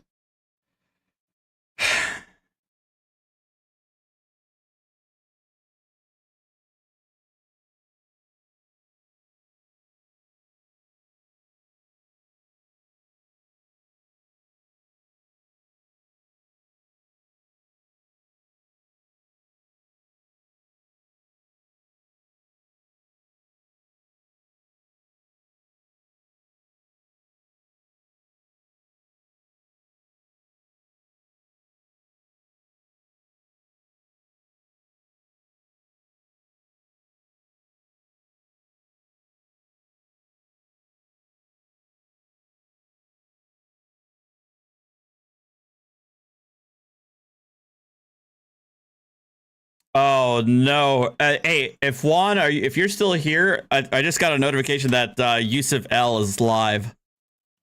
If you guys don't know who he is, he's a guru. He's a soft-stick guru. I've actually traded words with him before, but he's too cowardly to actually debate me on anything. I am a staunch defender of private property rights. Oh yeah. Today I got an interesting. He's out of Dallas. He also I think he either had his channel nuked or that YouTube nuked all of his botted subscribers. He used to have over 100K, but now he's only got about 62 right now. Show for you. This show is a result of a comment that was at the bottom of one of my videos, and I kind of took it as a challenge. And it seems to be like a comment from someone from the legal community. Oh, he's calling out. Oh, he's talking about Juan. He's talking about Juan Galt. Oh, no. You go. To, he's talking about Juan. It's some fake page. It looks like somebody who's anti-sovereigns. And I'll get right to He's talking about. Actually, I'll get right to it. This is the comment. Hey! From an individual who was claiming that I didn't know what I'm talking about. I'm a layman and I don't understand this information, blah, blah. You don't. Blah, blah. The typical. You don't. The typical, thing that they say. And then basically, let's read it right quick. It says, it is clear this gentleman does not comprehend. I did see that, Lord Bacon. Federalism under which the U.S. operates. Note he said the U.S., not the United States of America. Article 3 courts. Hey, Juan. Article 1 courts are limited to D.C. and federal enclaves, which is true. They're territorial courts. They're territorial courts. He doesn't seem to understand federalism, and I'm going to try to explain it to you, okay? State courts are established. Oh, please. He also lacks. By all means, please explain it to us. Of jurisdiction. He doesn't seem to know that Louisiana is the only state whose law is not based off common law. It's a Napoleonic code. Everybody knows that. Louisiana was the last state to adopt the UCC. Yes, I'm very familiar with that. I don't even understand what you're talking about. I don't understand why you even brought up Louisiana. All right, but I understand Louisiana. It was a French, it was a French territory. But let's get into some of these discussions of what he's saying. He also went on to say, so I got into a discussion with him. And I asked him, he said he's won a case. I said, okay. He said he's won a case. All right. So I go in and I said, all right, well, all right. It appears you don't grasp what constitutes arguing cases. Yes, I do, because we don't argue cases. That is the domain of attorneys. If you've been watching me for any appreciable amount of time, you know I urgently discourage any of my listeners from arguing at all. We are about acceptance for value on this channel. Of course you are. I know you don't understand anything that has to do with this subject matter because you get all of your information from, you know, the Southern Poverty Law Center or some blog on some liberal website or some Marxist communist website. I can, you know, a typical. Yep. Yep. Anybody who challenges Sav Sit, pseudo law BS, we're all Marxist Leninists, socialists, liberals. Got it. Mindset that I see. So he gave me some of the case laws, allegedly that I don't know if he argued them or not. He doesn't seem to claim to have argued them. He said he won the case. I'm not sure what it was, but these are gun possession cases in a school, and which I found very interesting. Let me see if I can. Bro, they're not all gun possession cases in a school. Bro, U.S. versus Lopez was about a gun restriction. It was U.S. versus Lopez was about a Congress passing a law restricting people from possessing guns within a school, and the Supreme Court struck it down as being too. The Supreme Court struck it down because the Congress tried to use the Interstate Commerce Clause to justify it, and the court said that that's not what interstate commerce is. They're interpreting interstate commerce way too far, way too broadly to justify the law. So no, DC versus Heller was the Second Amendment that the Second Amendment means that there's a fundamental right to carry fundamental right to bear arms. McDonald versus City of Chicago applied DC versus Heller to the states. Burwell versus Hobby Lobby Stores was the, oh gosh, what was it? That was the was that the abortion? It was the abortion. It was like you had the right to not pay into, was it birth control? It was right to not have to pay for birth control. It's part of like a medical thing. And then Bruin was the more recent one that dealt with the new that was the one that had the case in which the court had to look at the prevailing historical application of Second Amendment of laws that may restrict on the Second Amendment. There had to be a justifiable historical basis for that. I'm paraphrasing it terribly, but that's what Bruin was about. Religious exemption. Yeah, that's right. It was. I knew it had to do with the ACA and abortion and religious abortion medication or something like that. But yeah, that's what it was. Bring some other. Yes, this is it right here.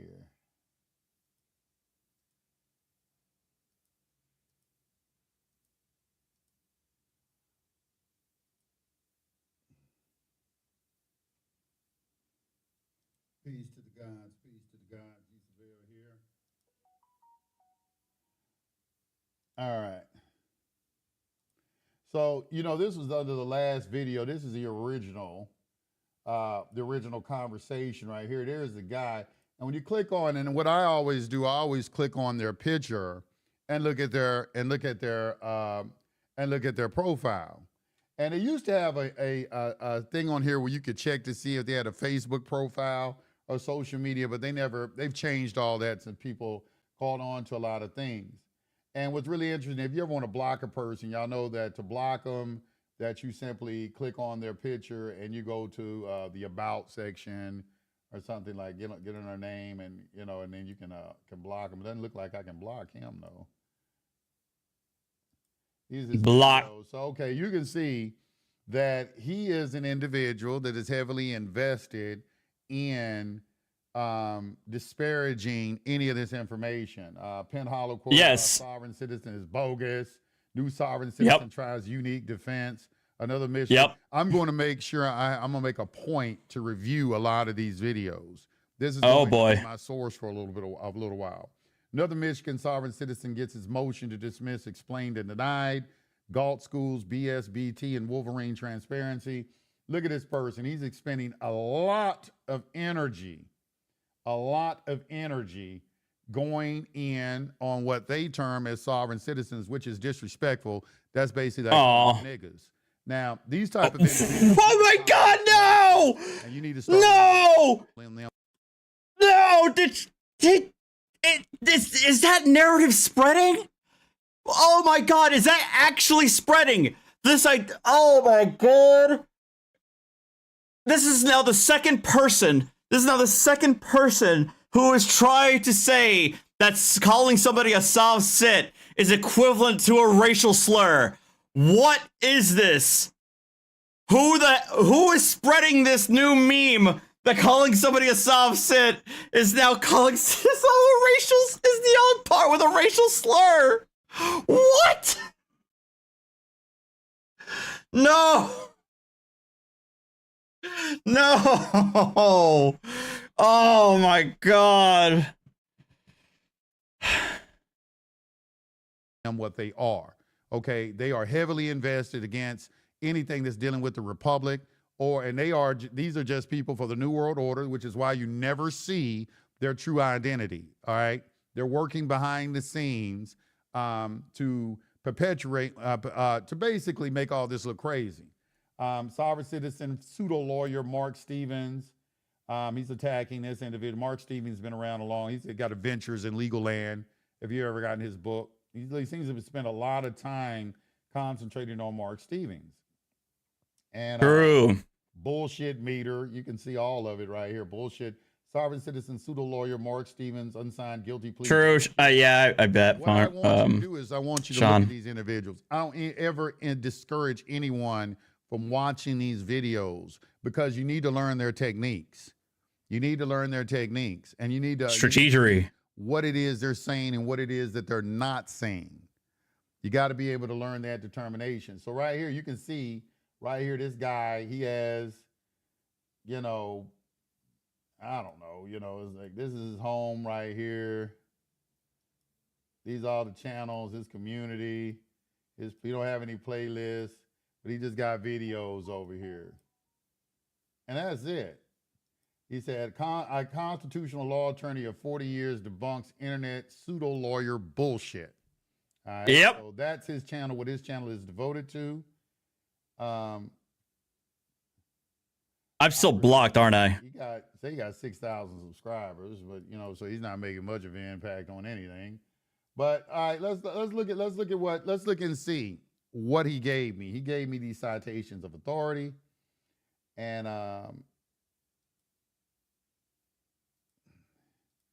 as you can see right here, once again, if you're just joining me, and let's see if I can.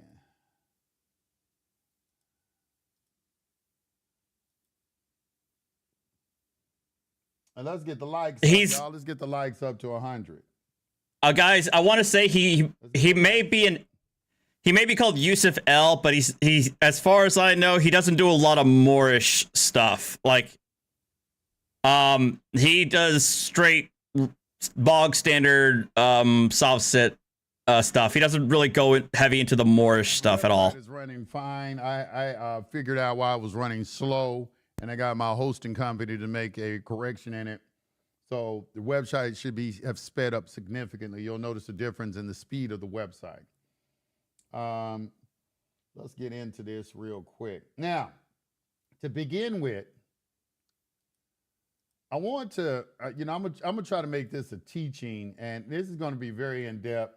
So I want everybody to pay attention as we go. All right.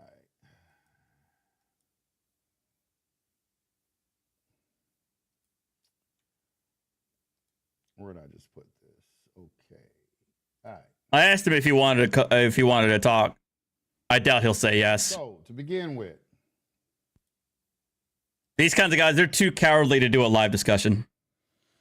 okay, this is SBC University. Oh God, he's hot. Website. Of course, he's gonna hawk his crap though. Information. Anybody can come to the website and get this information. You do not have to be a member of SBC University to access any of the information that I'm showing you. Just go right to the website, go to the PDF downloads, and it's available for you. Because all this information is readily available on the internet anyway. But it's just that I'm just putting it in one area for you, make it convenient for you to download. All right, so right here, first and foremost, See you later, 98. Analysis and interpretation of the Constitution. We want to stay right there. The Constitution of the United States, analysis and interpretation, annotation of cases decided by the Supreme Court of the United States to June 29th, 1992. And they have different versions of this. You can go to their website, and they have updated versions of this as well. However, what I want to bring your attention to is the introduction of this. And I'm just going to get right to it. Okay. So right here, you can see, and this is in the introduction to the 1992 edition, I want to bring your attention to this. National federalism as a doctrine was proved to be far more pervasive and encompassing than it was possible to notice in 1953. In some respects, of course, later cases only confirmed what those decisions already on the books told. Foremost example of this confirmation has been the enlargement of national powers, of congressional powers under the Commerce Clause. Now, in here, I want you to they're going to spend a lot of time discussing the Commerce Clause. The Commerce Clause is responsible for more litigation in the federal courts than any of the clause in the Constitution that comes from this document. Additionally, the cases in which he submitted to me are surrounding the Commerce Clause in the 14th Amendment and whether or not there's some economic application conduct that was. I forgot now. In a particular case, did it relate to interstate commerce? And did it materially affect interstate commerce in some kind of way? That is what they have done. They've converted all, and this is what we've been saying. And this is what was really interesting about this case. Oh, I forgot. He's one of these guys who thinks that all crimes are commercial. And like all crimes are commercial and all crimes are like federal or something because of the Commerce Clause. Like I said, when it comes to and Juan, Juan probably says it better, or Juan could probably do a better job than I do. But it always feels like whenever guys like these talk, it feels like you have to spend 20 minutes for every minute of dribble that they spout to try and debunk it, because they say things so wrong, but there's like layers they have to peel in order to explain why they're wrong. He gave to me, I'm like, do you not understand what it is that we're saying? And I thought it would be an interesting case to review since he gave it to me. But this is dealing with the Interstate Commerce Clause. I had a case in federal prison where a young man, he's probably about 17, 18 years old. He called a federal case. He was SPC. He was caught in a hotel room with his girlfriend. Now, he was a small... These guys pretend that state constitutions don't exist a lot of the time. That's why I don't like the drug laws. They were supposed to get the big drug dealers, but all they've been doing is rounding up a whole bunch of nickel and dime ass people because they're involved in slavery. We all know what's really going on. They really don't have any interest, really, of catching the big individuals, because if you were, you'd be looking at the CIA and the people who are responsible for distributing all of this cocaine and everything in our neighborhoods. But you're not interested in that. Once again, go back and listen to Rabbi Finkelstein as he discusses that. All right, but right here, once again, the young man, he got caught in a hotel room and he had a gun and he had probably about, some baggies of some dope or something like that. I didn't understand how the case was federal. He had never been out of his city before. He wasn't a big-time drug dealer, and he was just caught in a hotel room. And he came to me for help, and I'm reading his case, and I'm trying. And anytime I get a discovery, the first thing I'm looking for is the jurisdictional element that granted the government the jurisdiction to have over the case. 90% of the time it's something involving interstate commerce. 90% of the time, and I can show you all of this. And I was looking for that, and sure enough, it was interstate commerce, but I still say, well, what did he do? And it was because the gun had been manufactured in Baltimore, and it went across state lines into Florida, and that is how the government got jurisdiction over the case. All right, now, I'm telling you all this because I'm preferencing when we read this case, I want you to see all of this, and now when you look at the case, it's going to give you some insight into why the judges decided the way that they did, who, dissenting opinions, concurring opinions, and things like that. And it also gives you some insight into the minds of the judges. All Supreme Court judges are not the same. Some are originalists, meaning that they apply the meaning of the Constitution in its spirit and the original intent that the framers had for it. And then you got some who construe it as a living document, that it changes with the time. And most of the time, the Supreme Court justices who interpret the Constitution that way are liberals. They are Democrats, all right? So you need to understand this and go investigate everything I'm saying for yourself. So let's read this again. It says, national federalism as a doctrine was proved to be far more pervasive and encompassing than it was noticed in 1953. In some respects, of course, later cases only confirmed what those decisions already on the books told. Foremost example of this confirmation was been the enlargement of national powers, of congressional powers under the Commerce Clause. The expansive reading of that clause's authorization to Congress to reach many local incidents of business and production already apparent by 1953 was scarcely enlarged by those decisions of the period through the 1960s, through the 1980s. And this right here, as you can see, the expansive reading. They have a very expansive reading of the Commerce Clause. It oh my God. a lot.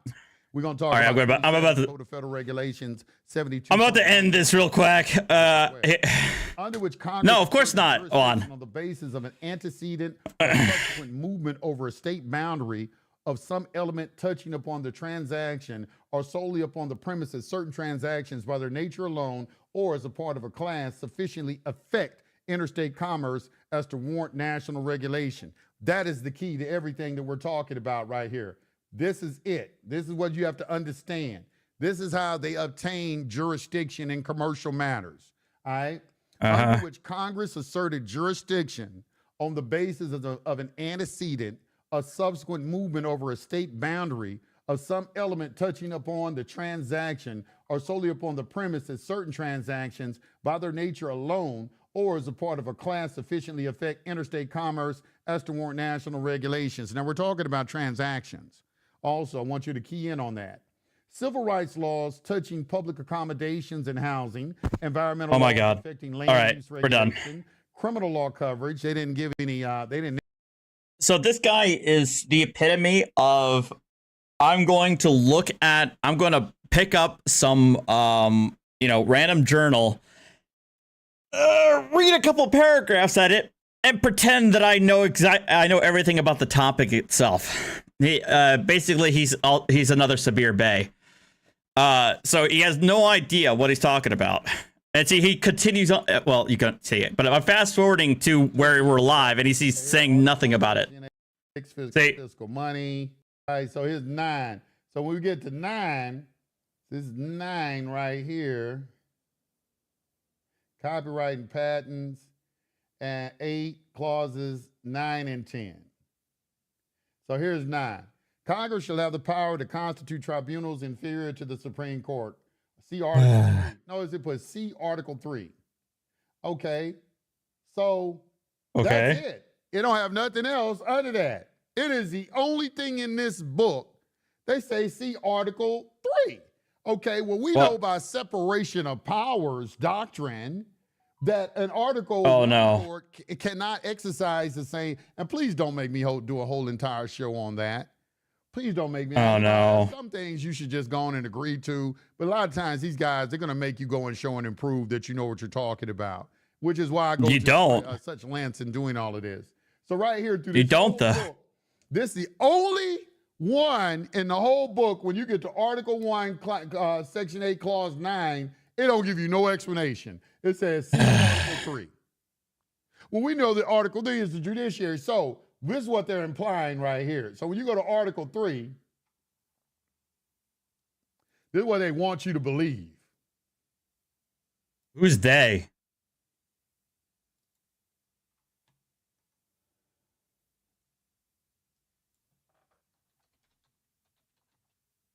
Who's they?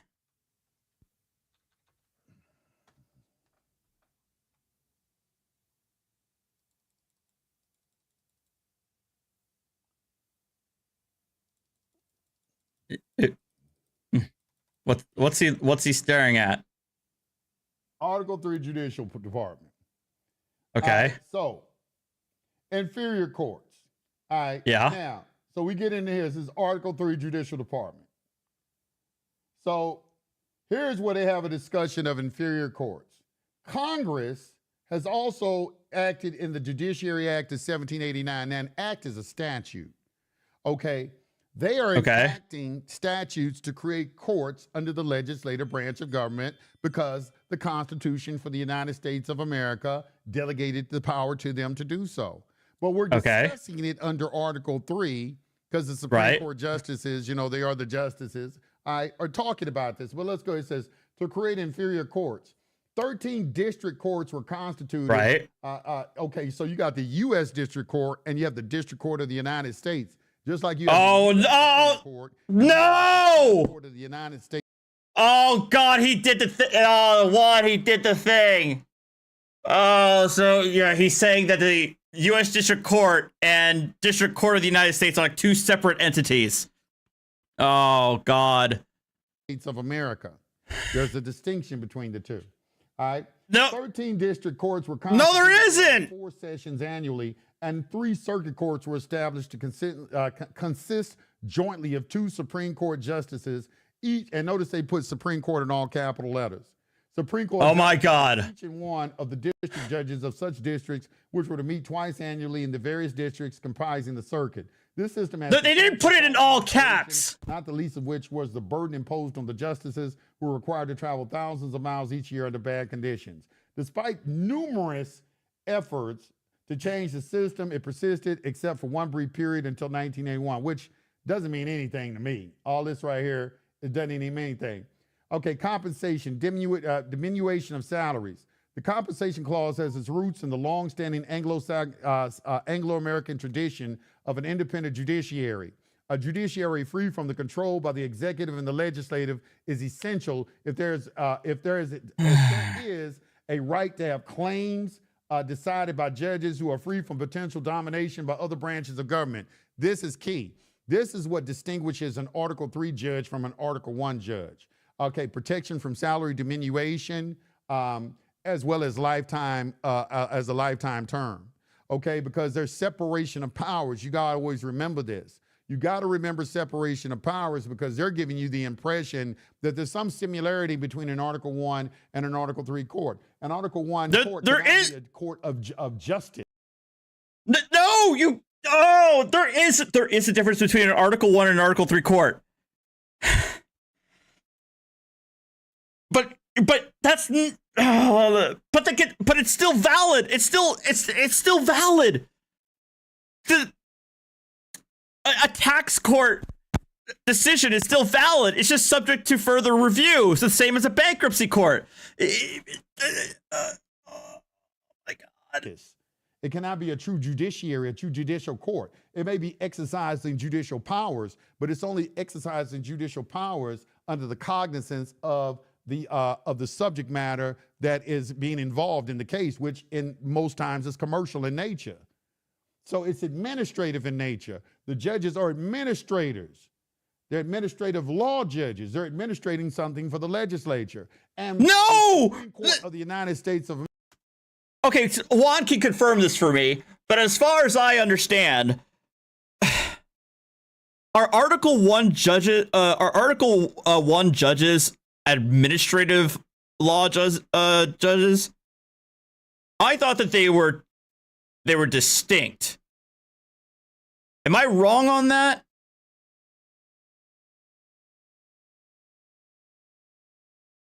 I might be wrong on that. They might actually be administrative law judges, but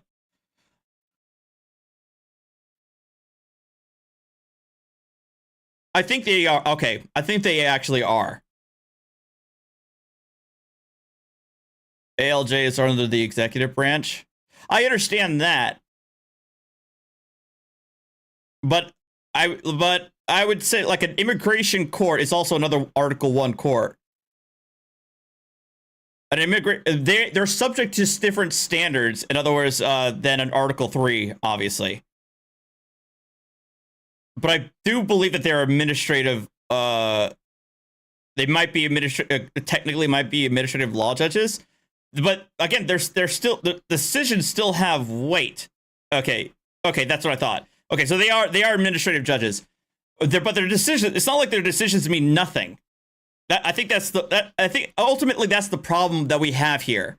Is that yes, they might be administrative law judges, and yes, they don't have the same level of power and weight as an Article 3 judge, but that doesn't mean that their decisions are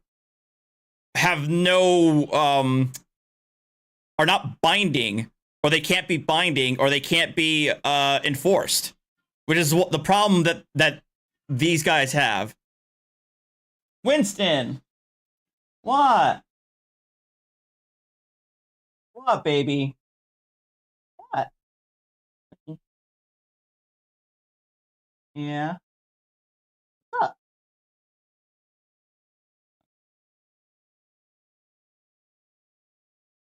America acts in an appellate capacity to that by reviewing the decisions to ensure there are no constitutional violations.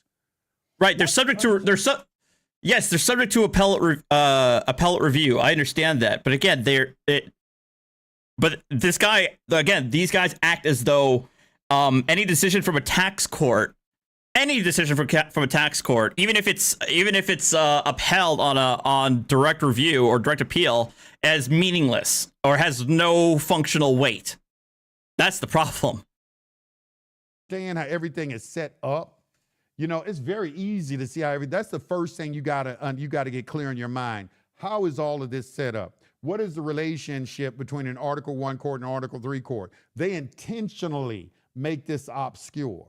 This one point right here where a lot of people are having a trouble, and this is why you got to do a deep dive in this particular subject right here. This needs to be a focus and concentration on anyone who's seriously doing study or seriously about this information, and you're going in court. This is where the ignorance of the American people is at its largest, in my opinion, is people don't understand how everything is set up, and they're not trying to explain it to you.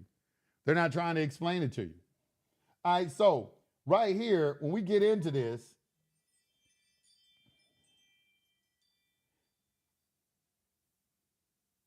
someone's at the door. I want y'all to pay attention to this right here.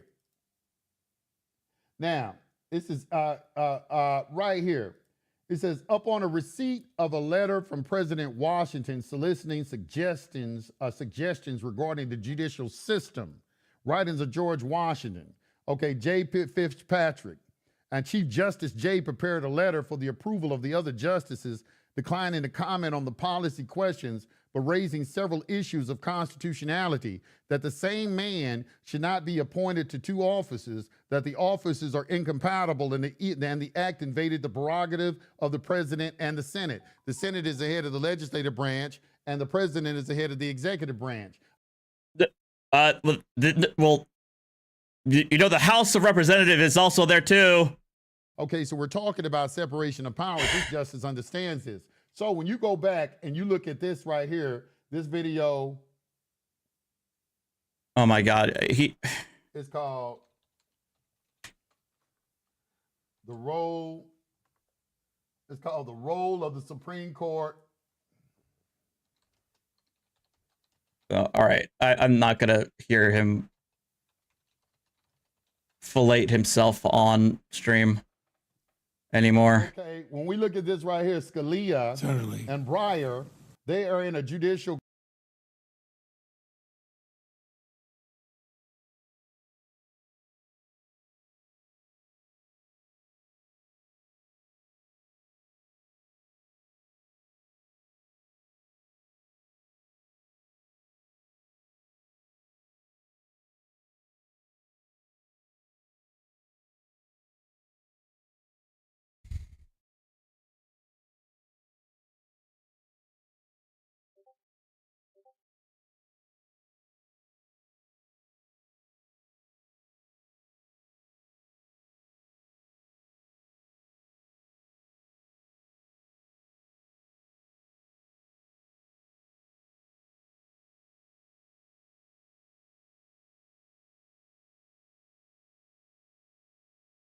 All right, let's see what this is all about. Hold on.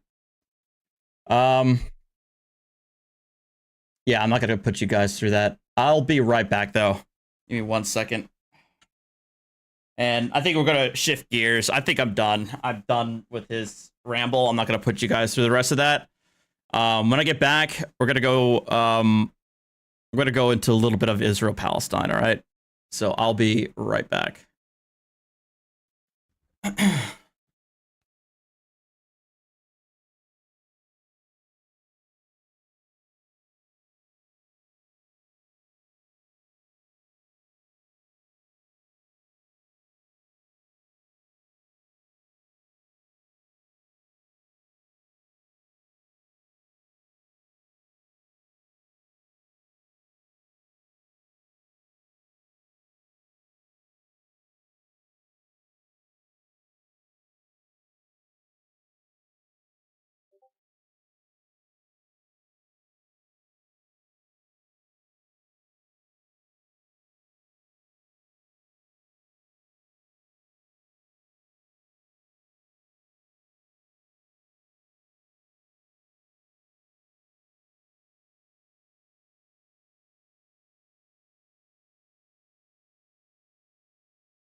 All right.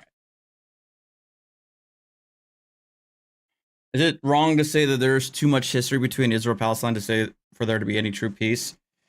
I mean, I'm not that black-pilled, but man, I mean, we're getting there. That's for sure.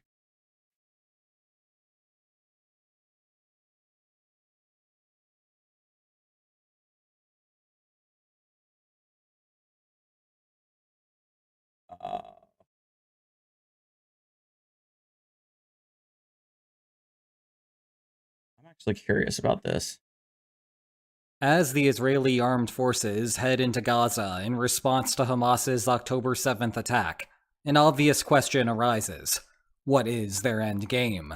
The world knows all too well what happens when a country does not have a good answer to that question. Just look at the United States' experience 2 decades ago, and how the endless war and this war dynamic played out. Will things be any different for Israel? Or is the operation doomed to duplicate the Iraq War and spiral into a bottomless pit of despair? Today, we are going to examine what Israel may be up to, and some of the problems that might arise in the process. We will begin by discussing the current tactical situation. That is, what Israel appears to physically be doing. But, as always, war is politics, so we need to contextualize that in the proper political bargaining framework. Lines on maps, baby. Today's focus will be on first strike advantages and war termination. We will then discuss the historical solutions to this problem. This is Daniel, shoot, I forgot his full name. William, I don't know why I say Daniel. William Spaniel. He's done a lot of coverage on Ukraine. In Russia, that's been pretty good, and now he's kind of moved to Israel-Palestine in the last month.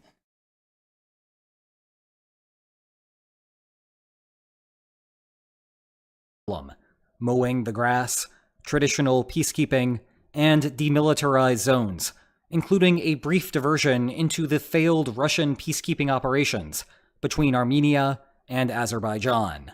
And finally, we will examine one of the major obstacles that Israel will face if reducing first strike advantages is indeed the goal of the offensive. But we begin with the current tactical situation. Following the October 7th attack, Netanyahu declared that Israel was at war with Hamas. Israel then proceeded to sit around and not actually invade Gaza. Murmurs in the press began about what might be taking so long, apparently under the impression that offensives begin and end immediately. Sound familiar? But this was not actually Sitzkrieg 2.0. What happened during that period was a series of low-risk airstrikes and brief cross-border raids to capture weapons caches and soften targets before the next stage.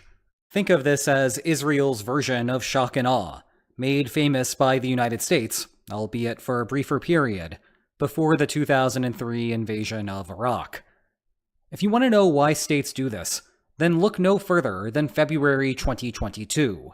Many European countries believed that Russia was bluffing, and thus were uninterested in taking proactive steps to stop an invasion. Meanwhile, the Kremlin believed that Ukrainians were going to roll over. Consequently, the plan called for a rapid capture of Ukrainian territory, and to turn it into a fait accompli for the rest of Europe. It has happened already, so taking serious countermeasures at this stage would be pointless. But the assumption that Ukraine was going to roll over turned out to be wrong. As a result, Ukraine was at full strength at the start of the ground attack. Rather than doing mop-up work, the Russian army instead had to do the heavy lifting. That ended up faring okay in the east, but was a bit of a disaster with the run on Kyiv. Back to the other war. It was no secret that Israel had major plans for Gaza, so preliminary attacks were not going to spoil anything. The waiting game also included a healthy dose of the usual economic sanctions, which most notably included cutting off fuel shipments, which in turn gave rise to an unhealthy dose of humanitarian concerns. With these effects combining together to weaken Hamas, and the telecoms sporadically going down and thereby leaving Hamas uncoordinated, Israel appears to be aiming to cut the strip in half. Troops are forming a salient, which is what they did, as far as I understand, here around the edge of Gaza City, and a more general push is coming in from the corner. The next step is a full invasion of Gaza City, which for now is just surrounded. There also appear to be some small incursions elsewhere, but the main action remains over there.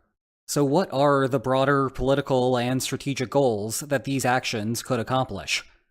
To answer that, we must return to the logic of first strike advantages and preemptive war. The basic logic is that Hamas has an ongoing ability to strike Israel at a time when the latter is unprepared.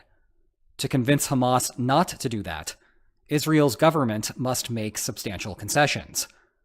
But Israel could alternatively preempt Hamas attacks, and paying the price for war may be better than the alternative from the government's perspective. It's a classic lines on maps problem. Now, there are a bunch of explanations that could be the underlying cause of the war. Things like Hamas trying to beat back Palestinian political competitors, or disrupting Israeli peace talks with Saudi Arabia. But let's focus on just the first strike stuff for today. It will occupy enough of our time anyway. Israel would be hard-pressed to walk away from the war. Yes, there has been a lot of talk about that. But let's not forget our favorite lines on maps logic. The lines on maps vector of a future surprise attack might not take the form of paragliders again, but Hamas may easily find something else. And try as diplomats might, you cannot end a war until the fighting resolves the problem that started it. If that thing is first strike advantages, then Israel will continue until Hamas's shrinks down. And indeed, there are a few ways to fix things. One way is through the military consequences of that fighting. This is basically the mowing the grass strategy that Israel often engages in, except maybe on steroids this time. For Hamas to take advantage of first strike surprises, the group needs a sufficient level of baseline military capacity. As an extreme illustration, if Hamas has no guns, then the element of surprise will not change the group's inability to fight effectively against Israel. The costs are what start to matter, and you can get a deal done. For a more practical example, consider Israel's Iron Dome system, which shoots down incoming rockets from Gaza. If Hamas were Ukraine, I suppose this is where you might get out the HIMARS to blow up the defenses. But Hamas does not have access to precision Gimler's missiles that could specifically target Iron Dome. Thus, the simple solution that Hamas relied on was to shoot a ton of rockets all at once. Iron Dome is good at handling one rocket at a time, but Israel only has so many interceptors active at any given moment. If Hamas fires with reckless abandon, Iron Dome cannot handle the output, and the surplus will go through unimpeded. However, if Israel mows the rocket grass, that is no longer a possibility. Except Israel is not doing the lawn mowing with a push model. It is getting out the heavy hitter. The scale of Israel's post-October 7th operations appears aimed toward eradicating Hamas's offensive ability. The last time that there was major fighting between Israel and Hamas, the year was 2021, and Israel executed 1,500 artillery strikes and bombings. By the beginning of November 2023, that figure was already at 11,000. Clearly, the current operation is less about mowing and more about thank you for the sticker. every last blade of grass. Still, this strategy leaves a lot to be desired as a long-term solution. Survey data showed that Gazans preferred avoiding war with Israel before the fighting began, but enough Palestinians were still sufficiently upset at Israeli policies to become militants, and the process of prosecuting the war will inevitably produce more. The point is that the seeds will persist, and the grass will grow back. And that means, absent something else, you are going to need the lawn mower again, and again, and again. Thus, Israel will want to look to combine mowing with other solutions. One that has been floated is a peacekeeping mission. I know that peacekeepers are often the butt of jokes, because they seemingly fail in their job so often. Heck, they lean into it. This is a photo of peacekeeper training, as you can see with the fake guns, and even the mock protester sign is telling them that they suck. Or maybe 5-uck because it was hastily made. Whatever. Anyway, that is like criticizing hospitals because hospitals are where a lot of people pass away. Peacekeepers go where the baseline risk of war is high. Thus, looking at it strictly from a value-added perspective, they do fairly well. And one of the reasons for their success is how they can reduce first strike advantages. If they simply stand in the way of two parties, whoever decides to go on the offensive first has to fight their way through the peacekeepers. That slows things down, negating the thing that otherwise makes peace infeasible. The real problem is finding peacekeepers actually willing to follow through on their job. To hammer that point home, look no further than Armenia and Azerbaijan. Long story short, there is a region inside of Azerbaijan called Nagorno-Karabakh. It is, or increasingly was, full of Armenians, and the place has been a mess since the fall of the Soviet Union. After another scuffle broke out in 2020, Russian peacekeepers entered to pacify the situation, and it worked for a few years. But then Russia decided to invade Ukraine, where things did not quite go as well as anticipated. With speculation mounting that Russia was facing a manpower shortage, Azerbaijan wagered that Russian peacekeepers no longer had credibility. If push came to shove, they would just leave rather than be reinforced. So Azerbaijan went in, and indeed Russia did nothing to stop them. And that is the big hang-up in discussions of bringing peacekeepers into Gaza. Who is actually going to command their soldiers to push back when death is on the line? That is how we get to a more plausible option, a demilitarized zone. You are likely most familiar with DMZs from the Korean Peninsula, and yes, I will use any excuse to show this photo. The Korean DMZ is 4 kilometers wide, stretches across the entire peninsula, and has been a fixture of politics in the region since the end of the Korean War. One of its purposes is to serve as the background for the world's most dangerous golf course. No, seriously, this is a real thing, right next to the DMZ. The pin looks like an American flag, the greens are not natural, and the fairways are atrocious. Yes, that is supposed to be a fairway. But hey, beggars can't be choosers. Thumbs up, gentlemen. Just don't chase the ball very far. Oh my god. Doubles as a course for Easter egg hunts.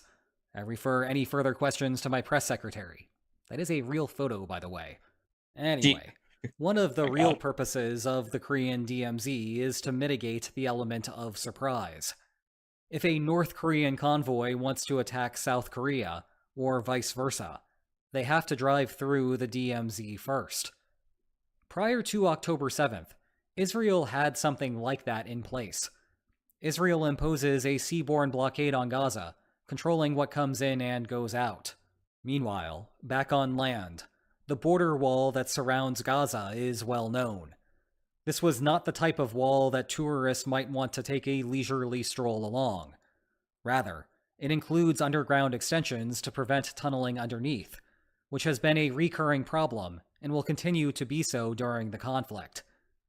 Going deeper, within 100 meters on the Gazan side was the exclusion zone. This is why the border is so visible from space. It's not the wall itself, it's the no man's land. However, since 2018, farmers were permitted to tend fields up to 300 meters, but farming by foot only. For security reasons, no tractors allowed. Nonetheless, the October 7th attack demonstrated that the 300 meters gave insufficient warning time. Some part of Israel's efforts appear geared toward extending that out. Further, the wall itself was no match for simple bulldozers. One might imagine that Israel would want to better fortify the exclusion zone. Israel is using landmines to temporarily secure the holes in the wall. Whether they will extend those further is a dicey political question, given international norms against their use. And remember, with a name of a ban as long as this, you know that they mean business. Something like long lines of Czech hedgehogs, designed to make it impossible for vehicles to cross, seems inevitable. However, there is a major problem with this strategy. Let's go back to the Korean Peninsula. It is deep, going from one country to the other. In contrast, though, it is not especially wide going across. The Gaza Strip is the opposite. It is wide, but it is not deep, especially in some areas. What that means is that there is just not much space for a DMZ, especially if Israel intends to build it on the Palestinian side. Using the Korean DMZ's 4 kilometers as a comparison, the exclusion zone would look something like this when applied to Gaza. Obviously, this already appears problematic, but somehow it gets worse. Land is at a premium in Gaza. You do not have the space for casual golf courses out there. The Strip already has 2.4 million people crammed within the existing border, removing 160 square kilometers. Yeah, as far as I understand, Gaza is like the 4th most densely populated area on Earth. I forget what are the first 3. I know Hong Kong is one of them, but yeah. Would increase its population density to 11,000 Oh, really? per Sean, square kilometer, far exceeding Singapore's 8,250, and only falling short of Monaco's 18,000, which hardly feels like much of a consolation, given that Monaco has 36,000 total. And never mind, screw me, I was wrong. Singapore's people crammed within the existing border. Removing 160 square kilometers would increase its population density to 11,000 people per square kilometer, far exceeding Singapore's 8,250, and only falling short of Monaco's 18,000, which hardly feels like much of a consolation, given that Monaco has 36,000 people total. And never mind that many people's homes and livelihoods would be ruined in the process. That is a good way to radicalize someone who was previously apathetic about the whole affair. Thus, much of the game Israel is playing right now is calculating the optimal balance between extending the DMZ and just making the problem worse. Now, you won't find an answer to that question here, but you can find a playlist that will take you further in depth. So he's correct in the sense that as much as I agree, as much as I support Israel's right to retaliate and get after Hamas, I agree with that. The logistics of everything is just a problem because are dealing with a highly densely populated area. The airstrikes are inevitably going to kill civilians. There isn't really a way of getting around that, and doing that will ultimately radicalize some of the people there. to further give a problem to join Hamas. But you know, I mean, what do people want Israel to do?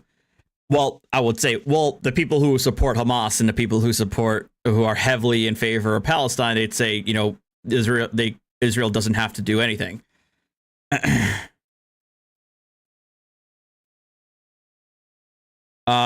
Israel shouldn't do anything because they are, you know, settler, colonialist, apartheid state that doesn't have any justification to exist. Never mind respond when their civilians are slaughtered like animals. So this invasion, but ultimately, airstrikes aren't going to do anything because they haven't done anything previously. So the only other option that Israel has here to actually get after Hamas, because it's not going to be peace, because Hamas doesn't want peace. By virtue of their very nature, they absolutely do not want peace whatsoever. There's no negotiation with them. So this is their only other option, which is an invasion and a sweep of the of Gaza City to kind of root out most of the Hamas leadership and personnel. But ultimately, that's going to be very, very bloody. As we've seen in urban warfare environments, they can be very protracted and very bloody on all sides. I don't really see what's going to happen here. And also, it's never mind that Hamas doesn't want peace. Let's not get that twisted. It's not just that Hamas doesn't want peace. Netanyahu doesn't want peace either. He's never really wanted peace himself. So the two major actors in here don't really want peace in the first place. So I don't know. I like, again, it's very easy to be blackpilled on this entire situation and say and honestly, I wouldn't blame anybody if they say that they're completely blackpilled and that this is going to be the state of affairs for another 80 years in this region.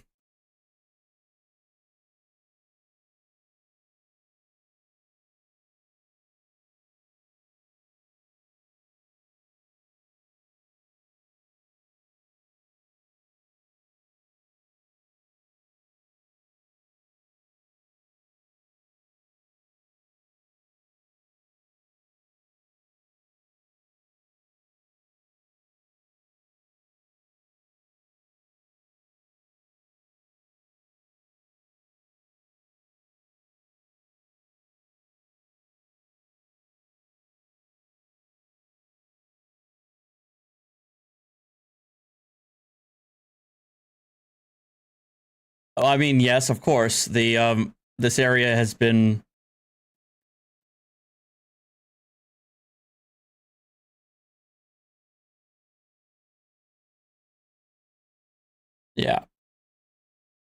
There was another one I wanted to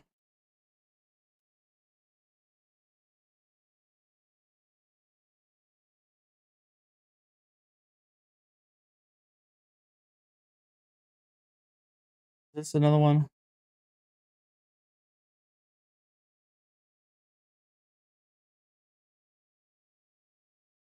Has been released over the past couple of days. In this update, we take a closer look at the most significant clips released so far and what they could signify. Please show your support through a like and comment. It greatly helps. This is from WarLeak's channel. The Israeli army advanced from 3 main directions, aiming to separate the northern part of the Gaza Strip from the south and to encircle Gaza City. On the Israeli side, the main units involved so far are the 162nd Armored Division with its 401st Brigade, the Nail Brigade and the Geopolitical Brigade. Furthermore, units of the Golani Brigade, the 7th Armored Brigade, the 35th Paratrooper Brigade and Shaitet 13 joined the fight as well. On the Palestinian side, we have the Al-Qassam Brigade. Shaitet 13, I think that's their special forces group, isn't it? And its Al Naqba Naval Commandos, the El Quds Brigades, the Abu Ali Mustafa Brigades and the National Resistance Brigades. Currently, it seems most of the fighting on the Palestinian side comes from the Al-Qassam brigades that are basically infantry-only units if you do not count in the light motorized vehicles they used for transportation during the October 7th attack. Besides air, artillery and naval support, the IDF mostly uses Merkava tanks, mechanized infantry units with Nemer APCs and a number of IDF Caterpillar D9 or armored bulldozers. In response to the ongoing Israeli military ground operations, the Yemeni Houthi rebels declared themselves a conflict party as well, and launched a number of missiles and drones from Yemen towards Israel. Hezbollah also conducted a series of limited attacks from southern Lebanon, but overall their involvement was not so significant, at least for now. From the Beit Lahia axis, Israeli forces made the deepest advances southwards into Al-Qassam-held territory along the northern coastal line of the Gaza Strip so far. Video footage released by the Israeli Defense Forces on November 3rd and November 4th, 2023 shows Israeli Merkava tanks, mechanized infantry units, Israeli combat engineers and armored bulldozers during combat operations on the coast.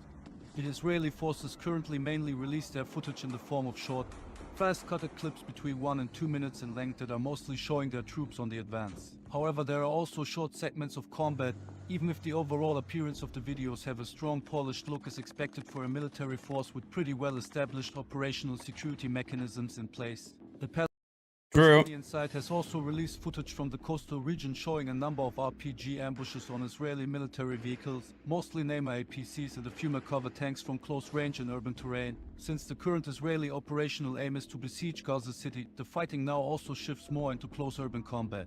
From the looks of the footage, the Palestinian tactics here could be best described as gun and run. They try to sneak as close as possible onto Israeli armored vehicles, fire at them with RPGs and then fall back immediately to avoid any prolonged engagements with the IDF. They are pretty well aware that they have no chance in a direct force-on-force confrontation. That's because if one of their elements gets found and fixed in time, the better equipped Israeli soldiers can simply outflank and finish them with precision-guided munitions from helicopters, drones, fighter jets or artillery. That's why they instead make use of these bold-looking urban guerrilla warfare tactics. All Palestinian videos so far have only shown lightly armed, small body-to-fire team-sized elements and quick engagements aimed at disrupting and delaying the ongoing Israeli advances. Honestly, there is not much more they can do, since offensively trying to reclaim territory is close to impossible for them. Yeah, this is why this is going to be such a monumentally difficult task, because of how urbanized and dense this region is. It's I don't like making World War II references, but this is going to be like a Stalingrad of not so much like a siege, but more of like just but maybe a siege, but also a house by house, room by room clearing of Gaza City.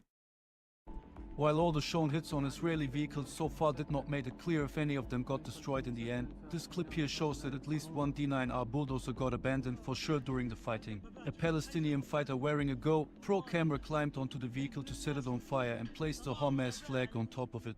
Quite interesting that he wanted to set the vehicle on fire while placing their flag on it, since the flag would be most likely burning down as well if the fire would have gotten any bigger. Ironically, this depicts the mindset behind the October 7th attacks pretty well.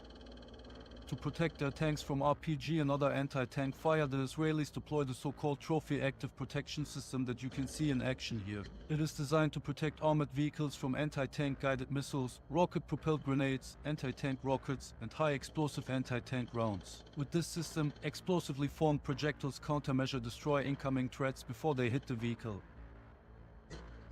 One Palestinian attempt to bypass this system is by trying to get as close to the tanks as possible to place explosives on top of them by hand. This, however, is only really possible as smooth as shown in this clip if the tanks are not covered by infantry or observation drones. In addition, the attacker must already be in a well-covered or concealed position in very close proximity to the target. Last but not least, a good portion of luck is required here as well. After the explosive detonated on the tank, the Palestinians proceeded to target the tank with RPGs. They used the so-called Al-Yassin warhead for this. This basically is a 105mm round that weighs 4.5 kilograms and has a range of 100 meters. It is manufactured in Gaza, presumably with expertise provided by Iran through Hezbollah, along with sourcing raw materials from within Gaza or through smuggling from Egyptian, Lebanese, and potentially even Israeli territory. After launching the RPG, the fighters do not wait a single second before jumping back into the hidden tunnel system they came from. Therefore, clear visual confirmation of the tank's destruction is missing here as well. While this sneak attack looks like an unprecedented event, there has been footage of the same attacks of this kind from Syria and also Yemen in the past. Also, the Israeli army encountered more of this during their operations. One service member of the IDF described a similar event. במהלך העצירות, מחבלי חמאס קפצו מתוך פירים, הקיפו אותנו במספר מקומות, ירו עלינו RPG, וניסו להגיע לנמרים שלנו להניח עליהם מטענים. בזכות הערכות טובה, הצלחנו לפגוע בהם, להרוג את חלקם, להדוף את חלקם, הפעלנו אש מהאוויר, הפעלנו ארטילריה, מרגמות, והסתערנו עליהם עם הנמרים. התוצאה הייתה שהם הרוגים, ואנחנו ממשיכים בתמרון. עד הניצחון. The biggest enabler for this sort of attacks are the large tunnels. The tunnel systems. Through Gaza. These tunnels are used to smuggle and store goods, weapons and ammunition, hide fighters inside or to infiltrate the battlefield, to name just a few examples. It has been reported that currently there are at least over 1,000 of these tunnels under Gaza, with an average length of 1 kilometer for each tunnel. The entrances to the tunnels are often hidden in buildings or beneath concealed positions like bushes.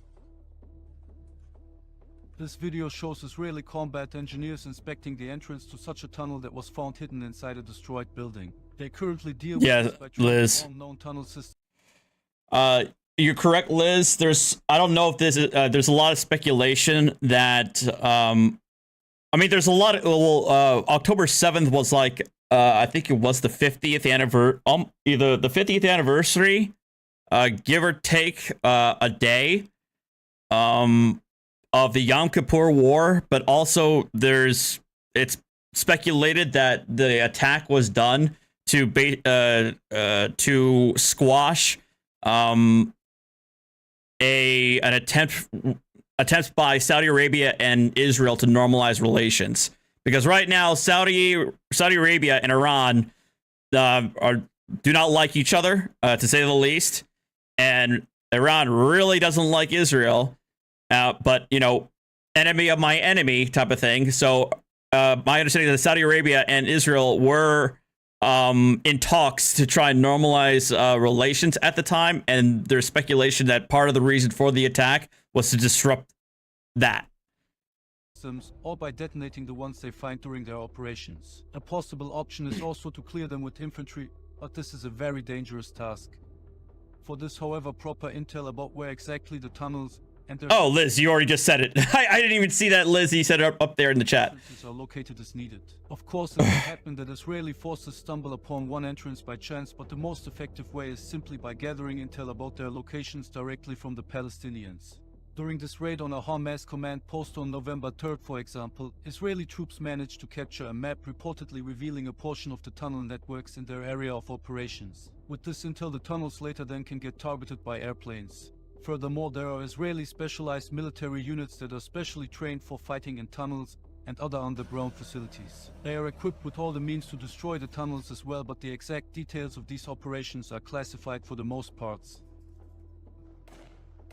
While the Palestinian videos nearly exclusively show a high number of RPG attacks on armored vehicles without infantry support, Israeli released footage shows significantly larger numbers of infantry units operating alongside armored vehicles. This raises the questions where exactly the infantry was during the Palestinian attacks. A possible explanation is that the elements targeted in the Palestinian videos were either forward recon or engineering elements preparing the advance of the main body, or rear and security elements, at least, who did not expect any attacks. The tunnels would have made this possible for sure. It makes sense for the Palestinians to avoid the main body for as much as possible, to only engage in small skirmishes with Israeli forces with the sole purpose of inflicting casualties for the sake of doing so. These scenes here from November 5th show what is most likely such an Israeli main body starting to operate in urban terrain. For now, Hamas has withheld most of its arsenal and only engaged with IEDs, RPGs and assault rifles. It can be expected that we might get to see more intense fighting once the Israelis push deeper into Gaza City. This, however, depends on how much the Israeli Defense Forces are willing to share of the combat and how much Hamas is able to upload. The exact Israeli Mm. losses are not known for sure, but it can be that for now a number of at least 15 to 30 Israeli soldiers deceased since the start of the ground operations. Hamas, on the other hand, says the number of IDF losses already surpassed 300, a number that is way too high in my opinion. This is based on the footage released of the attacks that looked like successes, at least on the surface. As stated before, we have not really seen any solid damage assessment by Palestinian fighters after their attacks, and the Israelis could not care less to provide us with that data. In addition, it has to be made clear once more that most of the documented attacks were against Israeli armored vehicles, and that these vehicles are designed for high survivability. Perhaps designed even more for that cause than NATO ones, so it is likely that a high number of the vehicles that actually got hit were not destroyed, and that some of the explosions we saw during the hits could have been from the Israeli trophy system in action. This, however, is just my observation and does not have to be the exact case, like with everything said in this video. I highly encourage you to open a civil discussion in the comments section talking about the events. I know the topic is pretty emotionally charged, but I have tried my best to describe what we could see so far as objectively as possible. I hope you will do so as well. If you found this video interesting so far, please let me know through a like and subscription. This feedback helps me to improve my reporting and motivates me to spend more time on it, since creating these videos is actually a hell of work to pull off, especially with map animations, and the overall increased production value only possible thanks to my paid Telegram subscribers and YouTube channel members. Thank you very much. Another observation is that the Israeli footage almost exclusively only features footage shot by Israeli combat cameramen, and the overall Not surprising. amount of Israeli helmet cam videos is very limited to a few very short. Yeah, so look, the whole thing is, again, for me, I'm not going to mince words. I'm very much on the pro-Israel side. But with that said, I mean, I'm going to have a at least healthy level of scrutiny or skepticism on certain footage released by the IDF and Israel proper. As far as what Hamas does, I'm really not going to trust a lot of what they say, but that doesn't mean I'm going to write it off completely. But I'm really not going to trust it until I see other similar sources. IDF, I'm going to gather a healthy level of skepticism, and again, equally as well, I'm going to hold off on certain claims and statements until there's third party corroboration.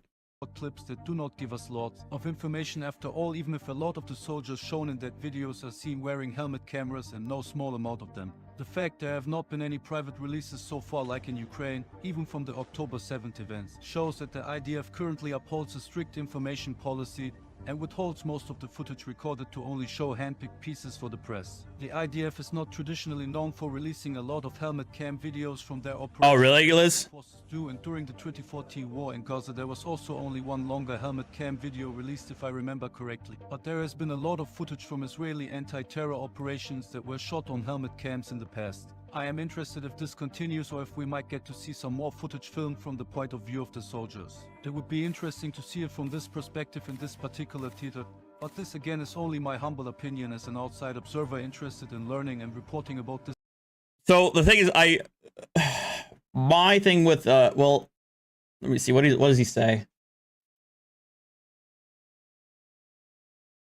Oh, I mean, he probably has a far more nuanced view, which is perfectly fair. Don't get me wrong. But I understand what he's saying.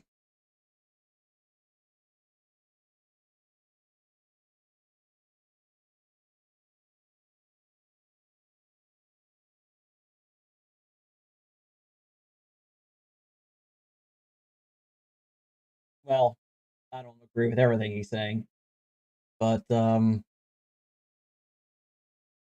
agree with him about Netanyahu overall.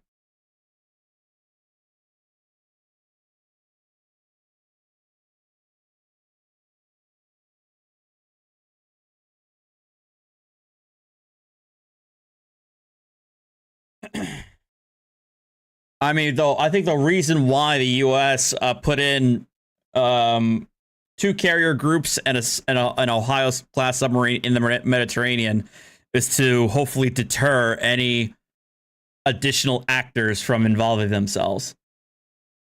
That's the hope, at least.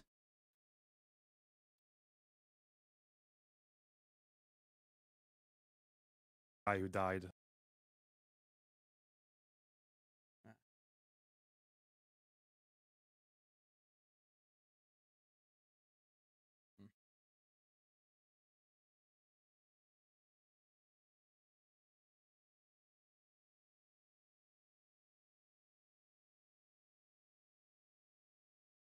Yeah, I remember when Yasser Arafat was like a and you know Yitzhak Rabin were, I don't want to say household names, but they were like they were like at the forefront of the early 2000s.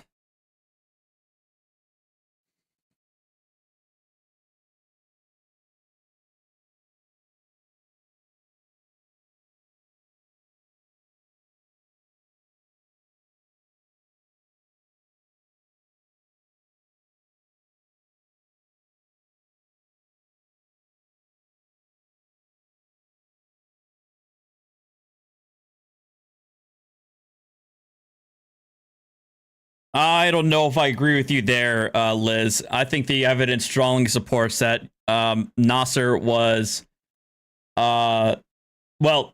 first Nasser closed the strait,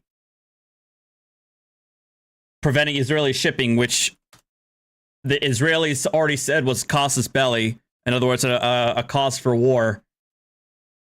But then immediately after Nasser did it, he started putting troops on the border between Egypt and Israel.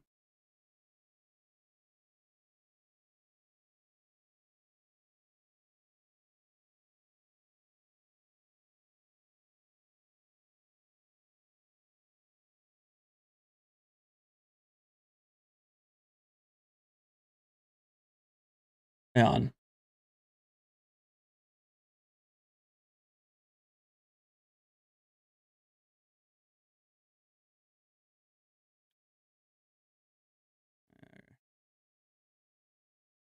Hang on.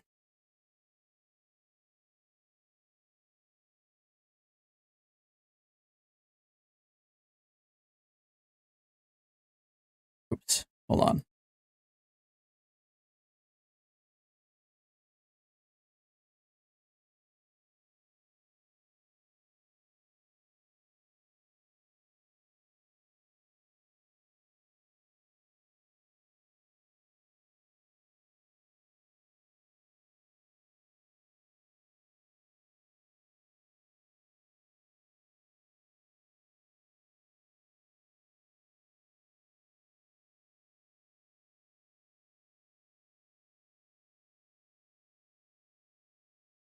You should have just declared war on you.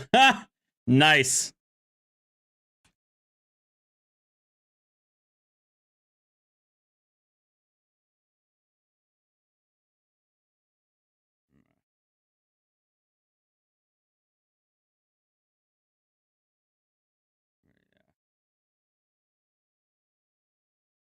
Neutrality of this article is disputed, naturally.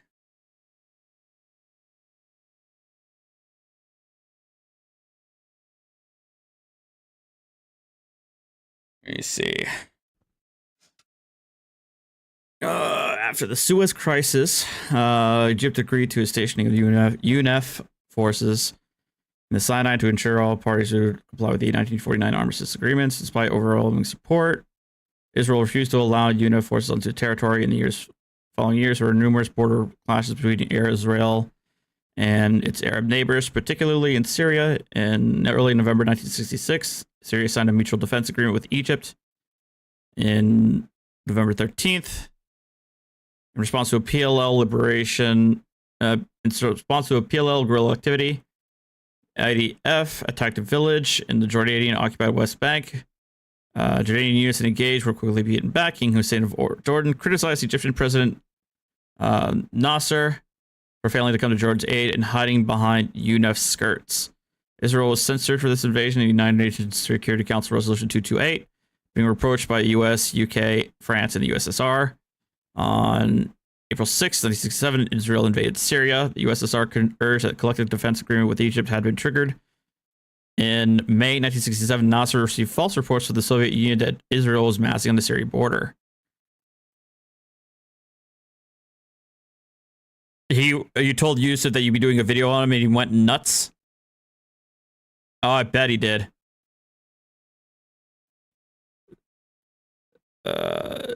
Nasser began massing his troops on the Sinai Peninsula on Israel's border, expelled the UNF force from Gaza and the Sinai, and took up unit positions at Sharm el-Sheikh, overlooking the Straits of Tehran.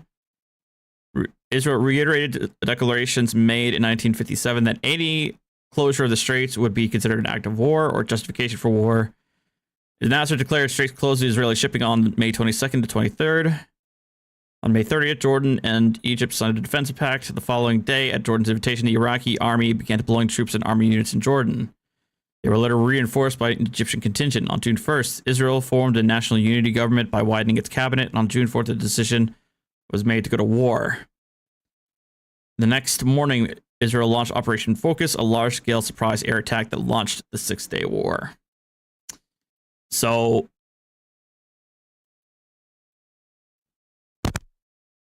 there was a heavy level of troops and material forming in Israel's neighbors. Nasser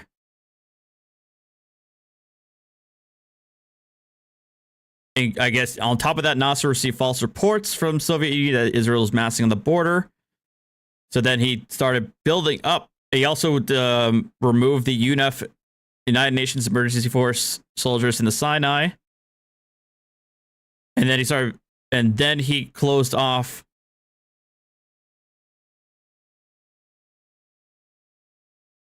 He made his live stream interesting by commenting in the chat. He stopped to read your comments. And then he closed the strait, or closed off Israeli access to the strait.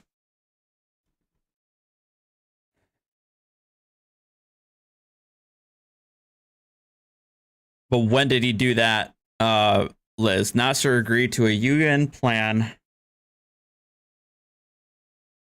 but Israel rejected it. There's definitely faults on both sides. What UN plan, and when did he agree to it? Let's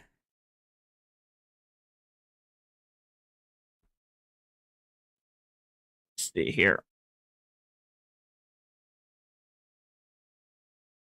Territorial disputes, Strait of Tehran, events in the years before the war,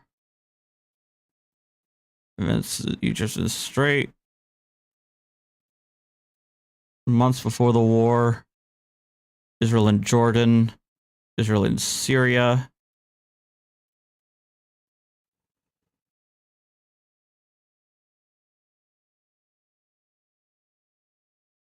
cross-border dispute, and the events leading weeks before the war, Egyptian troop buildup in the Sinai,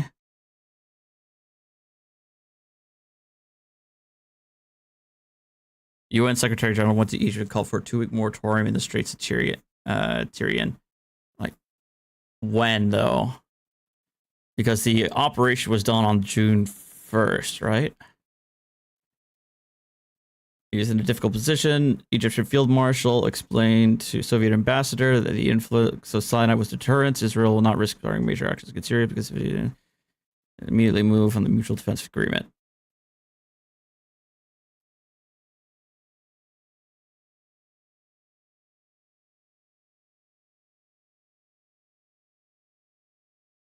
Here we go. On May 16th, Ahmed El-Faki, Egypt's Undersecretary of State, assured David Ness, U.S. Chargé d'Affaires in Cairo, that Egypt would not take the initiative in attacking Israel, but in the case of a large-scale Israeli attack against its neighbors, Egypt would come to their aid. Ness came away from the conversation certain that Egypt had no aggressive intent. The reasons for Nasser's decisions to expel the peacekeepers and the move to reinforce Egyptian forces reported to the U.S.-Israeli government by Prime Minister Eskol on May 16th, 1967 as follows. It is estimated that in light of the Syrian reports, appeals regarding in light of declarations and warnings issued by Israel in the past few days, and Egypt's predicament since April. Egypt's comes to the decision that in the present circumstances, it cannot sit idly by. It therefore decided in the face of Israeli threat to demonstrate readiness to come to serious aid within the framework of the Mutual Defense Pact. At the same time, it may be assumed that the Egyptians hope that their actions and demonstrations will achieve the practical effect of deterring Israel from implementing its threat.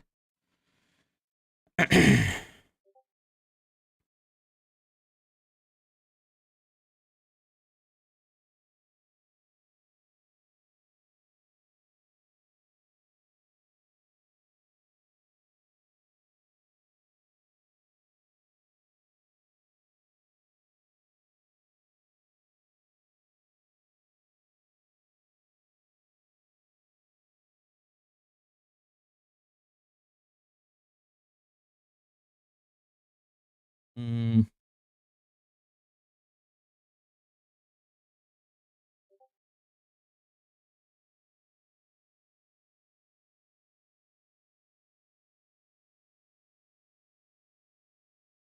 Right to remove UN peacekeepers.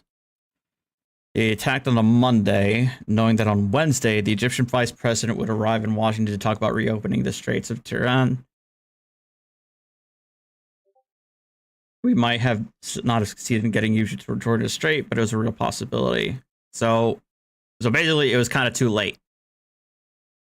Or based on Secretary of State Dean Rusk is suggesting that Israel knew that the vice president would arrive in Washington for negotiations and wanted to attack anyway to avoid the possibility of there not being war. I guess that's the conclusion to be drawn.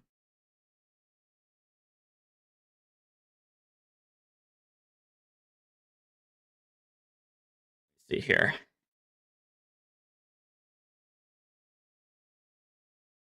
Israel Prime Minister repeated declarations that Israel made in 1957 that closure of the Straits would be an act of war.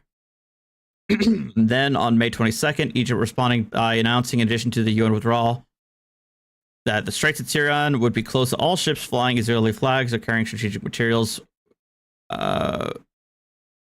with effect from May 23rd.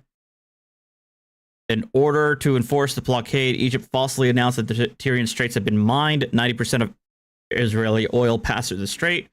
Oil tankers that were due to pass through the straits were delayed, according to Sami Sharaf.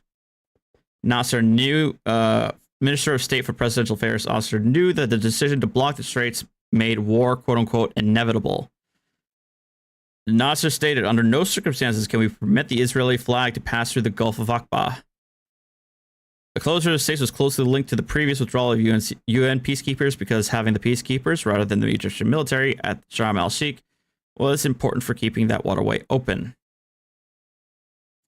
In his speech to Arab trade unionists on May 26, Nasser announced if Israel embarks on an aggression against Syria or Egypt, the battle against Israel will be a general one and not confined to one spot on the Syrian or Egyptian borders. The battle will be a general one, and our basic objective would be to destroy Israel. Nasser publicly denied that Egypt would strike first and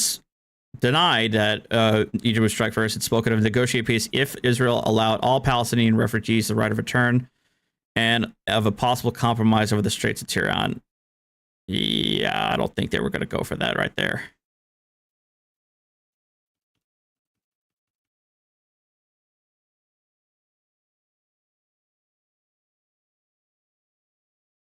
Egyptian Field Marshal Amer formulated a plan for initiating an attack on Israel in late May. It was rejected by Nasser, who felt that despite the rising tensions, Egypt should not attack Israel unless Israel attacked first. Nasser's awareness of this plan prior to his rejection of it is debated by other historians. Oren, I believe it's referring to Michael Oren, who I believe is the former...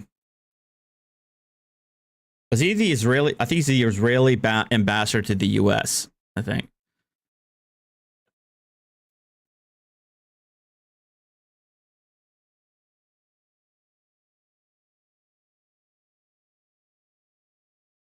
So on May 25th,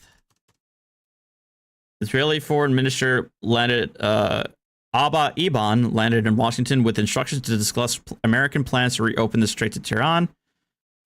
As soon as he arrived, he was given new instructions in a cable from the Israeli government.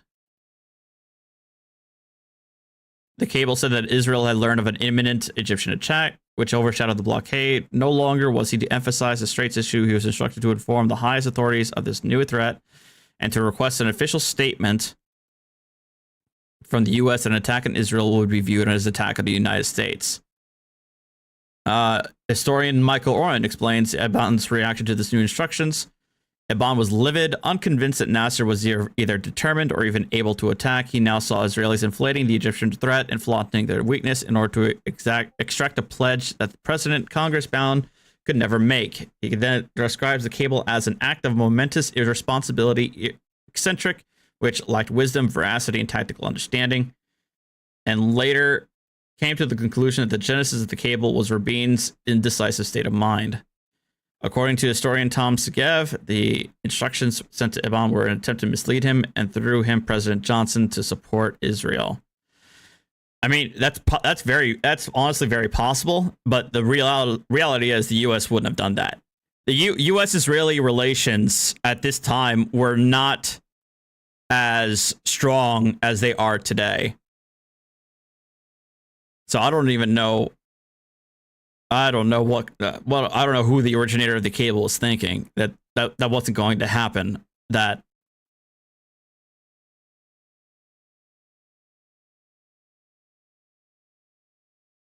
despite his own skepticism, Eban followed his instructions during his first meeting with Secretary Rusk, Under Secretary Rothschild and Assistant Secretary Lucius Battle. American intelligence experts spent the night analyzing each of the Israeli claims. On May 26, Eban met with U.S. Secretary of State Dean Rusk, Robert McNamara, and finally with President Johnson. In a memo to the president, Rusk rejected the claim of an Egyptian and Syrian attack being imminent, plainly stating that our intelligence does not confirm the Israeli estimate. According to the declassified documents from the Johnson Presidential Library, Johnson and other top officials in the EU administration did not believe war between Israel and its neighbors were necessary or inevitable. All of our intelligence people are unanimous that if the UAR attacks, you will whip hell out of them, Johnson told Eban during a visit on the 26th. Consequently, Johnson declined to airlift special military supplies to Israel or even publicly support it. Eban left the White House distraught. I mean, yeah, I'm not surprised. There's just no way. And it tells you, according to this, it does say that that American intelligence did not believe that there was an imminent attack.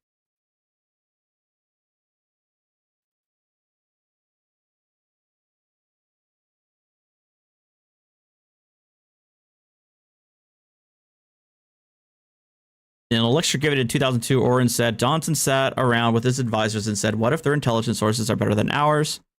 Johnson decided to fire off a hotline message to his counterpart in the Kremlin, in which he said, we've heard from the Israelis, but we can't corroborate it, that your proxies in the Middle East, the Egyptians, plan to attack against Israel in the next 48 hours. If you don't want to start a political crisis, prevent them from doing that. At 2:30 a.m. on the 27th, Soviet ambassador to Egypt, Dmitry Pajidayev, knocked on Nasser's door and read him a personal letter from Kosygin, which he said, we don't want Egypt to be blamed for starting a war in the Middle East. If you launch an attack, we cannot support you. According to Oren, Nasser knew that Operation Dawn was already set to be launched in only a few hours' time at sunrise. His mood soured when he realized that Israel had accessed Egyptian secrets and compromised them. Nasser hurried to an emergency meeting at the headquarters and told Amir about the exposure of Dawn and asked him to cancel the planned attack. So Egypt did have it? Egypt did have a plan to attack, but then they canceled it. Hold on. Where's Operation Dawn?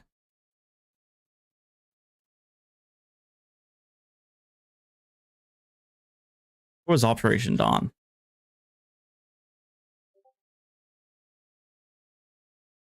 So here's the retrospective.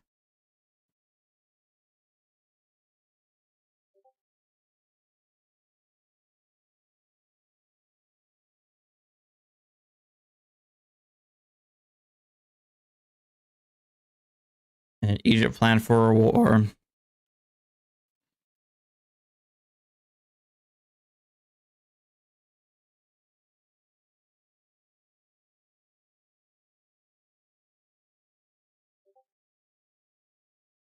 So this is what I'm saying. Why this situation over there is just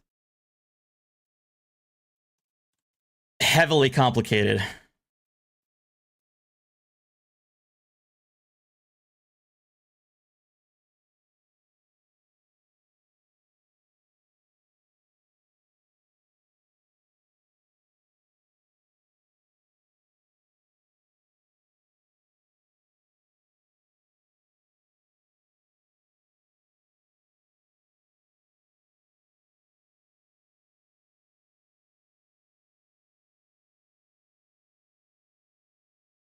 Hmm.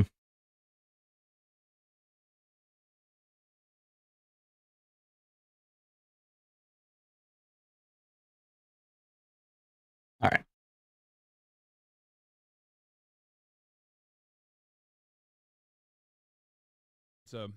There are some debates I would like to show. I would like to watch. I have watched several debates. All right, I want to see. Hold on. File everybody. Oh, he's still. The guy that is commenting right now calls himself John Gold. I guess He's still going. Shrugged. You know, Atlas had the world on his back, and he shrugged to get it off his back. Are you, you know, Anne Rand, anti-liberal type of treatise that she wrote under, you know, Atlas Shrugged. I read the whole thing, all 1,000 and how many other pages of it. It was very good reading. Very good reading. Atlas Shrugged, you know, she got, Randism, Ayn Rand, Randism, or whatever it is. You know, she have a philosophy. And Mike Wallace has an interview with her on YouTube. Everybody should watch. At all times relevant to this indictment, if you're worth any of your weight as an attorney, you're 40 years, I'm sure you can read this the same way I've read it, and you understand what these people are talking about. There's no all right, but it's a commercial. Yeah, see, told you he's one of those who thinks all crimes are commercial, according to him. Because it falls under the purview of the legislative authority of Congress as given to them by Article 1, Section 8, Clause 3.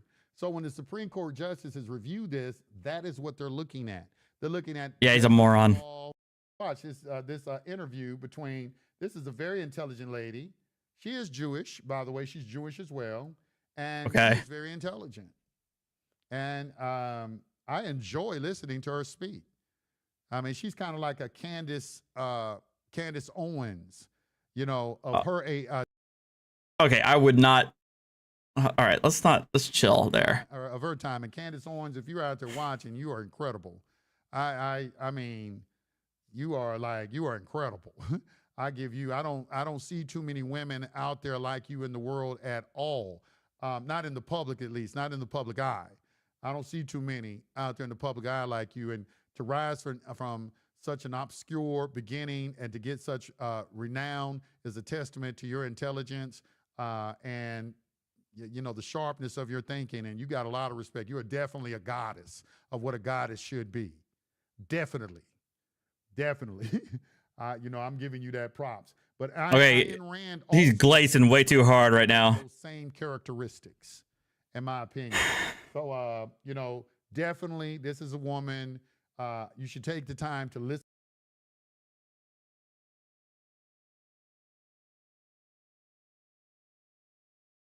And finally, when I got older, I decided to read it because it was a real big book. And when I was young, I didn't want to read it. I was like, who is this guy? I mean, you can have fun with him. Just don't tell him I sent you or anything.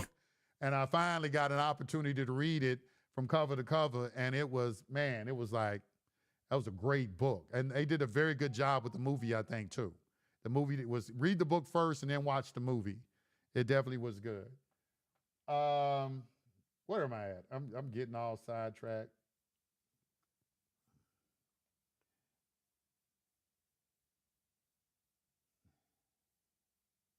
This is Yusuf L. He's a soft-sit guru. It says calling him a soft-sit is like calling him the N-word. Okay, so, well, you should be. She's one of your mentors. You should see the extent of my reading as well. You know, I read The Fountainhead as well, and so you know, I have respect for this woman, and I point that out that she was Jewish because I want people to understand I'm not racist. I respect a lot of Jewish individuals, a lot of them. They make excellent. I still listen to Paul Revere to this day. You know, I was like, man, these white boys, they got down, the Beastie Boys. So not in any kind of way, the entire Bible, including the Torah. So there cannot be any substance that we are the chosen people. That's a Jedi fucking mind trick. That's a Jedi fucking mind trick. Straight up, okay? Straight up. Where am I? Yeah, I think it's on his end that he's Comcasting.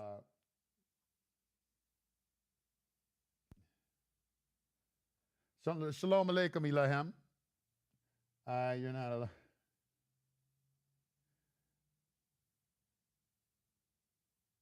You follow up philosophy and base your situation to change. You ain't being victimized. The only victim is you're victimizing yourself. You look insane because you're thinking something. That thought is going out into the universe and it's coming back to you.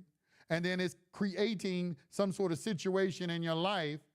But you, instead of being accountable for your own conduct and the things that you're doing, you blame it on outside circumstances. And so the process keeps repeating itself. So by refusal for you to accept that you're a god or a goddess, that you have control over anything, that you were giving the most powerful weapon in the universe, and it's called the mind. By you refusing to acknowledge and accept that and keep associating outside circumstances as a result of some outside influence instead of attributing it to the real cause. Okay, sorry. He's back to rambling. Oh my god.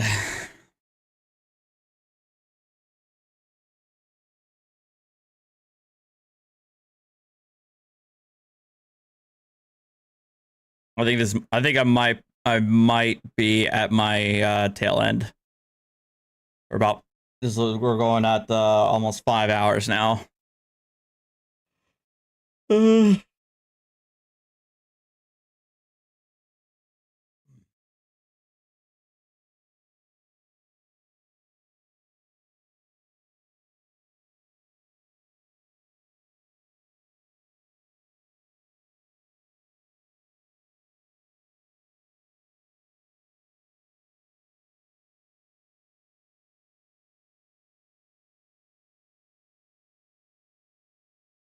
Yep, I think I'm done here. Hey, what's up, Beaver?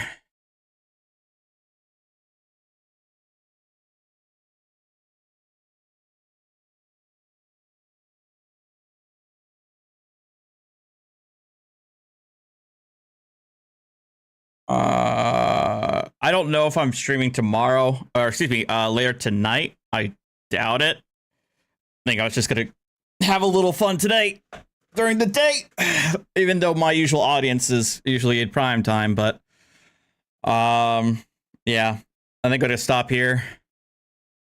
Actually get my laundry started. I need to do that for sure.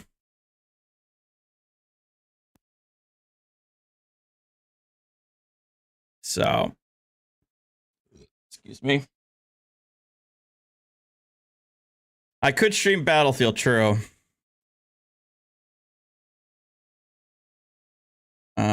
But I think we're gonna take it easy here, and we'll catch up as well. If I might not completely swear off stream later this evening. But it'll kind of be up in the air. What it'll be about, I don't know.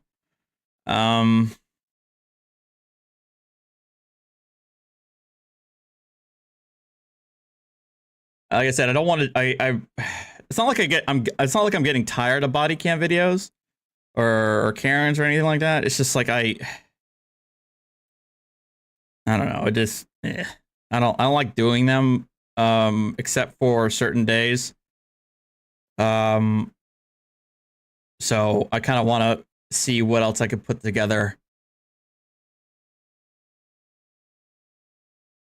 rather than just watch body cam videos and call it and do it that way. So I'll figure something out. All right. I appreciate you guys. I might see you later this evening. And yeah, hit that like button on your way out. Check out my Discord. And I'll see you guys next time. All right. See you later. Bye-bye.